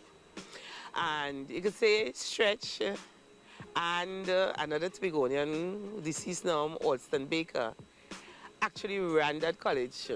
If you ask me, well, Mr. Mundy, the principal, then principal, is deceased now.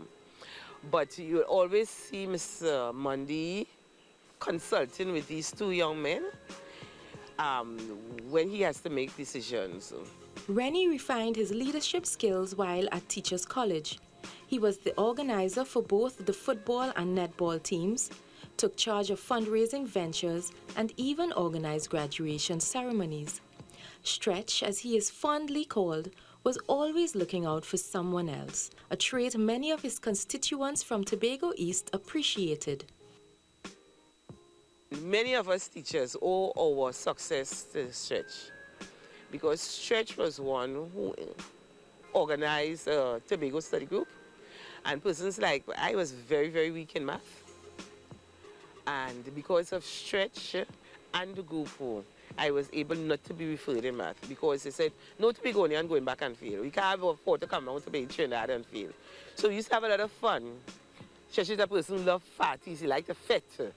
But when it came to studying, he said, nobody is going to fail. He's a very caring person, I would say. Knowledgeable, and always aspire for others to follow. Like, for instance, like, if he's taking a step forward, he's not going to leave you there. You wanted to step with him. And he always encouraged you to aim for higher heights, right? Rennie continues to work in his village. He is one of the founders of the Plymouth Bethesda Heritage Development Foundation, which began around 1996. The foundation's goal is to enrich the lives of villagers through outreach programs. On afternoons, he spends time with the youth band side, providing support and encouragement. Relationships with the community is important. I try to help with the youth steel band down the road, try to help with the young people at the time during the vacation and so on. Because primarily a lot of people give a lot to me. So I try to put something back. You must call men like Mervyn Elder, Winston Dillon, Lytton Stewart, people who invested in you, and invested in you because they thought you could invest in the community. You'll be feeling them not to do that. When he's not looking after the needs of the community, Rennie takes time out for himself. He enjoys reading, exercising, and of course, a good lime with friends. My time now is, since I'm not as strong as I used to be, it's reading, talking to people, watching the movies, watching the depictions. I am taking the time to revisit all those classics I read since I was 8 years old to now. I'm right now looking at Ulysses, from Homer, reading it again, just buy it again and reading it. Getting back into feeling what this thing is about, you know. The life is a very complex and interesting thing, you know. Every time you visit what the masters had to write, you learn something. And of course, I try to get into the contemplation of the spiritual without being too bound up with what some people call religion. Rennie Stretch Dumas enjoyed being a parliamentarian. As a young chap, he believed more could be done, and becoming a parliamentarian presented the challenge for him to do something more. I feel that being a parliamentarian puts you in communion with people from all over the country and gives you a really countrywide view and countrywide sense of responsibility. It meant that you were trying to predict actions that you expect and trying to ensure or guarantee, if you wish, some level of safety, some level of removal of risks, and of course the permitting of certain investments when you came to economic areas, as well as looking at the whole framework within which things were done, the regulatory framework for life in the country. I think it's an immense responsibility that has to be taken seriously, and I think I did. Mr. Rennie Dumas worked on bills, projects and programs that would later change many systems to how we know them today. We went into 2007, where the government expanded its role. I was placed then as, just before that, as Minister of Local Government.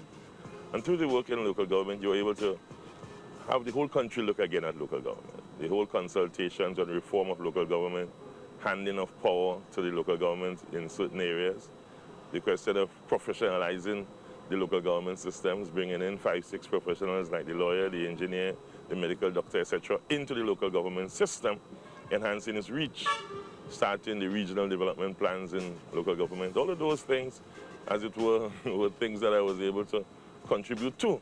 There's also the question of what we have to do with our domestics. I think we started a conversation there that is still going on. The question of reform of the legislation for labor. We started some work in that and it's going on. The fair share, I see it's now adopted as government policy.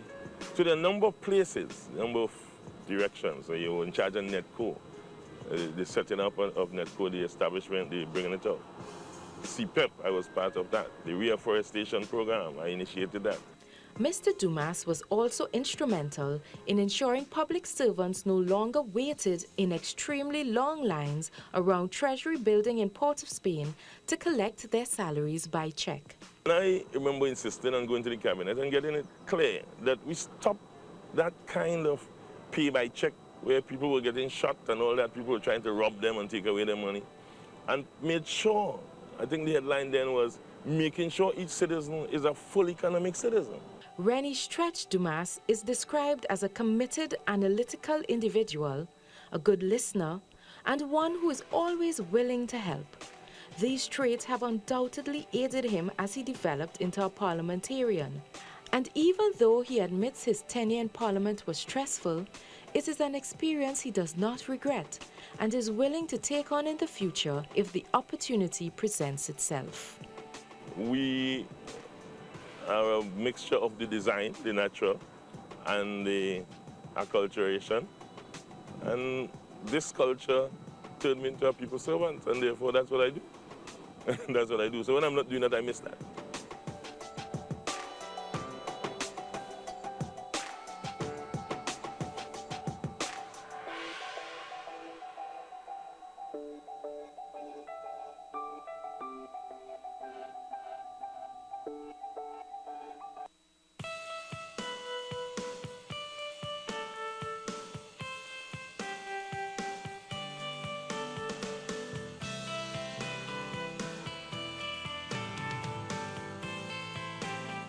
This has been a presentation of the Parliament Channel and Parliament Radio 105.5 FM.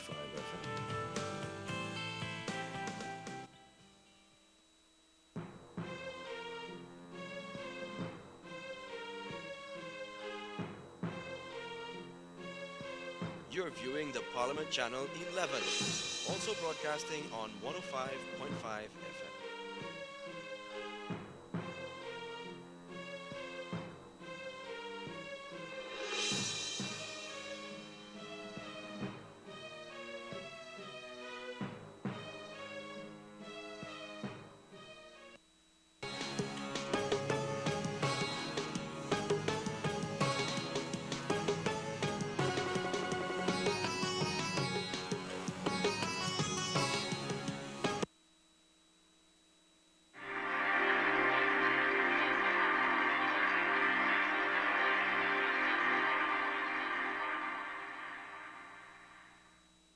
Just the mention of the name, the Red House, and the image of the magnificent red building located within the capital city of Port of Spain comes to mind.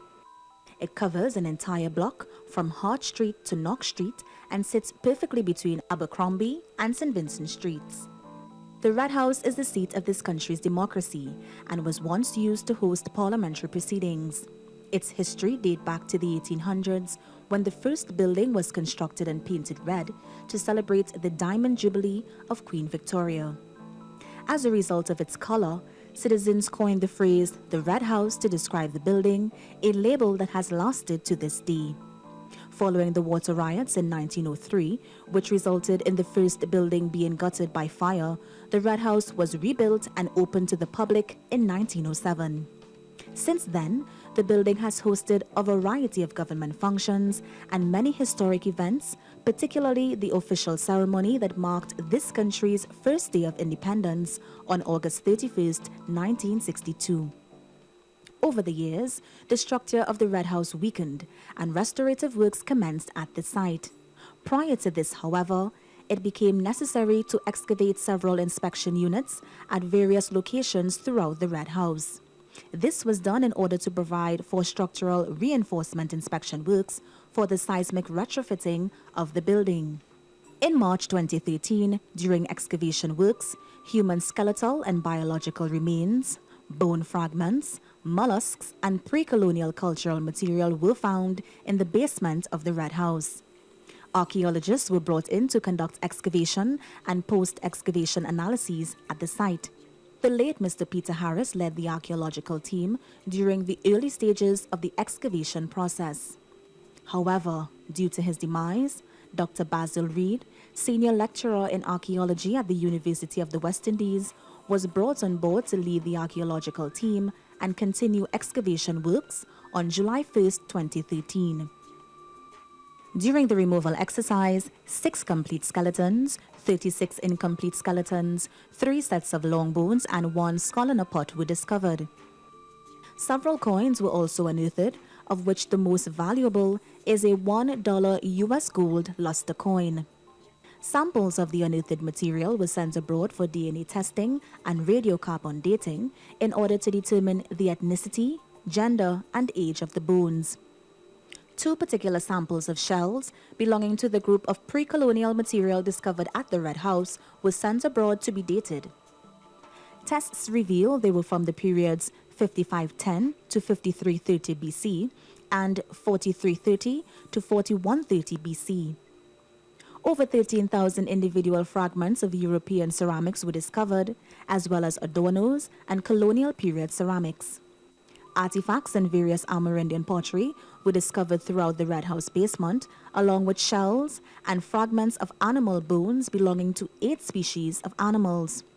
Numerous stone artifacts and pottery found buried with at least 9 of the skeletons suggest that they were directly linked to the interment process. It is also believed that landfill from the Laventil quarry was used to fill the area before the first building was constructed. To date, approximately 2,260 cubic meters of soil has been excavated since work began at the site in July 2013.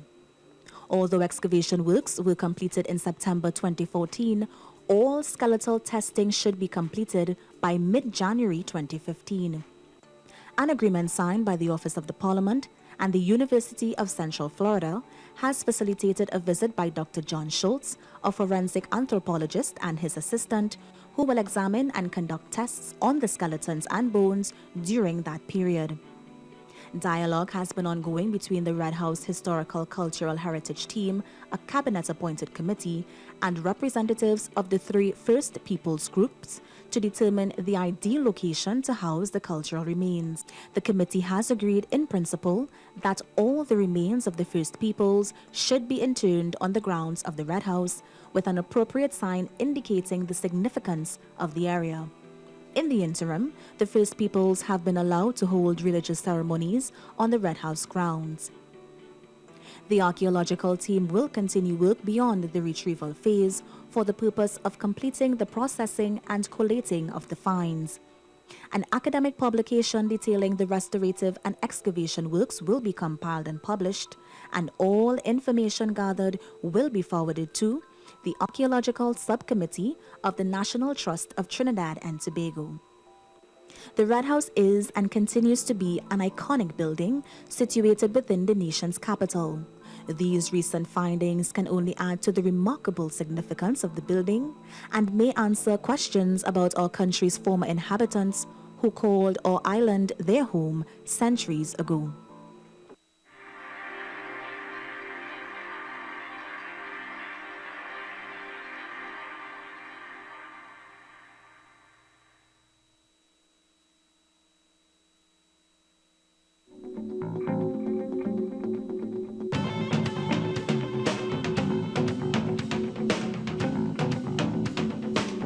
Parliament outreach.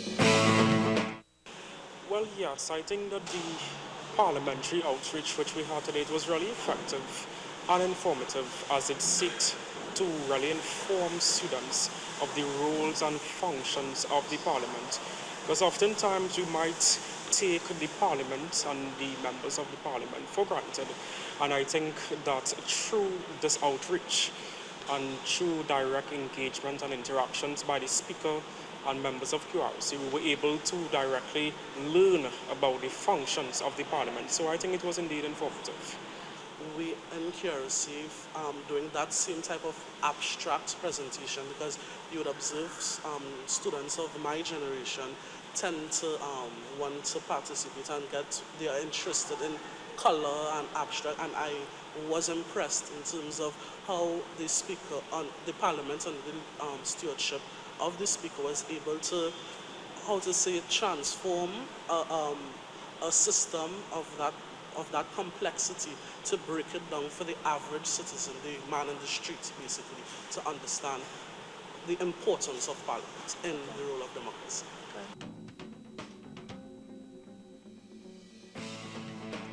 Parliament Outreach. Check our website for showtimes, ttparliament.org.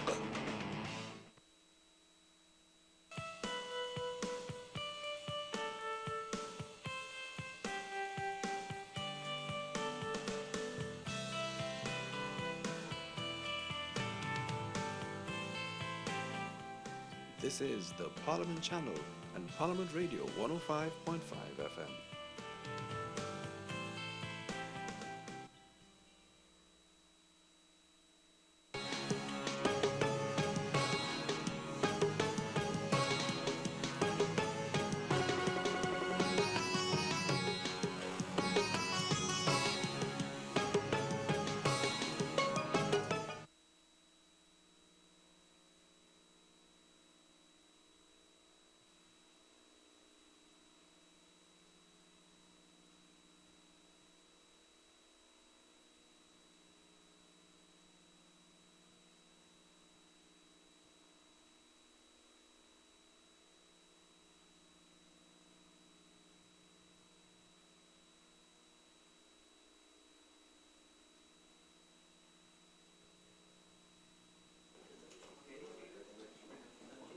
Honorable the Deputy Speaker.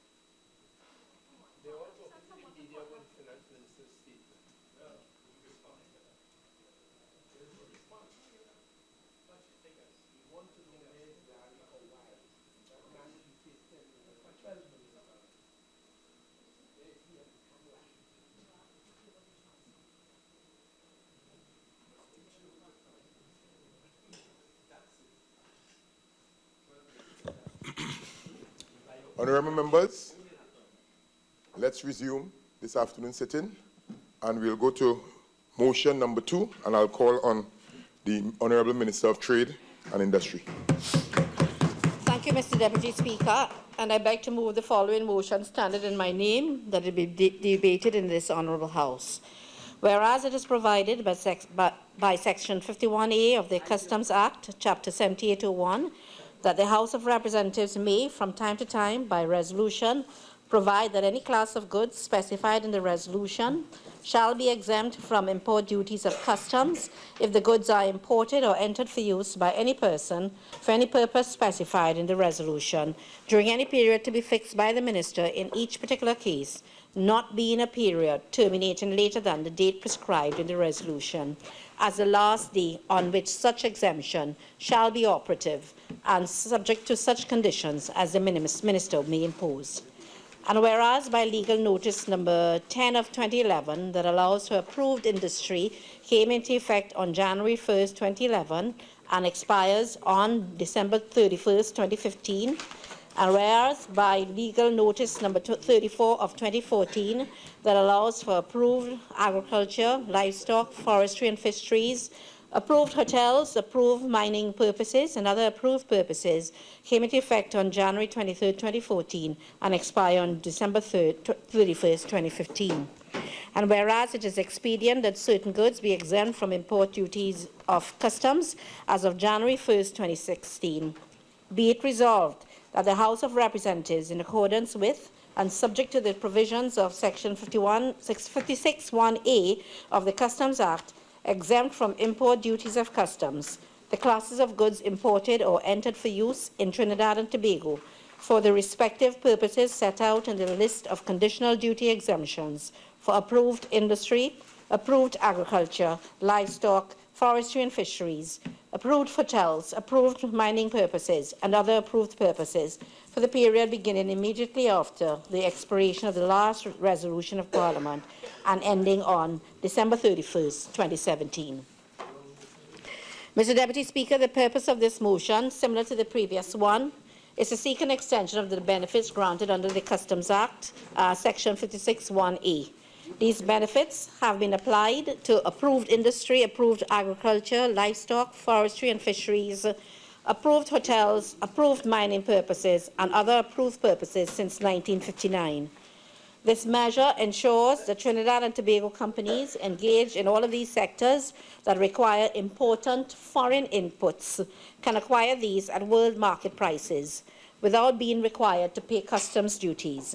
And this will ensure that local businesses are not placed at any international competitive disadvantage. The vast majority of the concessionaires in the manufacturing sector have indicated that the exemptions from customs duties have impacted favorably on their operations. It has enabled them to reduce their cost of production, thus resulting in an improvement of their competitiveness against foreign goods. And, Mr. Deputy Speaker, let's examine the process for the sake of the public, for their information. Companies that wish to apply for these exemptions are required to submit an electronic application to the Minister with responsibility for industry through the Ministry of Trade and Industry's TT BizLink system. Items that are manufactured within the CARICOM region are not eligible for duty-free importation. Once the company is approved for a grant of import duty concessions, it is required to submit the list of items to be imported on an annual basis to the Trade Licensing Unit of the Ministry of Trade and Industry for the grant of a duty relief license.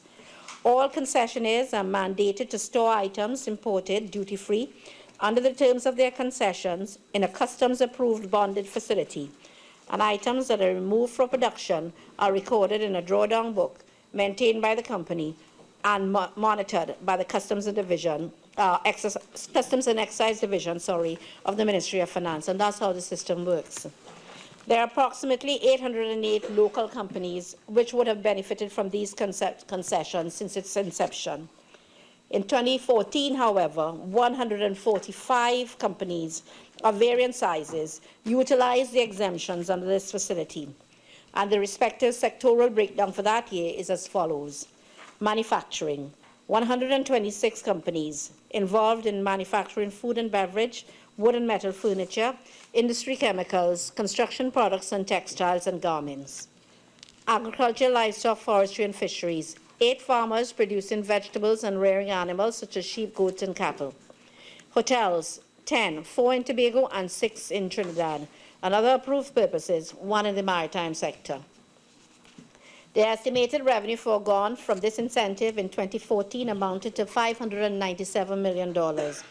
And in contrast, it is estimated that these companies have invested over $6.3 billion in the Trinidad and Tobago economy over the years. So, Mr. Deputy Speaker, the respective sectors which are eligible to be exempt from customs duties are set out in the list of conditional duty exemptions in the 3rd schedule of the Customs Act. And all areas on the list are approved by CARICOM and include sectors in which member states have a vested interest. And I will briefly outline the government's rationale for continuing exemptions in each of these areas. Manufacturing.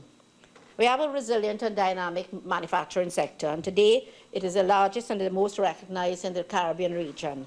Government's interests and support for the manufacturing sector is leveraged particularly on the sector's potential to further expand, to earn foreign exchange, and to provide employment for a large number of citizens. Based on data available at the Ministry of Trade and Industry, the estimated cumulative sales of approved concessionaires in 2014 was approximately $7.1 billion. The majority of these sales were made in the domestic economy, while export sales totaled in excess of 2.1 billion TT. The largest export market, as expected, is the Caribbean region. The government intends, however, to increase its effort to grow exports extra-regionally into new emerging markets, which have significant potential for broadening our export base. However, the Trinidad and Tobago Manufacturers Association have produced figures which indicate that between January and September 2015, total exports of locally manufactured goods declined by 30.7% to $5 billion, down from $7.2 billion in the corresponding period for the previous year. Export to CARICOM countries, however, accelerated by 30.5% to $1.2 billion. However, this was not enough to offset the steep decline to exports in non-CARICOM territories.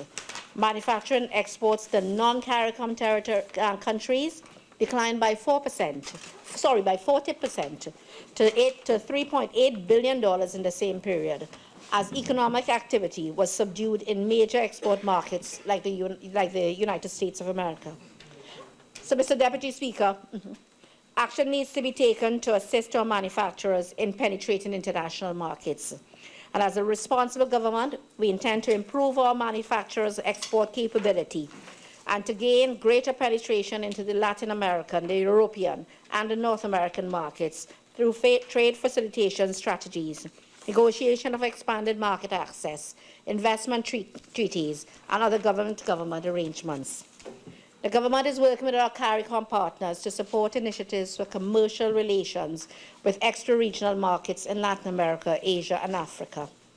Recent consultations between the Ministry of Trade and Industry and private sector stakeholders suggest that we need to strengthen our presence in Cuba, and we're doing just that, and establish new trade facilitation offices in the Dominican Republic and probably Guyana or Suriname. So, Mr. Deputy Speaker, in order to facilitate our manufacturing sector further, we intended to provide the requisite infrastructure for industrial production through the upgrading of all existing industrial sites and the creation of new ones. One was recently opened in Point Fortin. We shall complete and fully operationalize the Tamana Intech Park and the Piaco Aeropark, and these infrastructural upgrades will generate new growth areas with high-quality jobs and facilitate increased exports. Mr. Deputy Speaker, currently the manufacturing sector employs 47,800 persons, which represents 7.3% of the national labor force. The Trinidad and Tobago Manufacturers Association has identified that there are over 1,100 vacancies available in the manufacturing sector. The Ministry of Trade and Industry intends to work closely with the TTMA to ensure that these vacancies are filled. Employment within this sector is sustainable and will reduce the dependency syndrome often placed on the government for temporary forms of employment. We are also hopeful that this sector can absorb persons that have recently lost their jobs as a result of contractions elsewhere in the economy. Let me now turn my attention, Mr. Deputy Speaker, to the agriculture sector. At present, the agriculture sector contributes just 0.5% to our GDP, while the nation's food import bill is $4 billion TT dollars. Within recent years, real production in the agricultural sector has declined by over 15%. So that this government recognizes the need to increase the nation's agricultural productive capacity for the purpose of reducing the food import bill and for achieving food sustainability. Through cooperation with the Ministry of Agriculture, Land and Fisheries, the agriculture, livestock, forestry and fisheries industry will continue to be supported through this incentive regime. We intend to transform this sector into an area of economic growth. The government will be taking active steps to redevelop the sector and has proposed strategic interventions within fiscal year 2016. The core implementation strategy advanced emphasizes the need to increase productivity, profitability, and competitiveness through adopting improved technologies and new commodities, improving efficiency and effectiveness of marketing and agriculture health and food safety systems, and improved linkages within the agro-industry. The core strategy is complemented by efforts to reduce constraints of infrastructure, land tenure, credit, and production risk. The government has taken a decision to exempt farmers from all duties and taxes on various inputs into the agricultural sector, including approved chemicals, pest control, approved vehicles, approved fishing vessels, and equipment. In addition, land tenure will be given high priority, and such lands will now be delivered with access roads, drainage, and irrigation systems. The Agricultural Development Bank will be adequately resourced to allow farmers readily access credit. Through the ADB, the government will reintroduce the Prime Minister's Award for the Best Kitchen Garden in schools, and also introduce a number of national competitions and awards aimed at motivating farmers of different ages to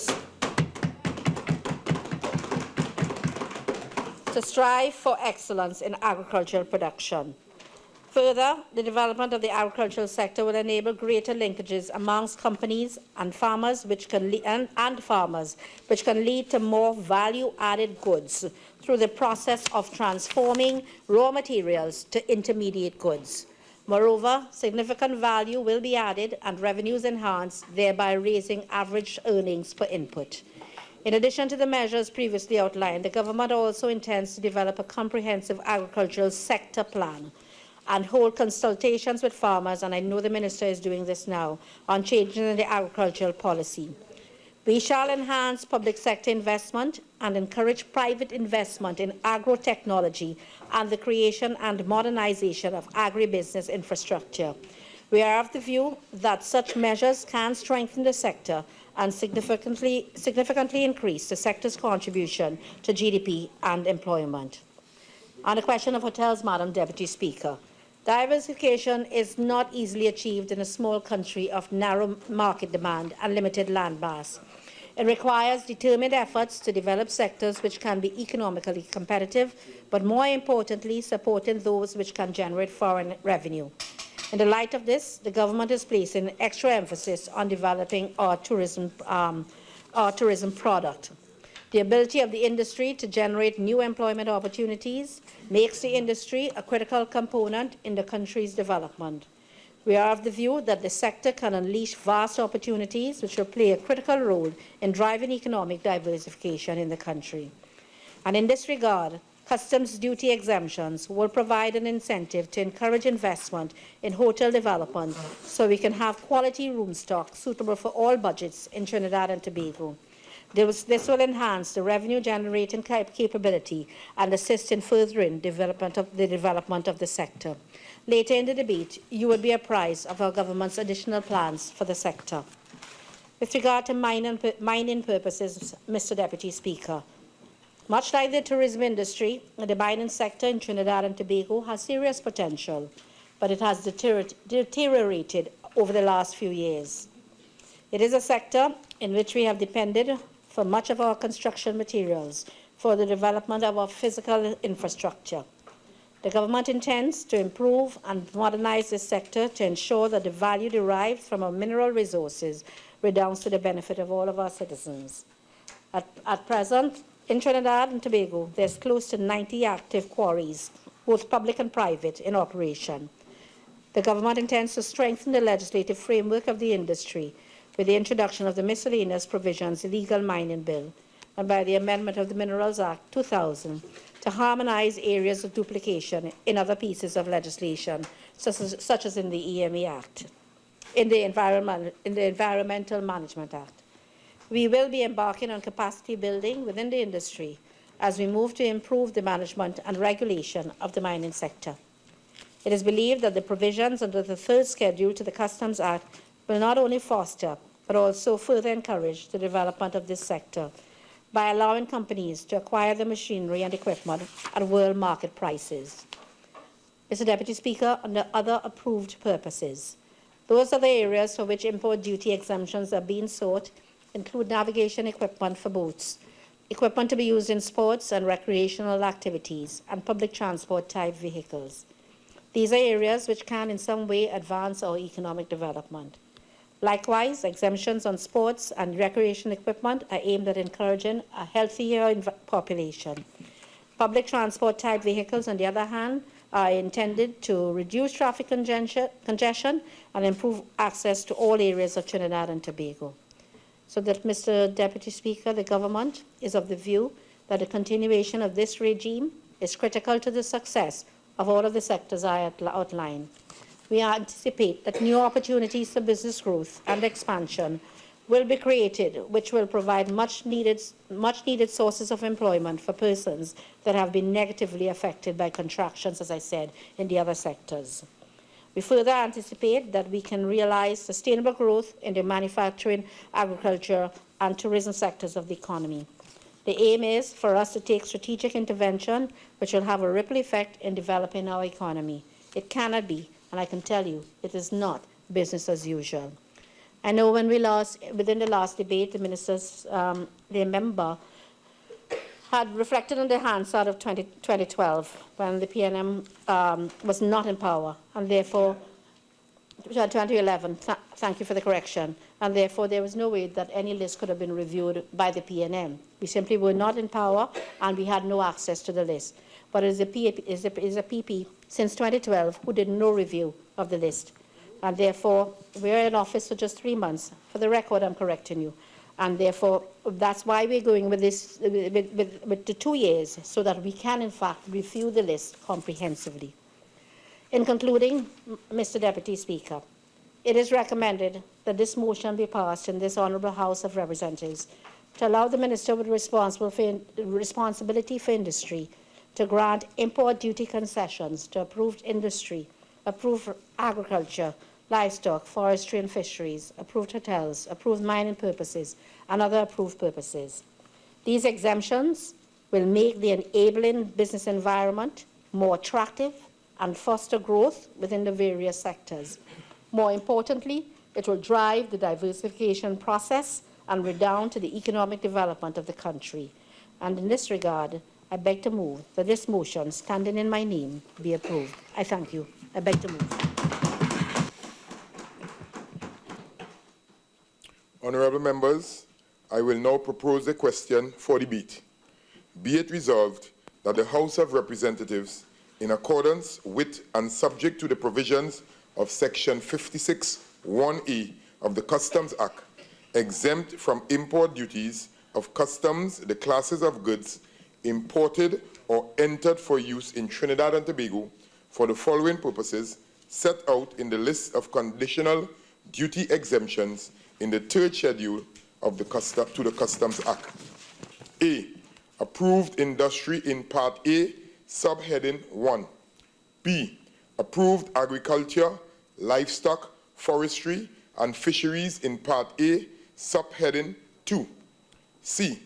Approved hotels in Part A, subheading 3. D. Approved mining purposes in Part A, subheading 4. And E. Other approved purposes in Part A, subheading 5, for the period beginning 1st January 2016 and ending 31st December 2017. I now invite members into the debate. I recognize the member for Couva South, Honourable Member. Couva North, sorry, Couva North. Thank you very much, Mr. Deputy Speaker. Mr. Deputy Speaker, Section 51A of the Customs Act, Chapter 7801, by resolution from time to time comes to this House so that we can renew this resolution to exempt from import duty of customs goods are imported or entered for use by any person or any purpose specified in the resolution during the period fixed by the Minister. And in this way, Mr. Deputy Speaker, we have come here again today to support this motion to go ahead to allow for these conditional duty exemptions. But, Mr. Speaker, what is passing strange, Mr. Deputy Speaker, what is passing strange is that the Minister of Trade and Industry is here at this point in time with us in the lower house, and of course, in her deliberations, has failed to speak about the trade policy or her trade policy or her government's trade policy for this country from now till the year 2020. And Mr. Speaker, I just want to refer to the Hansard and in previous incarnations of the said minister being here in opposition would have mentioned and Hansard would, of course, attest to this, would have mentioned when we came here with the said motion, what is your trade policy? What is the plan of the People's Partnership Government for trade in this country? So today, Mr. Deputy Speaker, I am asking her again, Minister, what is your trade policy for Trinidad and Tobago? And she has claimed, Mr. Deputy Speaker, that they have now entered government. It's only 3 months, but that honeymoon period is over. And it is time to take hold of the reign of management of this country and move forward. Take charge. Take charge and do what you have to do, what you were elected to do for the people of this country.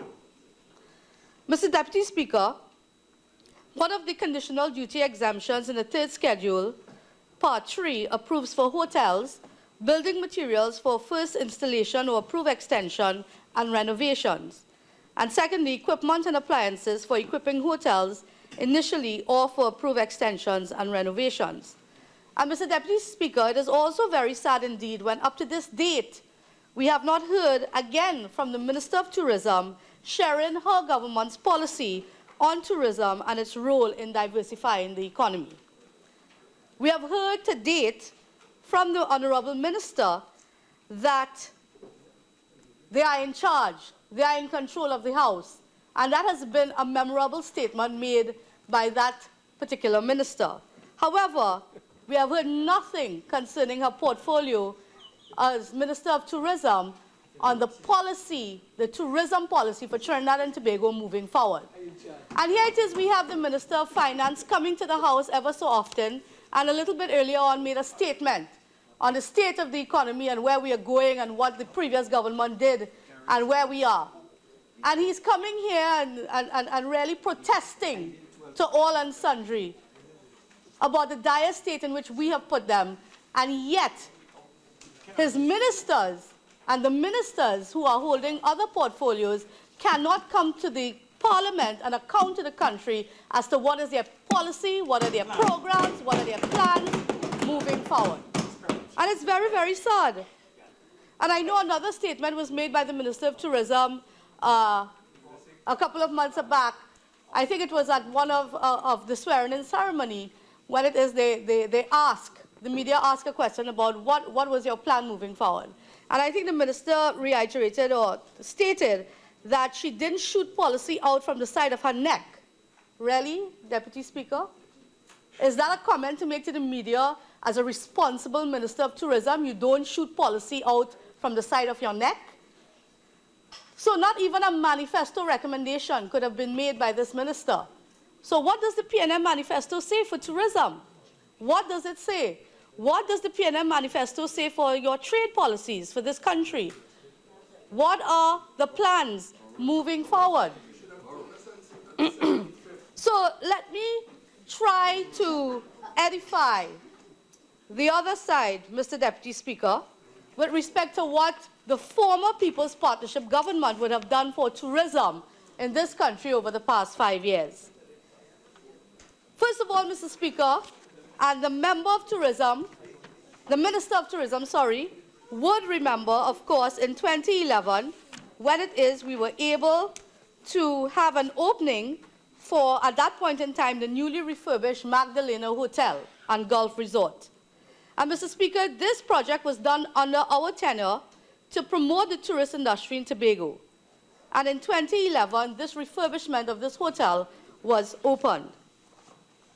And in doing so, Mr. Deputy Speaker, there is an article in 2015, and I quote from the Guardian Express, Tuesday the 15th, 2015, where that particular project now has brought so much benefits to the people of Tobago that it was quoted in this article that this hotel celebrated its 4th year successfully in a row with a steady history of double-digit growth since its reopening in 2011.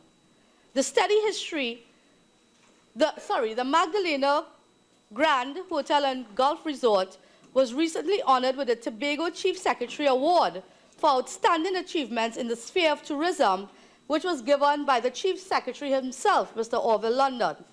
And the hotel was recognized for significant contributions to the growth of tourism in Tobago.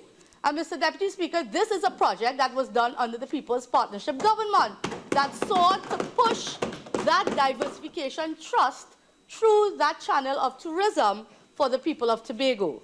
So I would really like to hear from the Minister of Tourism when she speaks about the benefits and the success of the Magdalena Grand in Tobago. In addition to that, Mr. Deputy Speaker, sport tourism has been something that has been implemented throughout the world. Sport tourism has been seen as an economic driver in economies throughout globally in different countries, especially the Caribbean islands. According to Zuha 2003, sport tourism involves a number of activities in addition to either participating and or observing sporting events. Persons who travel for sport tourism may also have a vested interest in visiting state-of-the-art sporting facilities. Mr. Speaker, during our tenure, from 2010 to 2015, we were, of course, very fortunate to construct some of the best sporting facilities this country will ever see. And I make reference to the Aquatic Center, I make reference to the Tennis Center, and other sporting facilities that we have constructed during our tenure throughout Trinidad and Tobago. And to the Minister of Sport, what is happening with these projects? Are you going to use these projects to drive that trust of sport tourism in our country? If it is that we are looking at tourism as a diversification, looking at tourism as one of the diversification thrusts of our country, we must be able to accommodate and allow for these constructed facilities to be used so that it can generate revenue for our economy. The Minister of Finance has been speaking from time and time again about generating revenues for the economy, about going about and diversifying the economy, and we would have been doing the work that he is now speaking about over the past 5 years. Mr. Deputy Speaker, sport tourists may not always be interested in traditional competitive sports and may find adventurous activities far more inviting and appealing to their leisure taste.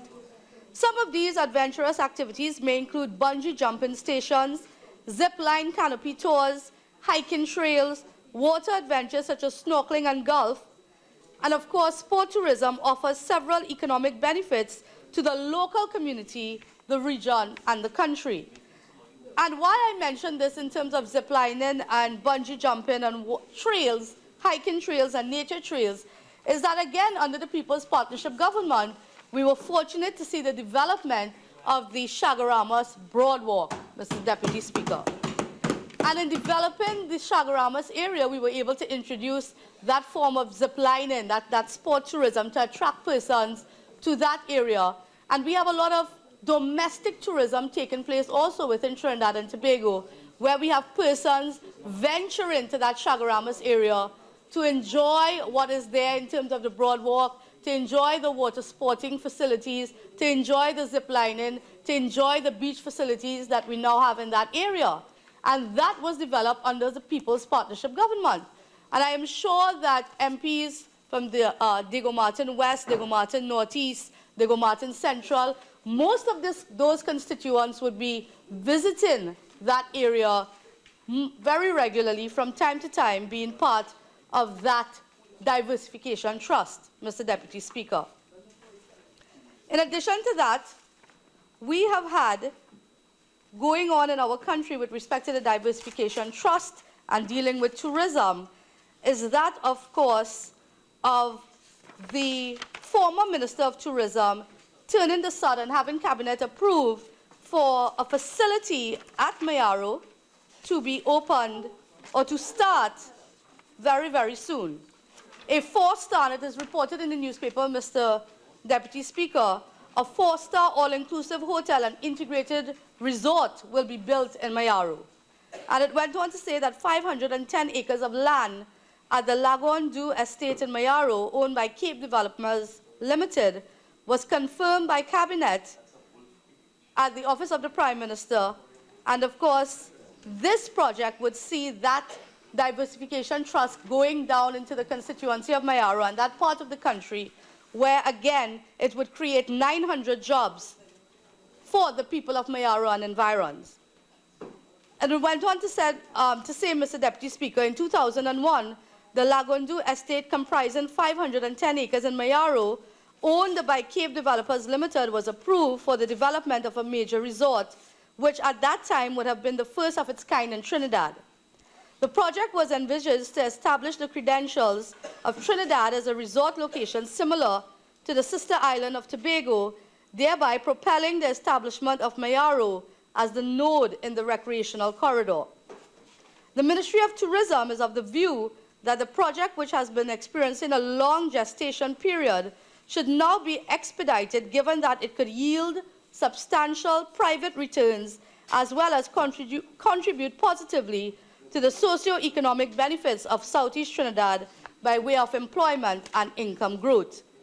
And Mr. Deputy Speaker, this particular project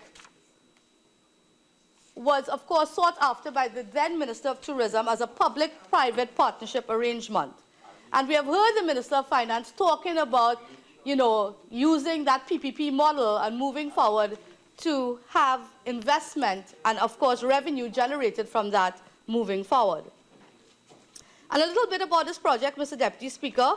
The project is expected to include a 300-room all-inclusive hotel, 222 residential lots with the prime market being for retirees, 30 condominiums, an 18-hole golf course, a mall, and a 100-bed state-of-the-art hospital.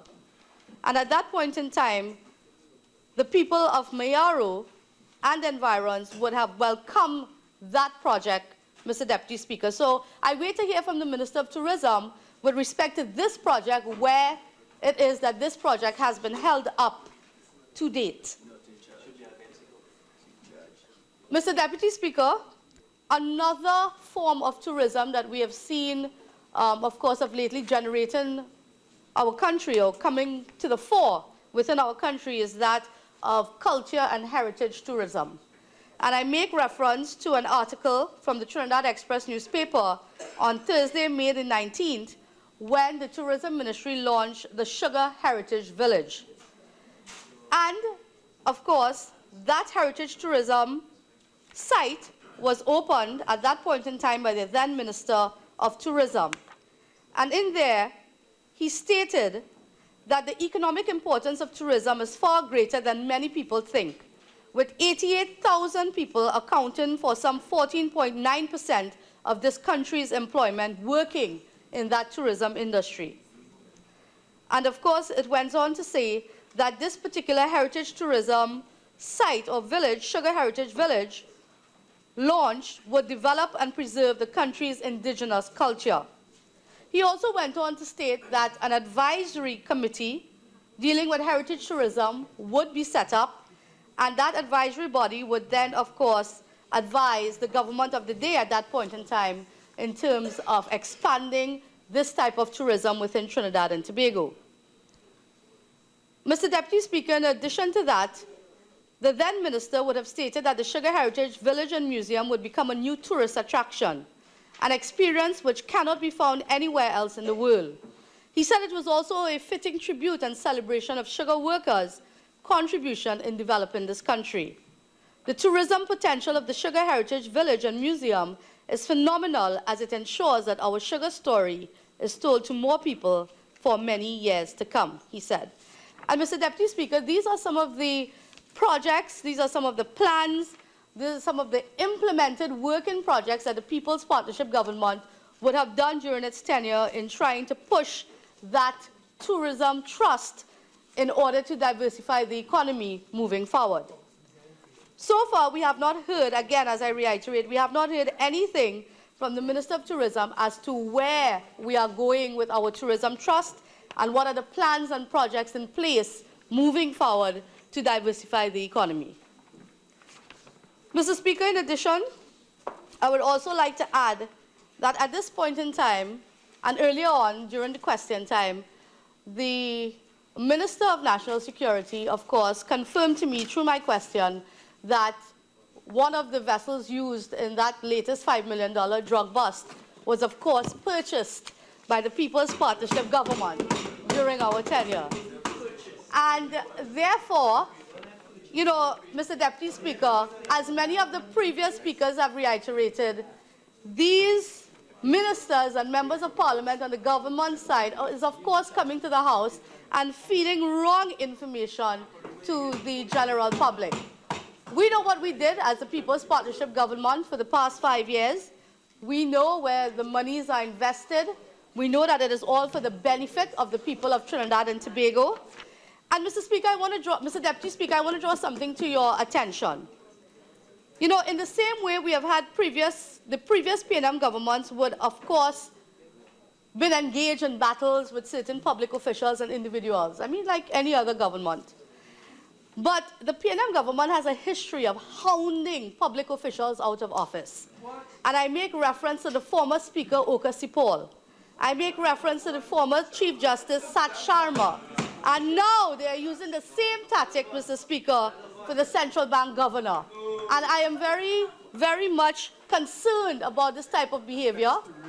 Now we are hearing, you know, you're talking about finance, you're talking about generating revenue for the economy so that we can move forward. We are talking about exemption of duties for different sectors in our country so that we can encourage revenue growth and we can encourage economic development. But at the same time, the very said public officials who are in charge.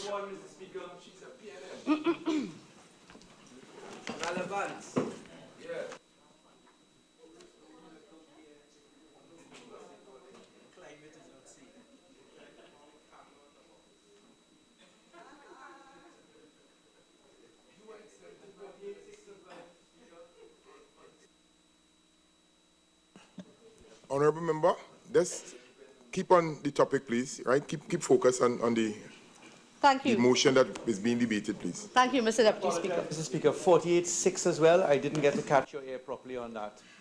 The imputation of improper motive. Hounding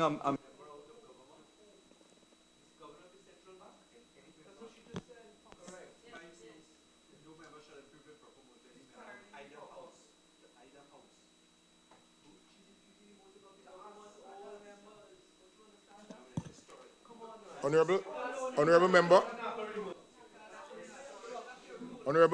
Honourable member for Couva North, you care to clarify your statement? The statement that was made on the hounding of persons out of office. You care to clarify? Mr. Speaker, I was just drawing to the reference of where history is seeming to repeat itself right here with now having a new PNM government in office. Anyways, Mr. Speaker, I will continue my contribution. It's 6 specifically, insofar as you've asked for a clarification. Perhaps I may assist you, Mr. Speaker, with your leave. Mr. Deputy Speaker, the members... No member impute improper motive to any member of either house. Yes. Thank you, Mr. Speaker, and if I may, so that we can be guided properly. The honourable member said that the government, the PNM government, has a habit historically, and then went on to say that the government was hounding the governor of the central bank out of office, thereby imputing an improper motive to every member of government sitting opposite, to a very serious matter which affects the economy and financial stability of Trinidad and Tobago. And that is a highly inappropriate Mr. Deputy Speaker, is a make. member making a speech?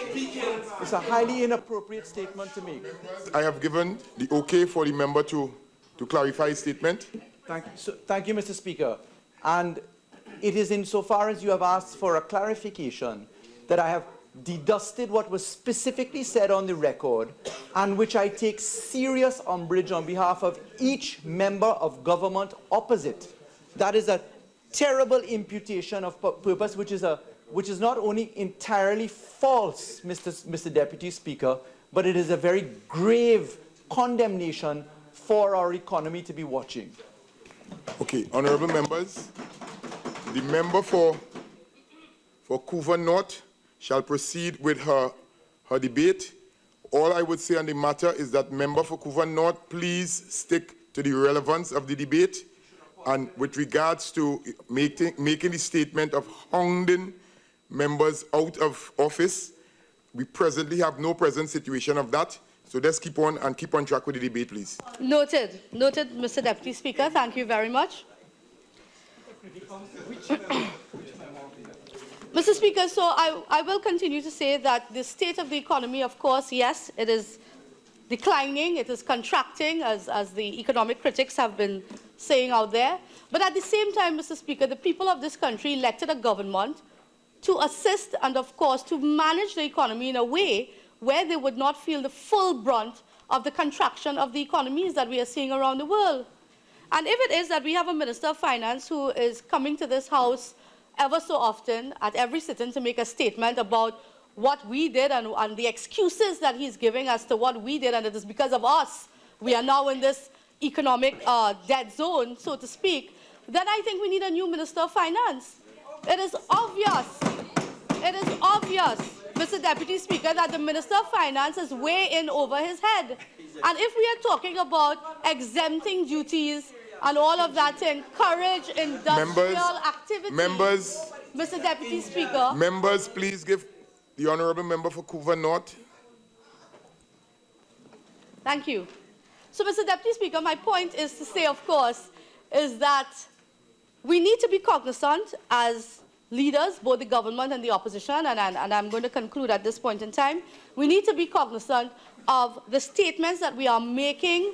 I mean, we all know how the politics of the day goes in Trinidad and Tobago, but at this time, we really need to put the benefit of the people, and we need to seek the benefit of the people first in Trinidad and Tobago. What is happening here is that we are seeing a contraction of the economy. Yes, bringing this motion to the House is all well and good. We are exempting duties to encourage further diversification, trust in the different sectors. We are allowing for this to happen. This has been happening from previous governments, and this is just the continuation of such. And we will support this. But at the end of the day, I want to say to the government that responsibility has been placed on your shoulders to ensure the efficient and proper economic management of the country for the next 5 years. So when you come to this House, don't be laying blame on the opposition members for the position that you are now in. I have reiterated in my contribution earlier what we did for the tourism sector.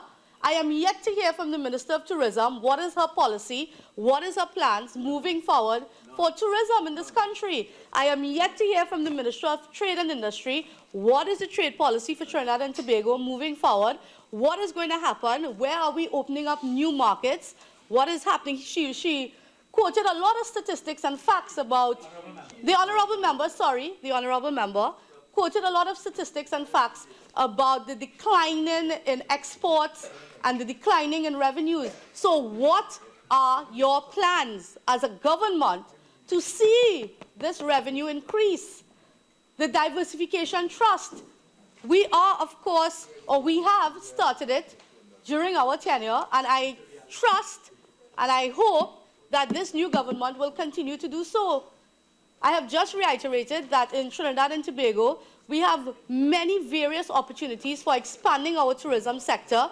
We have a new thrust in tourism that has emanated over the years, cultural and heritage tourism, and therefore we are waiting for answers from this new government, because they still claim they are new after 3 months. We are waiting from this new government to tell us as a population what they have in store for us to see us rejuvenate the economy. So, Mr. Deputy Speaker, with that, I am in support of this motion, and I rest it on the shoulders of the government to clarify and to be, of course, very much en courant with what is happening globally so that we can survive domestically and regionally as a nation. Thank you very much.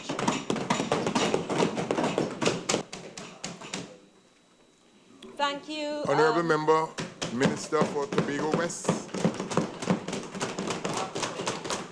Thank you, Mr. Deputy Speaker. It is with great pleasure that I join this debate at this time. It is always so pleasing to come after the Honourable Member for Couva North, because it's not too much to, yes, it's good to come after her. It's not too much to respond to. It lacks substance, it lacks essence, it lacks relevance, it lacks meat.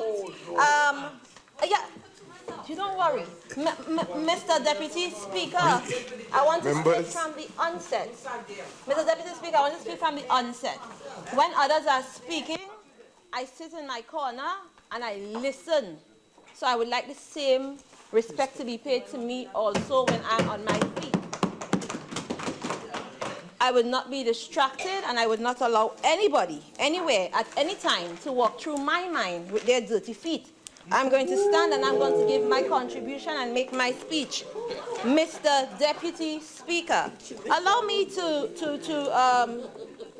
place on the record the Honourable Minister, the Honourable Member, would have spoken about the People's National Movement doesn't have any policy. Yes, we're 3 months into government, and I'm very sure that the government policy framework, or should I say the manifesto, we would have said that information that was not stated clearly. And a matter of fact, we say that what is relevant in Vision 2020, we are going to use in going forward as we review tourism policy. And it is interesting that 3 months into government and 3 months when you are out of government, you spent 5 years in government without a tourism policy. You had a change of tourism minister, 4 different ministers, 4 different permanent secretaries, not a tourism policy up to date. Honourable members, please, you are addressing the chair, the speaker, please. Deputy Speaker, they had no policy, absolutely no policy. The staff in the ministry, the people in the TDC would tell you that they would have operated how they operated because there was no roadmap, no directions, no rules, no regulations, no policy. You listen. Mr. Chairman, I'm speaking to member for Couva North, could you join me here, please? 1 second. Yes, you spoke I'd like you to already. join me here, please. 1 second. Proceed, member for Tobago. Yes, Mr. Deputy Speaker. There's this thing in Tobago that we say, today they send you for me, tell them you didn't see me. Mr. Deputy Speaker, the Honourable Member spoke about the Sugar Heritage Project. The Sugar Heritage Project went nowhere under the previous administration. They set up a steering committee and did absolutely nothing with that project. In May, they had a launching ceremony. When you go down to that piece of land, it's nothing going on there. They had $10 million in the budget to treat with that project and did absolutely nothing for 5 years. So to come here today and to ask me about what I'm doing about the project and what I'm doing about tourism policy, I'm stunned. So, Mr. Deputy Speaker, the member would have also spoken about the project in Mayaro, Lagundu. This is among one of the many projects that and one of the many commitments that this previous government would have made, and had allocated no money in their budget, no money in their accounts. Would have made promises, turn sod, take pictures. There are pictures of members of the previous administration taking pictures with people saying they're doing project with them and no money. So now, with this new government installed, you have stakeholders where commitments would have made, and they fill our inboxes day and night about these commitments saying that we owe them money. They turn sod up and down the place and no money, no allocation to treat with all these commitments that they would have made. So to come here and to tell me about policy and what you're doing in tourism, the same Magdalena, when we entered government in September, Mr. Deputy Speaker, Magdalena workers had not been paid for 3 whole months. Wow. Crazy.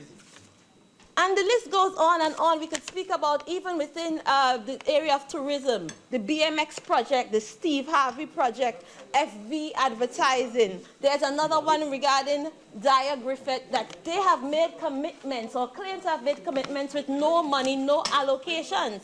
And the list goes on and on and on. So much is said over and over about this whole who is in charge and who would take charge and that kind of thing. But Mr. Deputy Speaker, I want to say here first and foremost that when you are elected to leadership, it is to take, you take responsibility. And I've learned this from a good old school teacher, the Honourable Orville Delano London, Chief Secretary of the Tobago House of Assembly, that when you are elected to leadership, and when people have reposed their confidence in you to lead, you do that. you lead. Because after 5 years of their, I wouldn't even say leadership, I would say occupancy, because that's what they did. They occupied office. They did not lead. For 5 years, Mr. Deputy Speaker, this country was on autopilot. They paid no attention, no concern as to what was taking place in this country. Well, there was mismanagement, corruption, and waste left, right, and center. And when you speak to the people who are supposed to be in charge or in leadership, they didn't know, they don't know anything that's going on. They only been informed and been advised.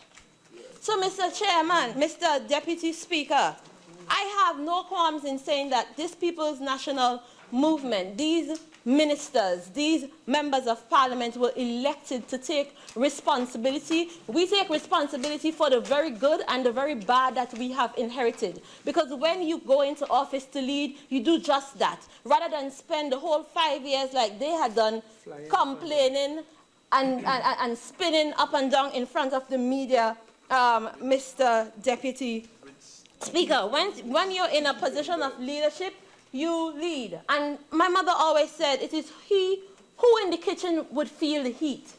When you're in the kitchen and you're feeling the heat, you have that option to stay there and bawl fire, fire, fire, or take control of that situation and bring this place back to some kind of decency, some kind of state of normalcy, some kind of state of sanity. And the people of Trinidad and Tobago voted for leadership, not for the country to be on autopilot. So I say today, yes, we are in leadership, and we are going to take responsibility for the very good and the very bad that we have inherited. You can easily sit back and say, oh no, we don't know what is going on. But we take responsibility for our actions, and we take responsibility for all that is going on that we have to fix. There are many things that they would have done, but the time is too late for them to turn back the hands of time. We have to deal with it. So I am not here to go back and forth with the Member of Parliament over those comments. That doesn't require any of my attention. So, Mr. Chairman, Mr. Deputy Speaker, allow me to proceed, please, with my contribution. Mr. Deputy Speaker, the purpose of this motion is to seek an extension of the initial resolution that was granted pursuant to Section 56(1)(a) of the Customs Act.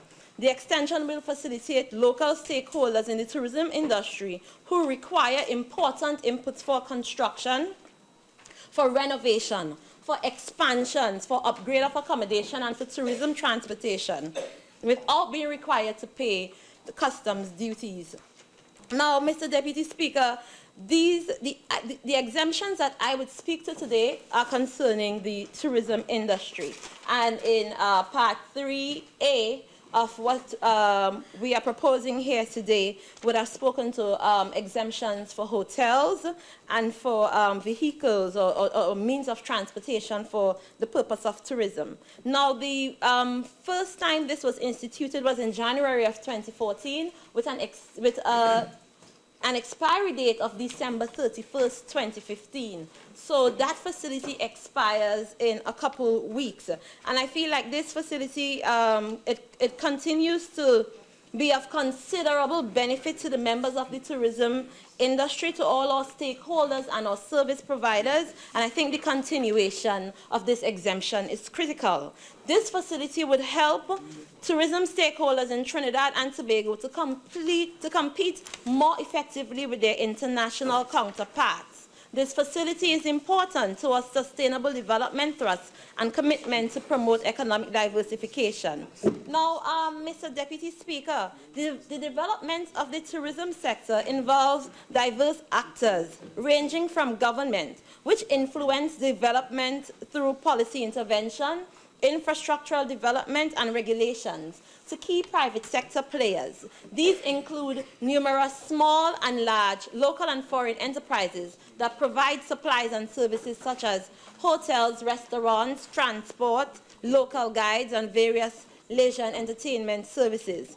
Unlike other sectors that are inherently enclaves, such as the extractive sector, tourism generates employment opportunities and create linkages across all sectors. For instance, in the area of agriculture, in other sectors that provide many different services, such as the construction of roads, airports, ports, and so on. I think we can all attest that tourism is indeed a very dynamic industry, and it is one of the largest and fastest growing industries in the world. Given its size, the sector bears considerable potential for economic growth, diversification, and structural transformation of the economy. Against the backdrop of what we currently face in the economy, Mr. Deputy Speaker, the government has made a conscious and deliberate decision to sustain and improve its investment in the tourism sector, to make the sector more promising, more profitable, and more predictable. We are at a stage of our national development where we can no longer pay lip service to diversification, but we must take quick and serious action, not just for our holistic development, but for our very survival. Yes. Mr. Deputy Speaker, it is believed that we in the Caribbean, that we compete among ourselves for the tourism dollar because we have similar products. And for the most part, we all boast of sand and sea and sun. So we vie aggressively among ourselves for the tourism dollar. Over the years, the landscape has changed tremendously, and the average tourist has matured and is looking for so much more. Today's traveler wants more than just a pretty beach. The modern tourist is interested in local history, natural attraction, expressive culture, exciting local cuisines, value for money, especially as it relates to comfortable accommodation. Now, Mr. Deputy Speaker, tourists are becoming increasingly demanding about the range and the quality of tourism products provided when choosing their destination. We cannot grow as a destination if we fail to ensure the stream of our products and services offered meet the highest quality and standards of delivery. Accommodation is a vital component in this industry. Comfortable hotel and accommodation facilities play a very important role in popularizing any tourist destination. If a person who is far away from home gets to enjoy the same facilities and comforts as he enjoys at his home, then he is bound to become attached to the place. On the other hand, if the tourist ends up at a place where the hotel and accommodation facilities are not satisfactory, it is quite likely that he might never return to that place. So therefore, we must do our very best to provide maximum comfort to visitors at reasonable and affordable rates. So, Mr. Deputy Speaker, this customs duty exemption facility serves as an incentive for local stakeholders to construct and outfit their properties at an affordable price so that they would not be placed as a competitive disadvantage when compared to their international counterparts. Here we speak about cost effectiveness and international standards requirement. Now I'll share a little statistics with you, some information as it relates to this concession or these exemptions in the hotel industry. During the years 2012 to 2015, that's October 2012 to September 2015, the total amount of capital invested by the hotel industry is $250,960,000 in revenue. The total revenue, in capital investment, the total revenue foregone is roughly $16 to $17 million. And the same could be said for the importation and exemptions for vehicles, where we have processed 233 applications over the period of October 2012 to September 2015. $30 million, $30,275,000 had been the capital invested, and we would have foregone $13,557,000 in import duties and motor vehicle taxes. Now, these exemptions, or should I say incentives, that are practiced or would have been implemented in other countries throughout the region. This is minor compared to what Barbados is offering, compared to what Aruba is offering, St. Lucia and Dominica and Jamaica, Mr. Deputy Speaker. And since we are vying and pretty much competing among each other, we have to keep up.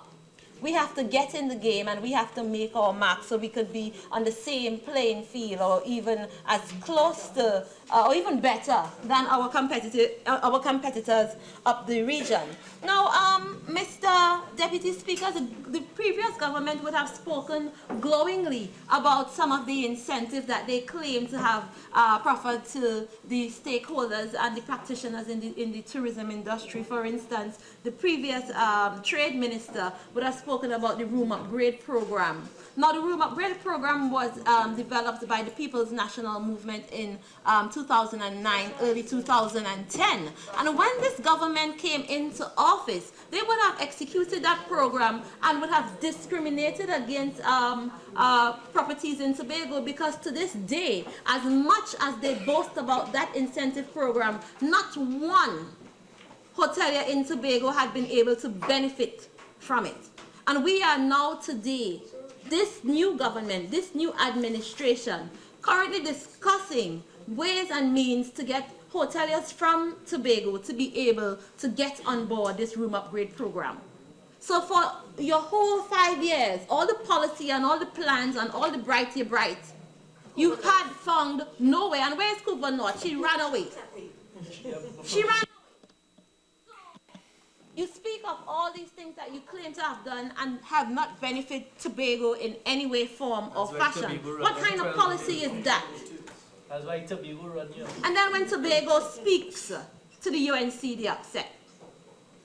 So, and she would have spoken about policy and so on. But I want to say to the people of Tobago, and especially the small tourism hoteliers and practitioners, the stakeholders out here, that thank God this is a new day, a new administration, a new government that is serious about tourism investment and serious about developing the industry. So I would speak to some of the different initiatives that we are going to pursue aggressively to ensure that the stakeholders are well taken care of and we can raise the profile of tourism in Trinidad and Tobago. And I speak to the same room upgrade program that we are now working on to ensure that everybody gets their fair share. I speak to Mr. Deputy Speaker, the program called TTIC, which is the Trinidad and Tobago Tourism Industry Certification Program, designed to ensure that tourism operators and service providers in Trinidad and Tobago conform to prescribed standards and quality operations. I'm sorry that Couva is not in the house to hear all this. You can't pick a fight and run. Now, Mr. Deputy Speaker, I speak now to the Blue Flag program. You would have seen pictures of members of staff up at Las Cuevas Beach, because Las Cuevas Beach has Blue Flag certification, and we are working on extending that, working hand in hand with Tobago House of Assembly to have that certification at Castara, at Mount Irving. And the list goes on and on. The STAR program for customer service, the STEP program to ensure that the entrepreneurs are well trained and could be more profitable and more competitive in the industry. We have a new board of the TDC, and we are working with the Tourism Development Company to develop policy, a real board. So we are talking about transparency and accountability. So, Mr. Deputy Chair, Speaker, over the past 3 months, I have been meeting with stakeholders across Trinidad and Tobago. I have reinstated the stakeholders program to speak to stakeholders on a quarterly basis to hear what are their issues. And as we move into the next quarter, the Ministry of Tourism would be embarking upon a national consultation with an aim to improve tourism policy and to amend the Tourism Development Act of the year 2000. You sat there for 5 years with a Tourism Development Act of 2000 and come here today to tell me about policy. Shame on you. So the list goes on and on and on. And I want to speak finally about another initiative, because next week, December 22nd, I invite each and every one of you to the launch of the Tourism Baseline program. It is a survey, which is a, let me tell you a little bit about it. The Tourism Baseline survey. This is an initiative that is geared to establish baseline data for the tourism indicators that will track changes in the sector over time to assess the economic impact of tourism on the defined priority areas. So, Mr. Deputy Speaker, the list goes on, and I'm so sorry that Couva South has not, not my friend Couva South, but Couva North has left the chamber. So these are among the numerous policies we are consulting, we are speaking to the stakeholders. At the end of the day, Mr. Deputy Speaker, tourism is a catalyst for change, for improvement, for development, for job creation, for human capital development and investment, for economic resuscitation. Because that is what this country needs at this time after 5 years under the UNC, economic resuscitation. So, Mr. Deputy Speaker, whilst we will be foregoing some revenue based on these exemptions, we must be rest assured that we are making an investment to improve, and we would regain, we would get tenfold back on these investments that we would have made.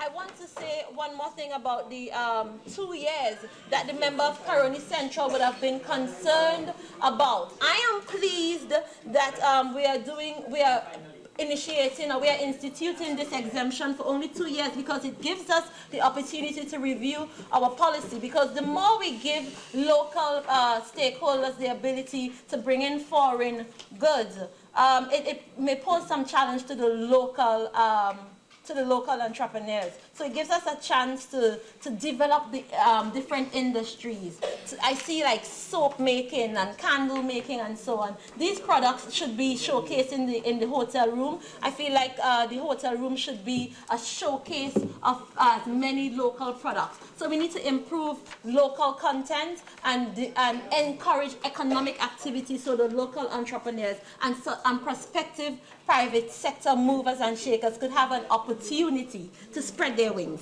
So, Mr. Deputy Speaker, with that said, I want to join my colleagues here on this side in supporting this exemption facility, and I want to encourage my friends on the opposite side, including Couva North, who has left the chamber, to jump on board and lend your support. Mr. Deputy Speaker, with those very few words, I thank you.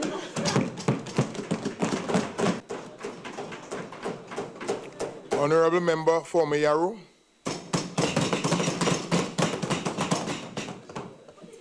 Thank you, Mr. Speaker, Deputy Speaker. I rise to contribute to this bill in this House as laid by the Honourable Minister of Trade and Industry. Thank you for allowing me the opportunity to join in the debate on this most important piece of legislation. Mr. Deputy Speaker, I wish to focus my attention primarily, but not limited to, the agricultural sector in Trinidad and Tobago, but more specifically under motion number 2, approved agriculture, livestock, forestry, and fisheries in Part A, subheading 2. But before I get into the substance of my presentation, Mr. Deputy Speaker, I just want to mention that every week that I come here into this chamber, I hear this mantra of waste, corruption, and mismanagement. No, but you see, it's like they don't believe their own propaganda, Mr. Deputy Speaker. They have to keep reciting it like a rhyme. Reciting it over and over and over. It's like kindergarten children hopping and skipping merrily reciting this rhyme. But it's time to stop that now, because you are the government, you are in charge. And they have plans. You are in charge, you have plans, you have policies. Get on with the work of running this country. Thank you. Mr. Deputy Speaker, just for the record, and I want to put it on record, and come, members, let's listen to the Honourable Member for Mayaro, please. I would like to take the opportunity in this House to lay on the record some information that has been circling around in my constituency, which I think I need to bring some clarity. For the record, my name is Rushton Paray, and I am the elected member of parliament in this house for the constituency of Mayaro. There are those outside who are walking around saying otherwise, believing that they have ownership to the constituency. They are bringing chaos and confusion into the minds of young children of my constituency. It is for them that I place on this record to bring clarity to this issue once and for all. Mr. Speaker. Members, I will please. be happy to give way to the member for Port of Spain, not if he has something to say. Members, please. Honorable member for Mayaro, please continue. Honorable member for Mayaro. Members, let's give the member a speaking time, please.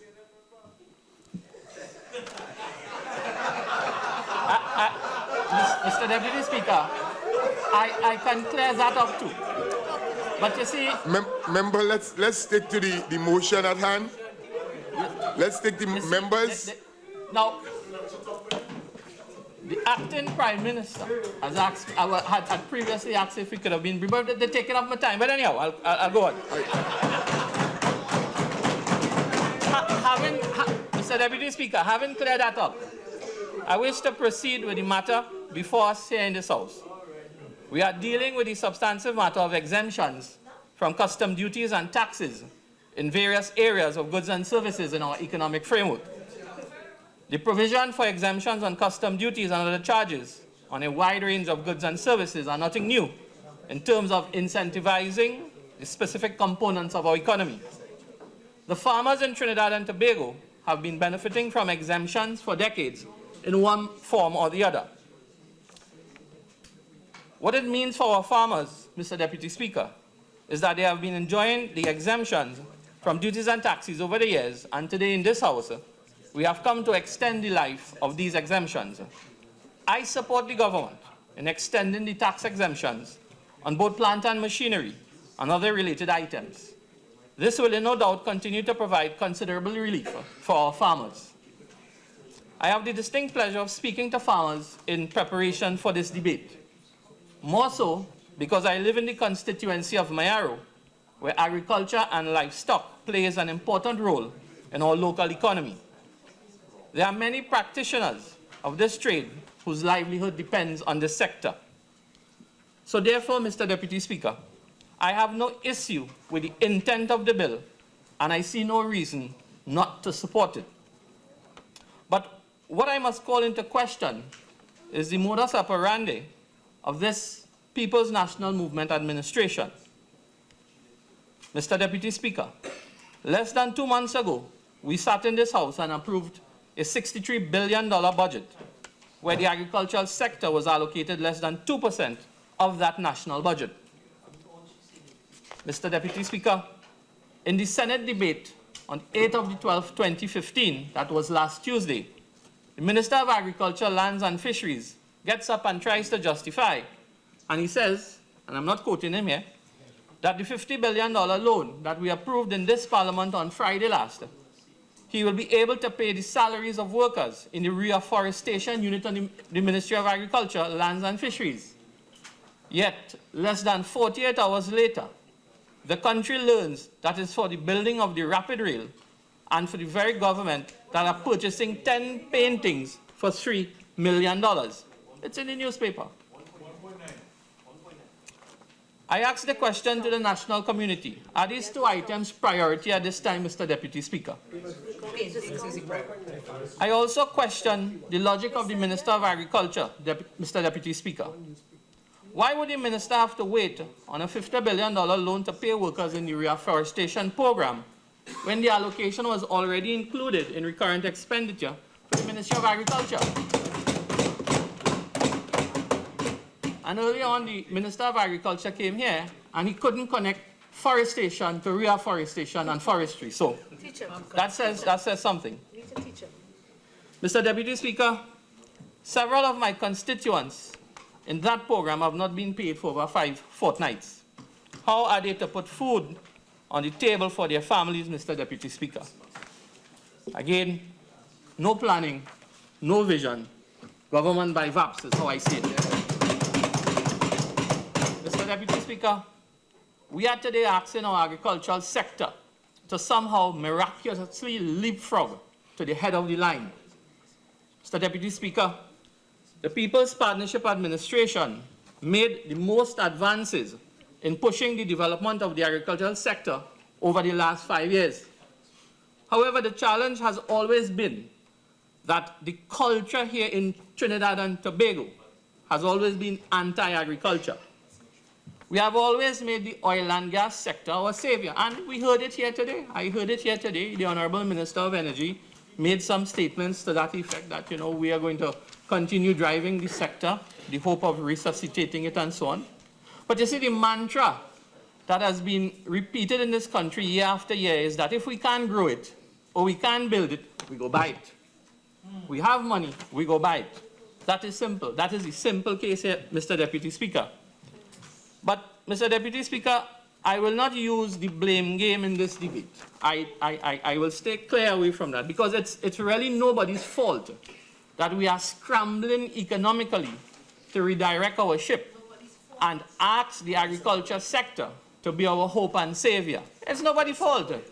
We collectively, as a nation, allowed the agricultural sector to be last on the table.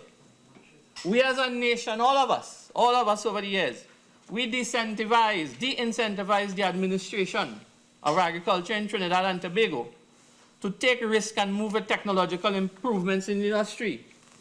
We ridiculed, Mr. Deputy Speaker, our technologists who offered modern methods of farming, discarding them for political reasons. Mr. Deputy Speaker, there was never a demand for the agriculture sector to become more productive as a matter of food security and even national security.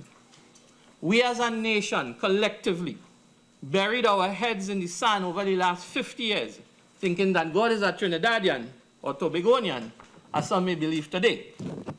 We as a nation, Mr. Deputy Speaker, turned a blind eye to the global economic turmoils, political instability in our wheat-producing nations, global climate changes wreaking havoc on some of our international food baskets.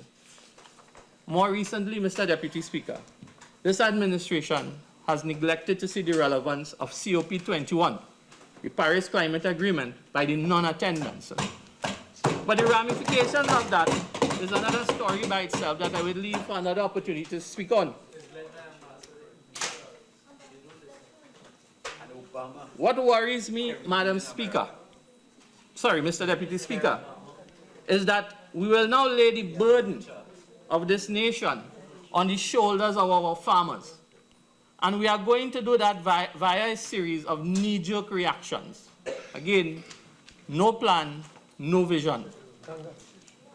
The Ministry of Agriculture, Mr. Deputy Speaker, has been the proverbial traffic branch. There's a whole saying in the police service, when you give your seniors trouble in a police station, they send your traffic branch to work and you end up in the crazy somewhere burning in the hot sun for 8 and 10 hours. Over the years, the Ministry of Agriculture has been used as a punitive ministry. You give trouble somewhere in one of the ministries, we send you in the Ministry of Agriculture to work. And the thing about it is that how serious can we be for agriculture in this country? But that is how culturally we as a people saw agriculture in Trinidad and Tobago. The fact is, Mr. Deputy Speaker, administration after administration have attempted to change the culture in Trinidad and Tobago. But clearly the evidence proves otherwise. The culture continues to change administrations. This is a brutal reality that this administration will have to deal with, Mr. Deputy Speaker. Mr. Deputy Speaker, the People's Partnership Government was in the process of gearing up to do more work in the rice and cassava industry with the ultimate objective, and my colleague there opposite would say how, because he's not in the food basket. He doesn't understand what's happening in these parts of Trinidad where we're growing the food that feeds this nation.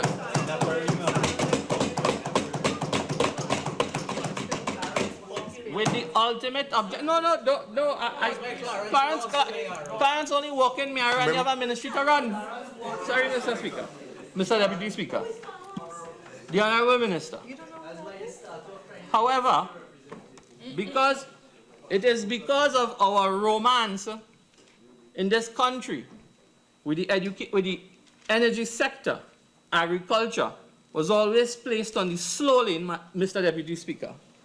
Beyond customs exemption, a concerted effort is required to incentivize the rice farmers to assist with the reduction of our food bill. Our national requirement for rice as a staple is 30,000 tons annually. However, Mr. Deputy Speaker, we are producing between 6,000 and 8,000 tons. It is my understanding from consultations with the rice farmers in my constituency that we do have the capacity to produce the requirement as long as the land tenure, access roads, and labor issues are sorted out, which the Honourable Minister has spoken about earlier on, that some focus will be put in that area in agriculture. So we look forward to that. So I plead with this government to put some priority on these issues. The question still lies, will exemptions from custom duties do enough to aid the agriculture industry to move forward? Mr. Deputy Speaker, under the Partnership Administration, the research around cassava production was accelerated due to the understanding of the volatility of the wheat market internationally. If Russia or China encounters any sort of turmoil, do you think that they will export their wheat, Mr. Deputy Speaker? I don't think so. They will keep the product for their home market. Even with that knowledge, there are those in the administration of the agriculture sector here in Trinidad and Tobago will not see cassava beyond the table requirements, rather than see it as a safety and security net for the volatile wheat market. Food security has to be the focus in terms of our reality. Mr. Deputy Speaker, how will tax exemptions assist farmers with land tenure leases? There are farmers whose ability to access funds for capital injections was stymied by the lack of land tenure. There are farmers in Gandhi village who have been waiting upwards of 20 years for their leases. Today, many of them have lost the family linkages as their children have gone on to UTT and UE and have no intention to work the land. We have, again, strangled the growth and development because of these lapses. And as I said, I'm not blaming anybody, any administration, but this is how culturally we in Trinidad and Tobago has moved with the agricultural sector. Just to be clear, Mr. Deputy Speaker, this did not happen from 2010. The Partnership Administration started to clear that backlog since then, but it was a very messy situation in the granting of leases over the period, the last 10 years before. It has indeed been a Herculean task for the ministry to get in control of. Mr. Deputy Speaker, I wish to just bring a bit of this conversation to my own constituency, because I believe that when I stand here, I owe it to my burgesses to discuss the environment they are operating in.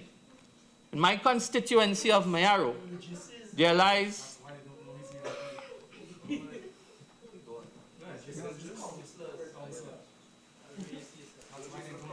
Go ahead, Honourable Member. In my constituency of Mayaro, there lies a gem for livestock production in the Mora Valley Farm, where there are over 900 heads of cattle, inclusive of a commercial herd, which was started under the partnership government to reintroduce buffalo to the market with the hope of reducing the amount of beef and beef products imported, which is a key contributor to our food import bill.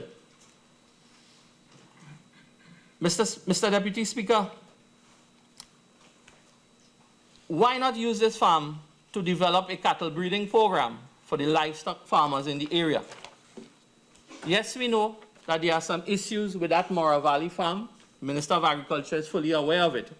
But a biosecure area can be set up and a calf-rearing scheme can be formulated as to ensure that the livestock farmers in and around Rio Claro and Mayaro, those areas are serviced and provided for.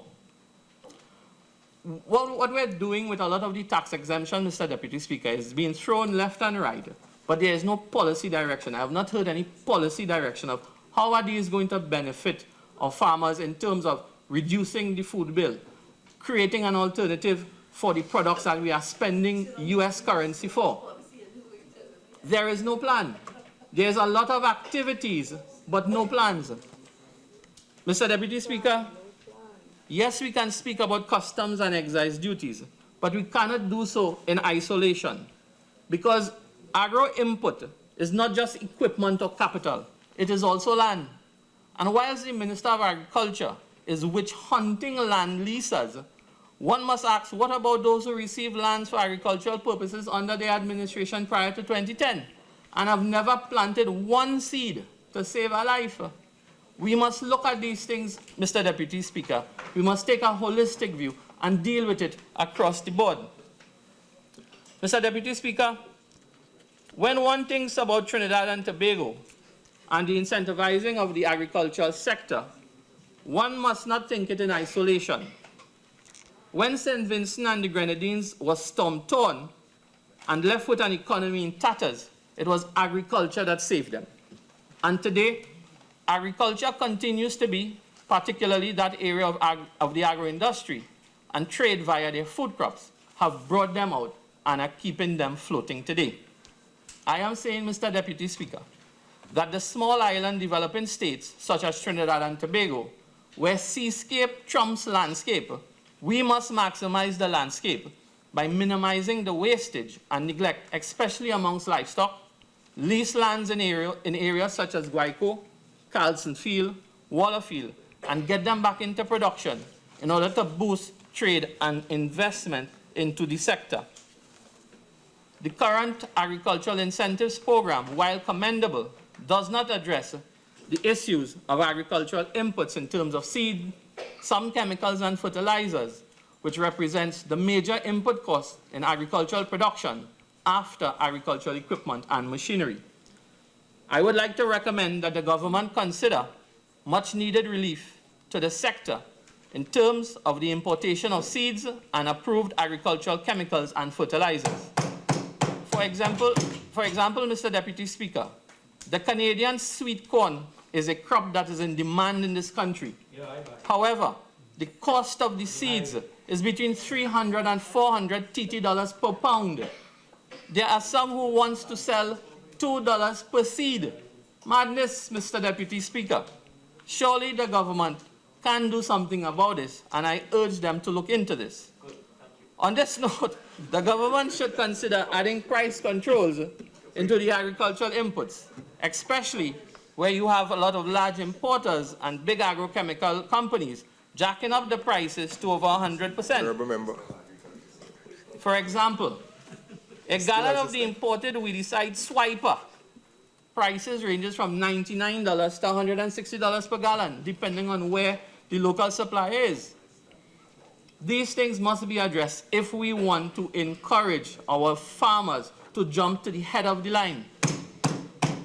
Other critical issues, Mr. Deputy Speaker, that needs to be addressed is some level of protection for our local farmers. For example, the importation of cabbage is allowed into this country by the container load, while farmers in Tabaquite have to dump their locally grown cabbage. Given the fact that we do have peaks and troughs in the production, the government can allow some importing for reasons such as flooding and so on. And because of that, our production continues to be minimal. But this, Mr. Deputy Speaker, raises another issue, that there is a requirement for a functional agricultural information system. I must say, Mr. Deputy Speaker, that the current system, which is operated by NAMDEFCO, is very inadequate and sorely lacking. It is of no use to anyone. No one really uses it. We need to revolutionize the use of information systems as a key driver in the decision-making process. It should no longer be how I feel or how you feel, but the data should speak to what is the next move. Mr. Deputy Speaker, the exemptions of which we are seeking to extend its shelf life today includes equipment and machinery in our fishing industry. I would like to ask the Honourable Minister to engage the citizens of this country in explaining how some of these concessions will connect to a vision and policy in the fishing industry. A vision and policy in which this administration doesn't seem to have or cannot articulate it in real terms outside of the manifesto, which is being bandied about from time to time. We are providing incentives to do exactly what, Mr. Deputy Speaker. Do you want people to buy more boats, buy more nets, buy more engines? Where is the market for the fish? Is it for domestic consumption? Are we going to process it for export? Are we going to cut it up and season it, rest two bandania in it and a pimento and package it and put it in high-low, true value and sell it? Say something. Say the vision. Speak the vision. But I'm not hearing anything, Mr. Deputy Speaker. Say anything. Absolute silence from the other side, Mr. Deputy Speaker. Absolute silence. Our fishermen, Mr. Deputy Speaker, has to bring in their catch from the sea, put it on a cart, roll it out in their vans, drive around the community with a mic in their hand shouting, "One slice to cover your rice." That is what they have to say to sell the product, Mr. Deputy Speaker. Those opposite are not creating an opportunity to move fishing into a real industry that can be a driver for our economy as a means of diversification. Fishing is seen as a hustle, Mr. Deputy Speaker. It is a hustle for the daily survival of many fishermen in our country. Our incentives should be tailored to move fishing from a hustle to an industry that would add positive GDP to this country, Mr. Deputy Speaker. No plan, no vision on the part of this administration, or at least I'm not hearing any. Where do we go from here, Mr. Deputy Speaker? Government by VAPs. So I come back to the question of exemptions and incentives for this industry. But there is no clearly defined developmental plans. The only piece of document that has been articulated by this government, Mr. Deputy Speaker, is that the sector was allocated $153 million, but no plan, no vision, government by VAPs. And we're back to the beginning again. In the context of the agricultural sector being promoted to the head of the line, Mr. Deputy Speaker, I would like to see in the March review, when the Honourable Minister of Finance pulls this nation back to the drawing board with a new budget, to look at improving the allocations for agriculture, since we are asking them to go to the front of the line. Honourable Prime Minister, I am asking you to give the Minister of Agriculture some more money that he needs in order to beg the farmers for forgiveness in this country. Yes, I am asking him to beg the farmers for the decades of neglect and to beg farmers to stand up in line and save this nation. Yes, we have to do that. That is nobody's fault. That is how we are. No, don't talk UNC. This has been wrong since 1950. It did not start in 2010, Mr. Deputy Speaker. If necessary, if the minister doesn't want to do it alone, I am willing to hold his hand, kneel down and beg the farmers to help save this nation. And I will do it for the sake of my children and your children, Mr. Deputy Speaker. Mr. Deputy Speaker, I wish to also draw to your attention the farmer who has prepared his 50 acres of land with the interest of driving our economy forward. He is excited about all the exemptions being provided. But when he goes to the bank, he now has a new challenge which nullifies his glee and excitement. The farmer now has to go through the and Mr. Deputy Speaker, this is the challenge we've had with agriculture. When we speak of agriculture, it's ridiculed and it's laughed at. So I will continue. The farmer now has to go through the rigorous and painful suffering of accessing foreign exchange to buy his machinery and plant. And that is the reality of the matter. Madam Speaker, sorry, Mr. Deputy Speaker, this is not a cry only for the farmers in this country, but for all small and micro-enterprise businesses in Trinidad and Tobago.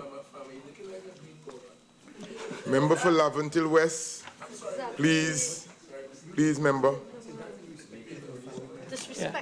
Well, again, but it's okay, Mr. Deputy Speaker. That is the type of respect, because what I've written here today, Mr. Deputy Speaker, I didn't pull it out from the air. I sat with farmers in my constituency who are all tuned in to this channel today to listen, because I promise I will bring this before this House to encourage the government to put it into their policy to allow them to do their part in saving this country. And if we don't believe that the agricultural sector has to save this country, well, God help all of us. So, you can't say Devon, man, this thing happened a long time. No, I'm not buying that. I'm not buying that.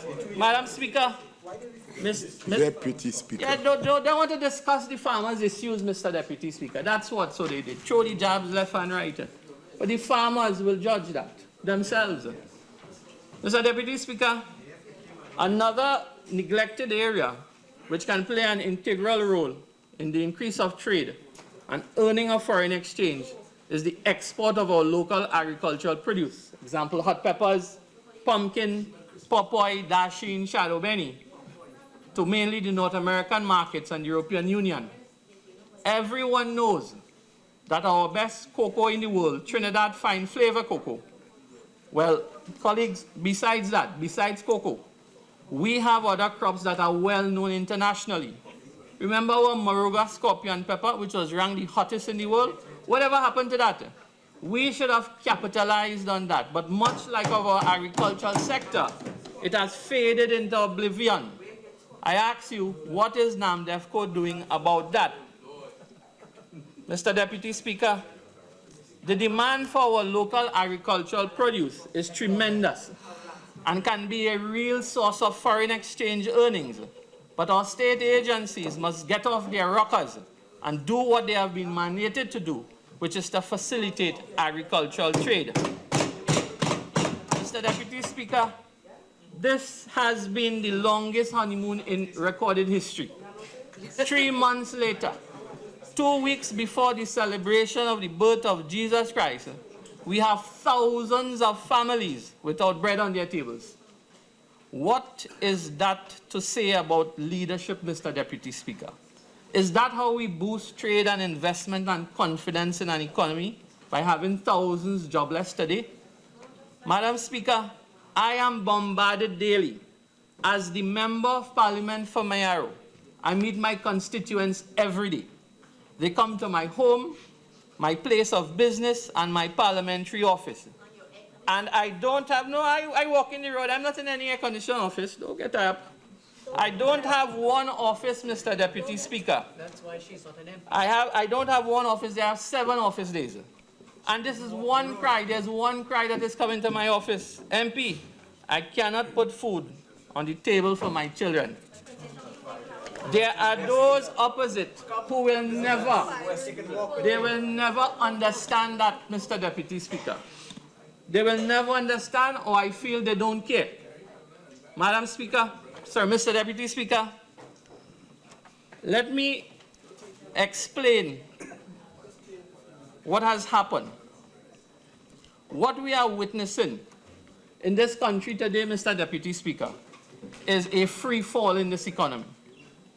There are new pilots of the plane, and they have failed to switch back on the engines after turning them off to review. So we've gone from a revenue-based economy to a review-based one. So we're reviewing everything, shut the engines off, and the plane sliding. So it may be too late.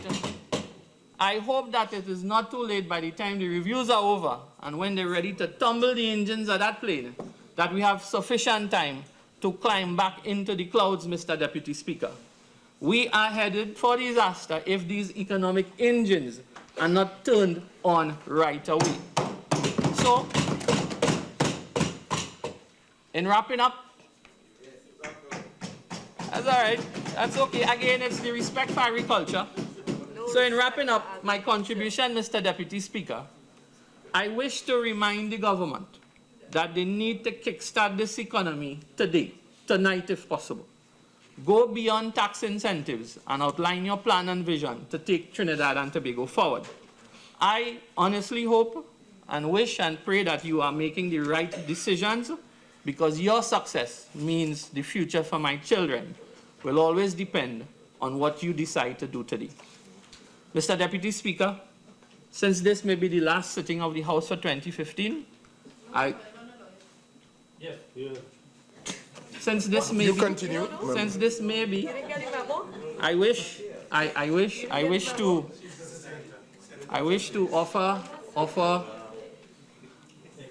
you, Mr. Deputy Speaker, and your family a Merry Christmas and a happy and productive 2016. To my colleagues opposite, like many of you, my first experience in this 11th Parliament of Trinidad and Tobago has been a memorable one so far. I want to wish you all and your family a happy and holy Christmas, and I look forward to seeing each and every one of you in the new year. Mr. Deputy Speaker, I thank you.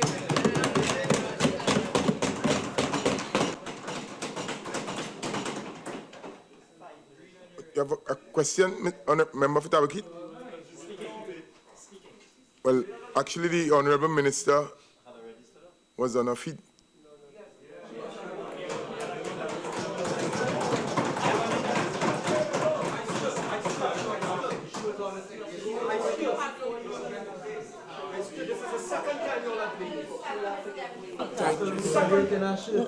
Thank you. Listen. Thank you, Mr. Deputy Speaker.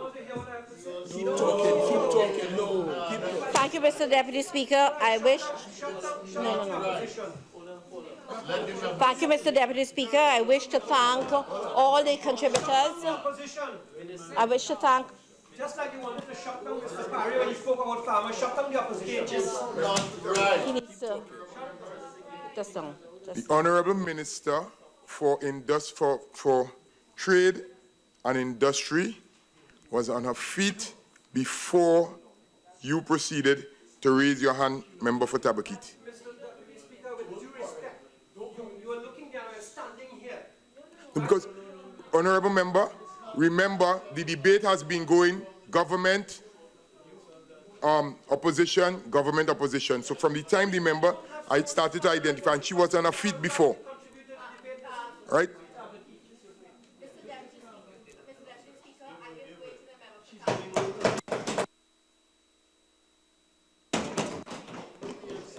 Thank you, Honourable Minister, but as I said, she was on her feet before you were able to caught my eye. Go ahead, Member for Tabaquite, Honourable Member. Mr. Deputy Speaker, I thank the member, Honourable Minister, but this is the second time... Okay, members, I have ruled. Proceed. I'm not querying the Speaker, but I need to make a statement. So you want to shut down the voice of the opposition. This is not a free parliament again. This is not a free parliament. Honourable Member for Tabaquite, kindly proceed, please. Thank you.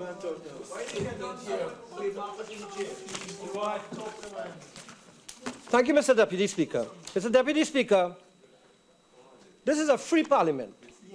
And I have a right to be here because I was elected by the people to be here. And I have a right to stand up here and speak on behalf of the people. I was very disconcerting a couple minutes ago, the kind of disrespect that was shown to the member for Mayaro when he attempted to speak on behalf of farmers in this country, but was almost being laughed away and shouted away. This is very unfortunate, because every stakeholder in this country has a right to be heard through the voices of the representatives in this parliament, Mr. Deputy Speaker. Mr. Deputy Speaker. Member for San Fernando West, please Mr. Deputy call Speaker, them by their proper titles, please. I would like to begin this afternoon by paying tribute to two persons whose names are very familiar in this country and who would have had organizations that benefited from what we are debating here today, and whose lives are exemplary in terms of their contribution to business and to manufacturing. I'd like to pay tribute to Paul Kennell and Tommy Gatcliffe, both of whom passed away recently. Tommy Gatcliffe, as you know, has been credited with making the Angostura brand an international brand, and spent 60 years of his life contributing to Angostura. And Paul Kennell, of course, with Kiss and Bermudez, and also in the Trinidad and Tobago Manufacturers Association. Mr. Deputy Speaker, I'd like to remind my honorable friends on the other side that rhetoric will not win you sympathy for too long. Rhetoric must be followed with reality. You're dealing with a very intelligent population. You're dealing with a very discerning electorate.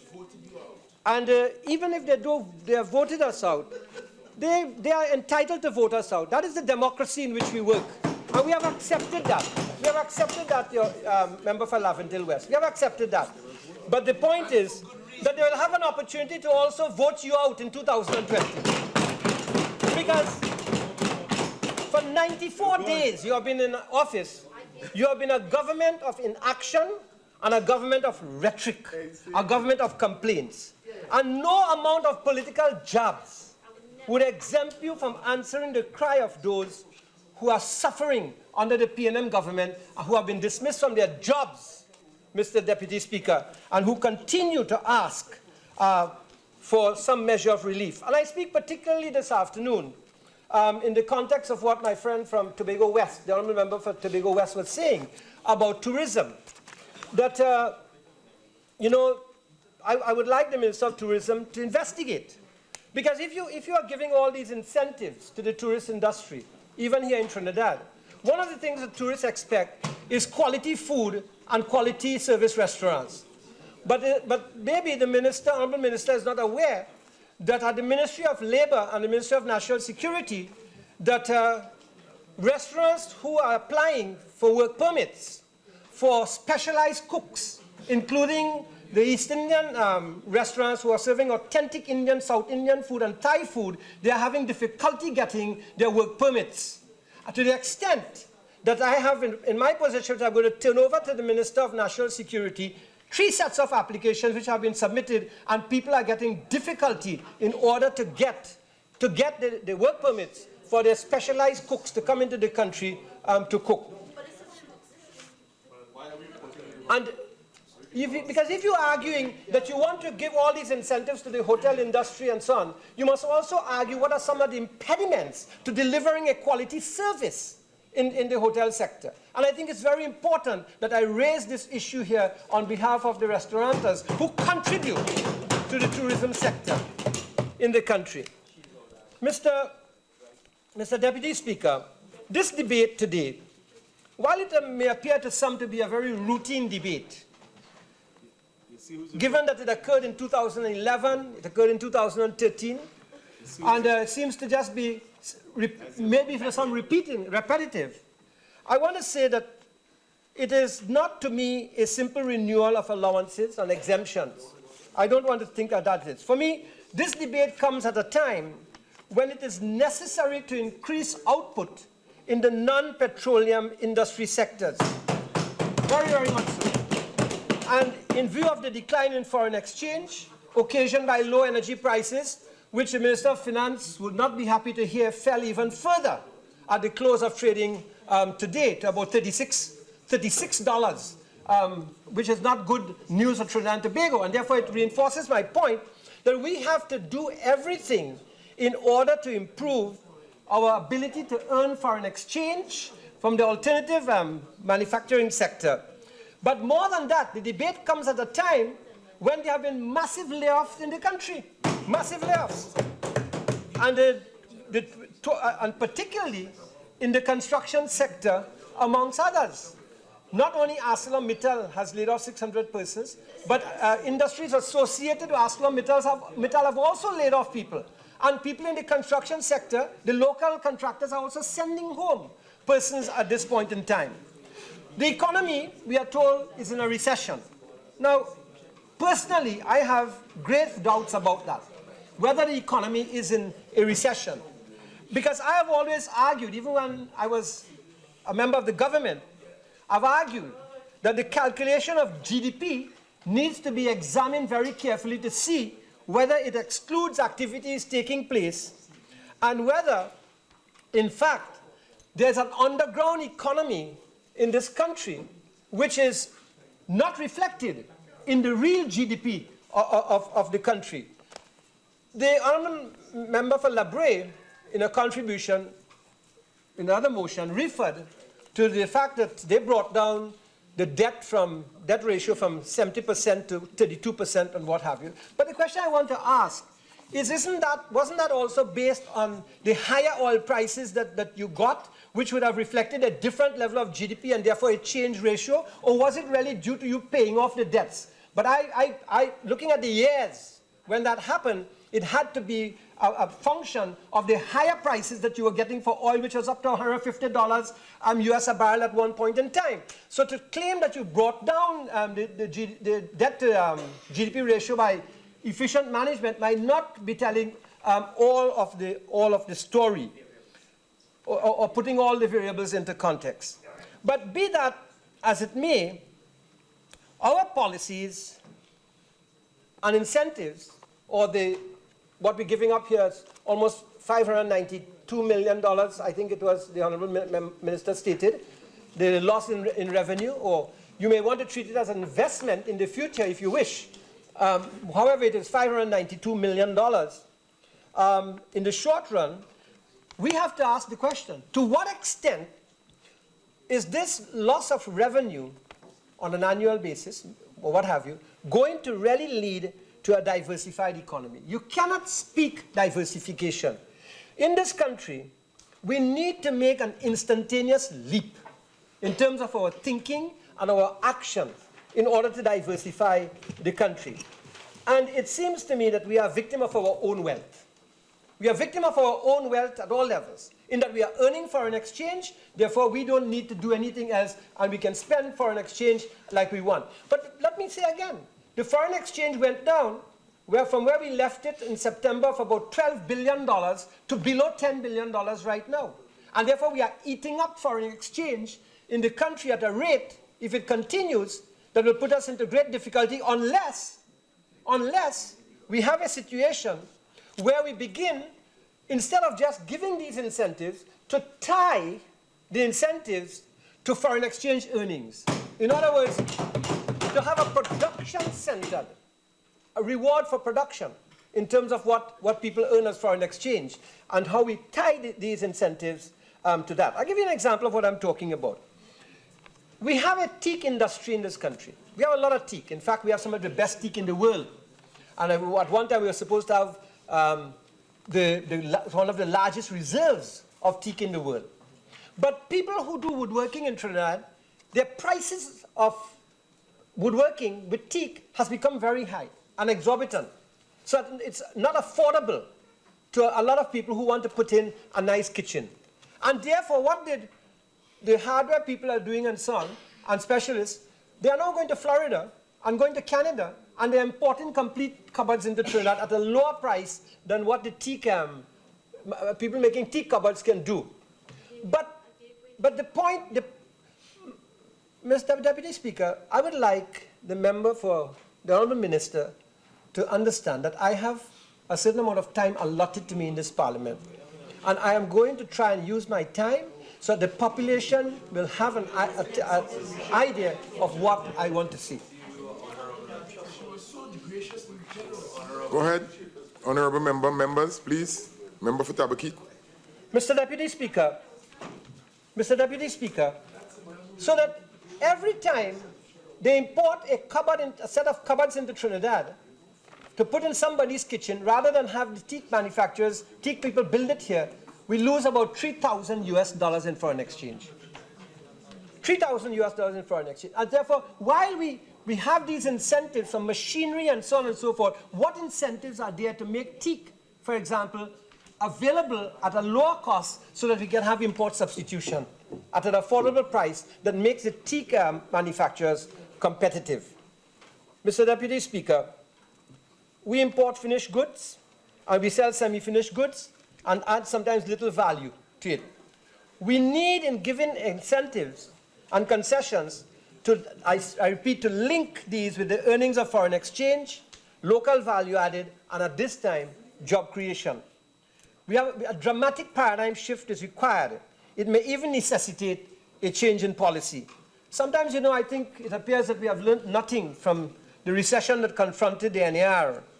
And while Trinidad and Tobago today is in a more favorable position to ride out the economic hurdles, the imperative for diversification, like even the member for Tobago West said, is now imperative.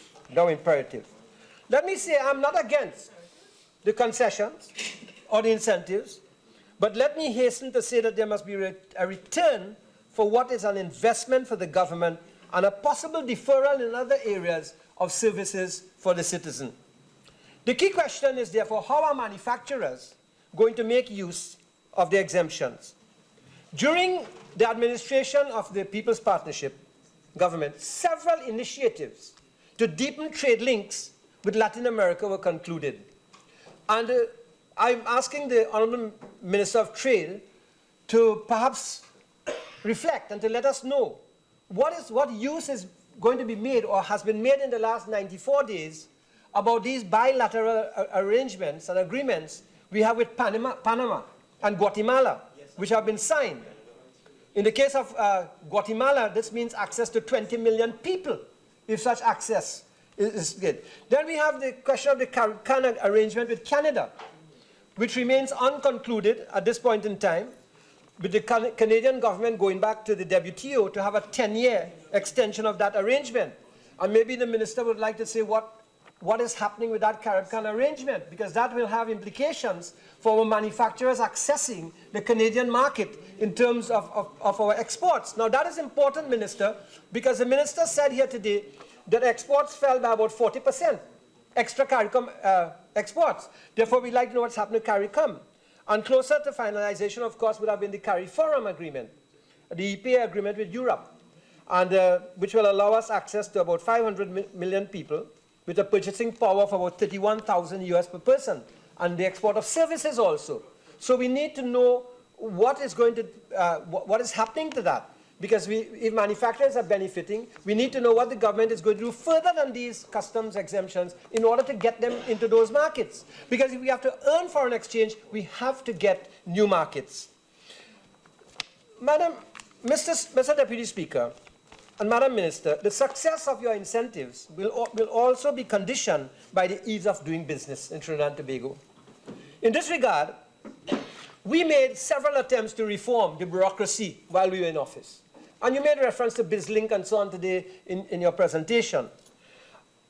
We need to reform the bureaucracy. A critical aspect in making the companies in Trinidad and Tobago export ready and export competitive will be minimizing additions to cost of production. The cost of production, we have to minimize additions to that. And one of the major issues with regard to the cost of production and increases in the cost of production is the whole issue of bureaucracy that confronts many companies in Trinidad and Tobago, right from the importation of raw materials throughout the system from the port and customs and the regulatory agencies, particularly agencies like the Chemistry, Food and Drugs Division, the Trinidad and Tobago Bureau of Standards, the very Ministry of Trade, and to some extent, and many of the agencies that add costs as the direct result of the delays in the system. And unless this bureaucracy is dismantled, the cost of production will increase and will negate the benefits and exemptions that we are debating here today. Mr. Deputy Speaker, in 2013, when the then Minister Vasant Bharat was speaking on this very matter, he made reference for the need to strengthen our business institutions and provide the institutional framework for trade. And that requires the reorganization and refocusing of several of our institutions, which are now under the purview of the Honourable Minister. Invest TT being one of them, Export TT, Chemistry and Food and Drug, Exim Bank, and the creative industry sector. And in that debate, on the 7th of November, 2013, the Honourable Minister, who was then Minister of Member of Parliament for Point 14 blurted out fluff, in terms of a comment. Well, that minister is now, that member of Parliament is now Minister of Trade. And I often say karma comes back in a vicious cycle. Madam Minister, you have the opportunity to prove that you will not be engaged in fluff and that you will deliver and you will dismantle the bureaucracy and you will make the ease of business, of doing business better in Trinidad and Tobago. While we were in government, the Honourable Minister would then remember she made quite a song and dance about our relationship with CARICOM and in particular Jamaica. Now we are all aware of the importance of the CARICOM market and we need to deepen our relationship with CARICOM, but we need to go beyond CARICOM. For too long, all governments have been talking about ethnic and diaspora markets. The People's Partnership government had placed emphasis on reorienting our embassies to focus on trade. We'd like to know what is being done at that level to focus on trade. Mr. Deputy Speaker, while these incentives and exemptions are good, I will support the government underwriting trade development missions in diaspora markets and other markets. And we can produce products in this country that can serve the diaspora markets. You know, there can be so much import substitution if these incentives are tied to production. For example, why do you have to sit at a Hyatt table or Hilton table on a breakfast morning and get a little glass jar of jam made in England when you can make beautiful nutmeg jam or some other kind of jam right here in Trinidad and Tobago, get the glass industry going, get the jam going, get your small creative sector going? Why can't that be done? And that's a big and vast market. And that's just one example of many examples that can be given here, which the member for Mayaro is referring in terms of his farmers' intervention. Trinidad and Tobago boasts of the best flavoring cocoa in the world. But yet we have failed to develop an export market for the chocolate industry. You know, in Grand Couva, which is part of my constituency, I want to take the opportunity to congratulate the small cocoa manufacturers who have moved forward into chocolate manufacturing, San Antonio Estate and Grand Couva and what have you. But we have to help develop these people, really help to develop these people. You know the story of Asa Wright, and you know the story of the Wildfowl Trust. They started off with a strong vision of what they could become. And now they have become international. And tourists want to come to those places. We have the best chocolate, but yet you have to go and buy it in Belgium and see Trinidad flavored chocolate. Well, we could develop that industry and tie it as part of our tourism of industry. We mustn't have foreign manufacturers manufacturing chocolate under our label, with our product and making it under their label. We must change that. You know, in giving incentives to agriculture, that's fine. But, you know, you have to deal with the land matters, land tenure matters of farmers who are producing really millions of pounds of agricultural crop, but they are on squatting lands, and therefore they cannot access benefits. Delays in obtaining rebates and subsidies. You know, we must have specify a time for the processing of applications. It's one thing to give them the incentives with their vehicles and equipment and what have you, but they get trouble getting their subsidies, and they have to come into Port of Spain to do that. There's no government agency set up to give farmers advice on the use of chemicals. Instead, farmers rely on knowledge of the salesperson, and so on. So, Mr. Deputy Speaker, these are some of the points that I wanted to make in this debate this afternoon. But I just wanted to say that, you know, the Member of Parliament for Tobago West and Minister of Tourism spoke about tourism. But just to note that last year, between January and June, arrivals in Trinidad and Tobago went up by 9.3% compared to 2014.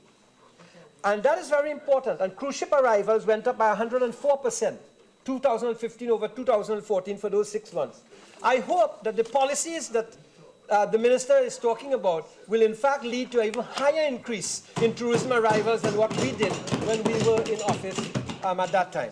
With these few words, I want to thank you but I just want to say that in our manifesto of 2015, we had, for the manufacturing sector, manufacturing and the economy, we had several great ideas which would have ensured that the manufacturing sector would have prospered and that export-oriented industry would have developed and the ability to earn foreign exchange and to secure jobs would have been made better under People's Partnership Government. I thank you, Mr. Deputy Speaker.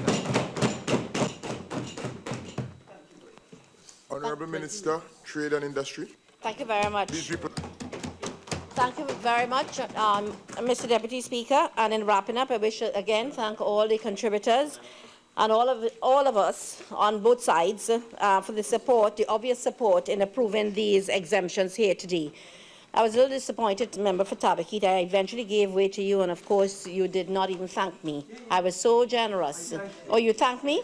Okay, fine. I'm happy about that. But listen, I wanted to let you know that our chocolates are on the shelves in Selfridges in London. If you were not, if you were not aware, chocolates are now on the, and I think that's quite an accomplishment for Trinidad and Tobago and chocolate manufacturers. You question what, Member for Tabaquite, you question what we did with our high oil prices during the years of high prices. And the question I put to you is, what did you do with your high oil prices? I'm talking about in the first 3 years of your being in office. Oil prices were extremely high, over $100, and this country really has not seen the benefits of anything that you all did with those kinds of revenues. Member for Mayaro, you're still asking about plans and policies for the area of agriculture. I spent so much time explaining those. I mean, at least 3-4 pages of pages of plans and policies. And I don't know if didn't you get a manifesto as a member of the PNM? You should have gotten a manifesto because it's all. It's all there, and all of these plans that have been detailed in here have been made policy, and they are being actioned, and it is, I articulated it today, and the Minister with responsibility for agriculture, lands and fisheries, he has been articulating them over and over and over. Member for Couva North, again asking me about what are the plans in the Ministry of Trade. You didn't listen at all. I spoke Honourable Minister, yes, you address through the chair also, please. Thank you. Address through the speaker, please. Right. Member for Couva North, I don't know if you were not listening, but I detailed plans. I spoke to plans about the manufacturing sector and how we are going to get them to ramp up their activities so that we could increase our exports and, of course, increase our foreign exchange coming into Trinidad and Tobago as well. I also increase jobs and that kind of thing. I addressed all of that. You were not listening, right? And maybe, I don't know if there's some delay in processing or something, but I did go through that. The PNM administration has a trade policy. The 2015 manifesto of the PNM included an entire section on trade and industry, and again, that is part of the official policy framework. I don't think that this time I need go into all of the details of our trade policy, but let's just say that I can identify at least a few core programs which sit among our many objectives, and these would be engendering the growth and development of exports, and I spoke about that, especially in the non-energy sector, so to ensure that we can now penetrate new markets. And I spoke to the new markets we were considering in Latin America. I spoke about the Dominican Republic, Guyana or Suriname. I spoke about Suriname. I spoke about all of these new markets that we were intending to penetrate extra-regionally, including the U.S., Europe as well, and also Africa as well. And then another core area under the Ministry of Trade would be the strategic development of the targeted sectors for diversification. Yes. I don't think this is the time and place to detail all of these. We've said so. Agriculture, tourism, it's all there. ICT. But certainly the Ministry of Trade will be involved in the development of these particular targets, these particular sectors that are targeted for diversification. We would also facilitate the growth and development of domestic and foreign investments on a continual basis. I want to say that all ministries will be engaged in facilitating domestic and foreign investments, but particularly in the Ministry of Trade and through InvestTT, which we are also revamping, because I think you all didn't think properly when you were setting it up about a proper structure, proper objectives as well. So in a sense, it hasn't worked as it should have, especially with the kinds of funds that were invested into it at all. So coming now to ask for policy, I'm really disappointed in you. And you guys spent 5 years in power, and I ask you and myself about the policies and the programs and the outcomes of those policies and programs, because at the end of the day, all Trinidad and Tobago was left with was an empty treasury. That's the situation as it is, an empty treasury. So whatever policies and programs you had in place, it just didn't work. Didn't manifest into any success for the people of Trinidad and Tobago. All we could talk about, the only legacy that you have left is callous spending, waste, and wanton waste, squandermania, and so on. In the short 3 months that we've been in office, let me just tell you, in the Ministry of Trade, as with all other ministries, we've all completed our action plans, just so you would know. But in the ministry, we have met already with stakeholders so that we could open channels of dialogue with regard to trade arrangements and how we would conduct our trading business and how we would help them, how we'd help traders and manufacturers to expand their markets as well. So that there have been private consultations with the private sector in the ministry as well regarding market penetration as well. The Point Fountain Business Park was opened after languishing under yawl for 5 years. And within 3 months, we opened the Point Fountain Business Park, and that was the work of ETEC in the first 3 months in office. That's right, that's right. We are currently reviewing, we are at the stage of reviewing all existing policy and, of course, refashioning and having these policies put into action once approved by Cabinet. And we're going to do so in the most transparent and effective way as possible. Together with the people, together with the resilient people of Trinidad and Tobago, as we go about setting this country on a growth path, we will be positive and we will rebuild our beloved country. There are many positives about Trinidad and Tobago. Some people choose not to speak of those, but there are all of these companies whom we assist in here today. They are all benefiting from I would say a system of no foreign exchange controls, really, 100% repatriation of profits, a highly skilled workforce, a competitive tax regime, low energy costs, robust telecommunications, and a strategic location for market access and preferential access as well through several bilateral trade agreements, so that the framework is there for success with businesses through all of the sectors that we spoke of today. We will be, in closing, I want to say that our government will act responsibly. We are going to continue to listen and engage the minds of all, and to be facilitative, to act prudently and transparently, and to undertake a position of course, zero tolerance to corruption and corrupt practices.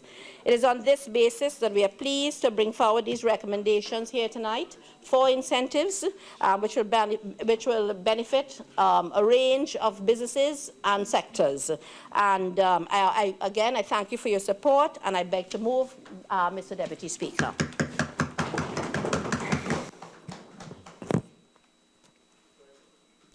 Honourable members, the question is, be it resolved that the House of Representatives, in accordance with and subject to the provisions of Section 56(1)(a) of the Customs Act, exempt from import duties of customs the classes of goods imported or entered for use in Trinidad and Tobago, and the following purposes set out. Members, silence please.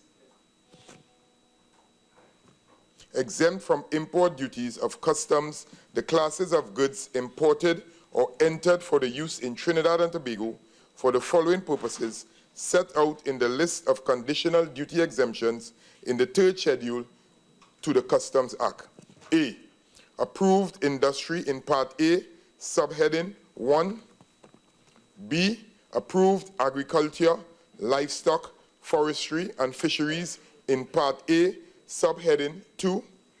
C, approved hotels in Part A, subheading 3. D, approved mining purposes in Part A, subheading 4. And E, other approved purposes in Part A, subheading 5, for the period beginning 1st January 2016 and ending 31st December 2017. All in favor, say aye. Aye. Any against? The ayes have it. Leader of the House.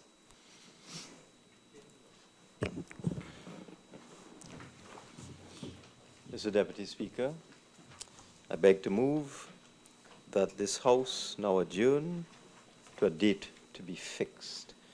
And Mr. Deputy Speaker, I would now ask the Member of Parliament for St. Anne's East, the Minister of Community Development, Arts and Culture, to bring Christmas greetings on behalf of the government.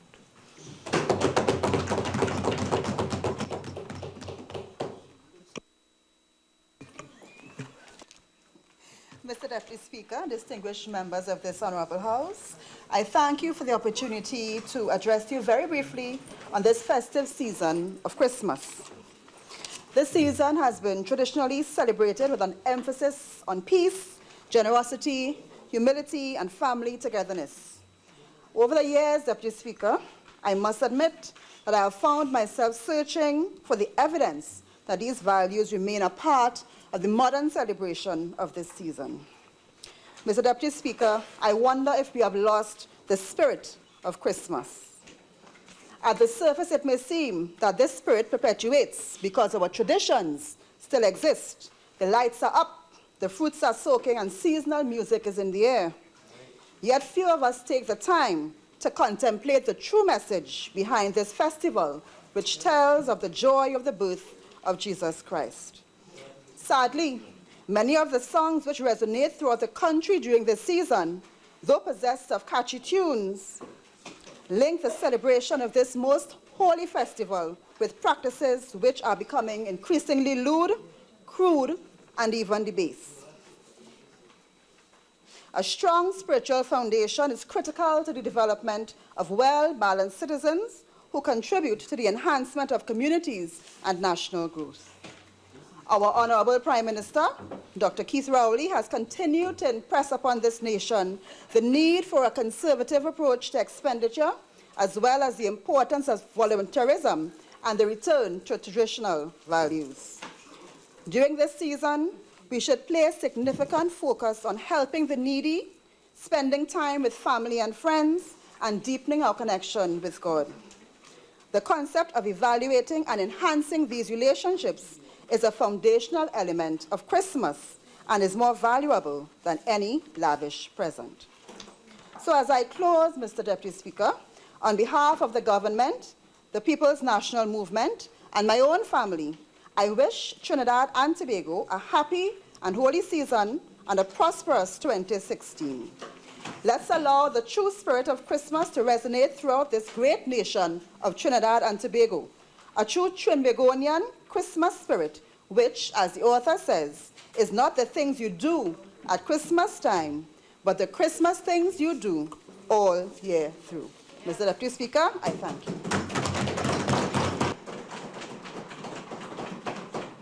I now call on the Chief Whip of the Opposition, the Honourable Member for Chaguanas East. Thank you. Thank you, Mr. Deputy Speaker. Mr. Deputy Speaker, I thank you for this opportunity to bring greetings to my colleagues, both here and in the other place, and to each and every person and family in our country. It has been quite a tumultuous year, Mr. Deputy Speaker, for all of us in Trinidad and Tobago. But as with every other moment in history, we rose to the challenges that tested us, and we have overcome. In the last few months, we have been repeatedly reminded of the grim prospects for the next year on account of recent changes and decline in the national economy. And it is in this context that I want to frame my message to the people of Trinidad and Tobago. In over 50 years of self-determination, we have come a long way in defining ourselves as a nation, as a people, as individuals. Over that time, some of the ways we defined ourselves have come to really stand out. The things that epitomize what is to be a Trinidadian and Tobagonian.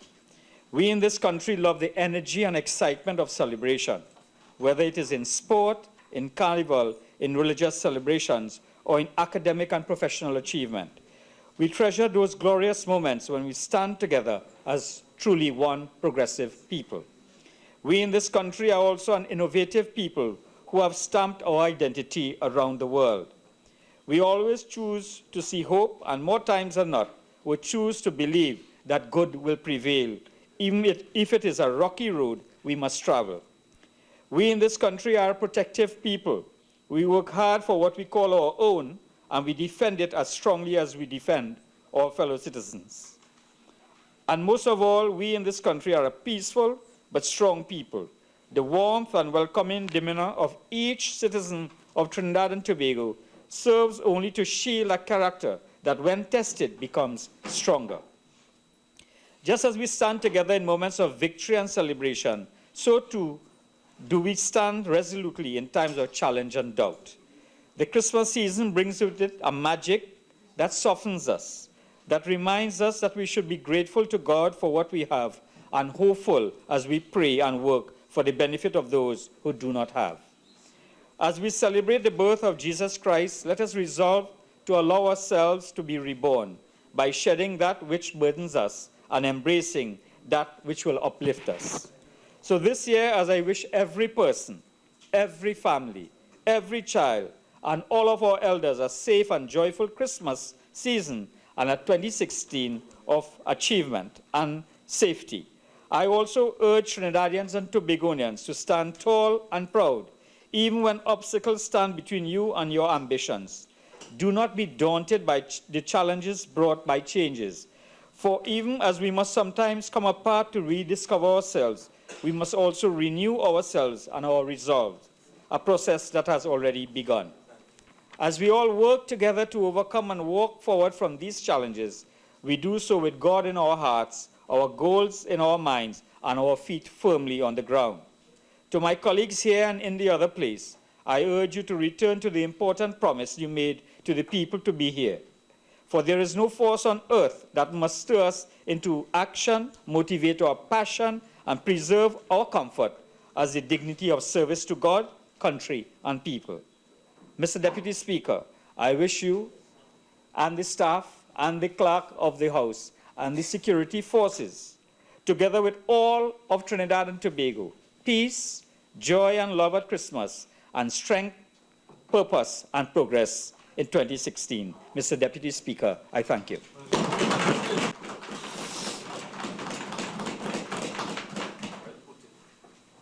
Thank you, members from both sides.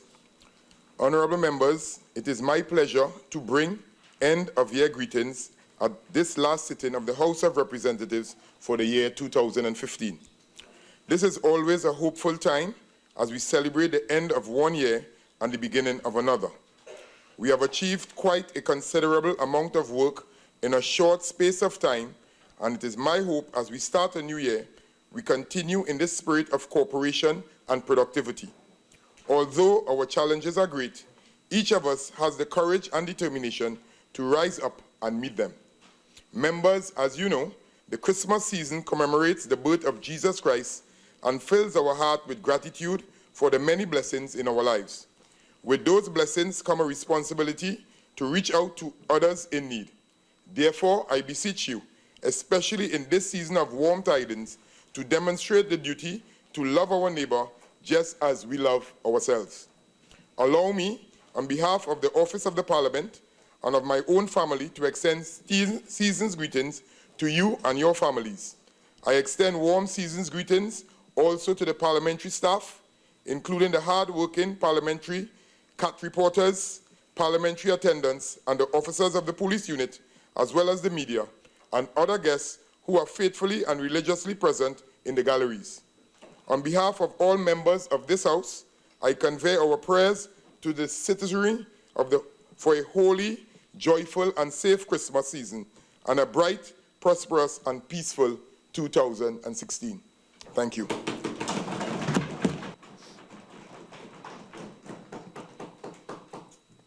Honorable members, the question is that this House do now stand adjourned to a date to be fixed. All those in favor say aye. Aye. The ayes have it. Please do enjoy the rest of your evening. Thank you.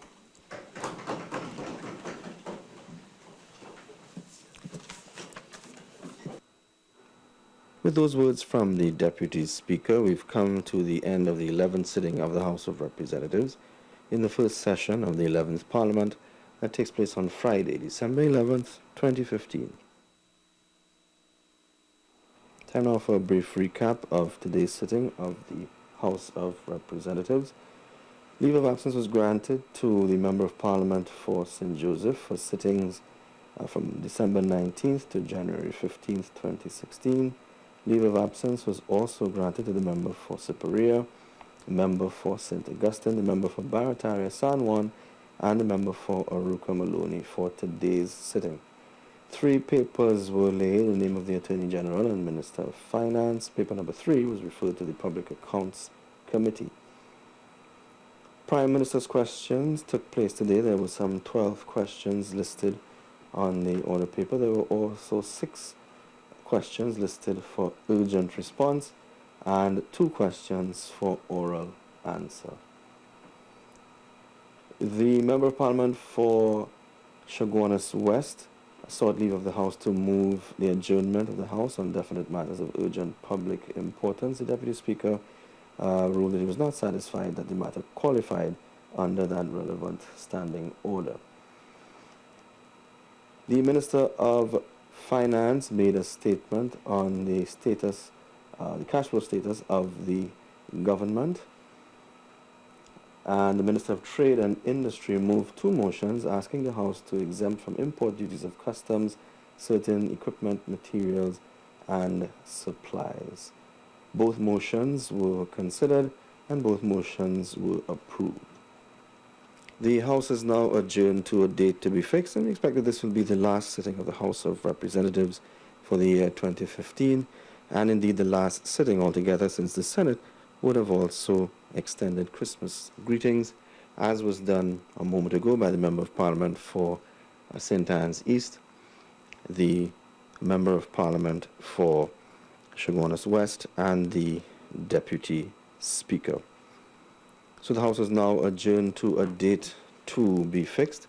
All of us here at the Parliament channel, we thank you for staying with us, and we hope that you join us again in the coming year. Just a few quick notes. Tomorrow, that's Saturday at 8 p.m., we debut the 4th and final episode of the West Indies at War, the Parliament channel's series, which tells the story of West Indians who took part in World War I. This starts at 8 p.m., but between 6 and 8 p.m. we will rebroadcast the first 3 episodes, episodes 1 to 3 of the West Indies at War, culminating at 8 p.m. with the 4th episode. Also, if you missed any part of today's sitting or any part of any of the sittings that have transpired in the 11th Parliament, you're free to go to YouTube, youtube.com/ParlView, ParlView, where you can see any part of the proceedings. And if you want to look at episodes 1 to 3 of the West Indies at War, they are already posted on our other YouTube channel, youtube.com/TTParliament. So once again, we thank you for staying with us on Parliament Radio 105.5 FM and the Parliament channel. From all of us at the Parliament channel, we do wish you a Merry Christmas and a bright and prosperous New Year. See you in 2016.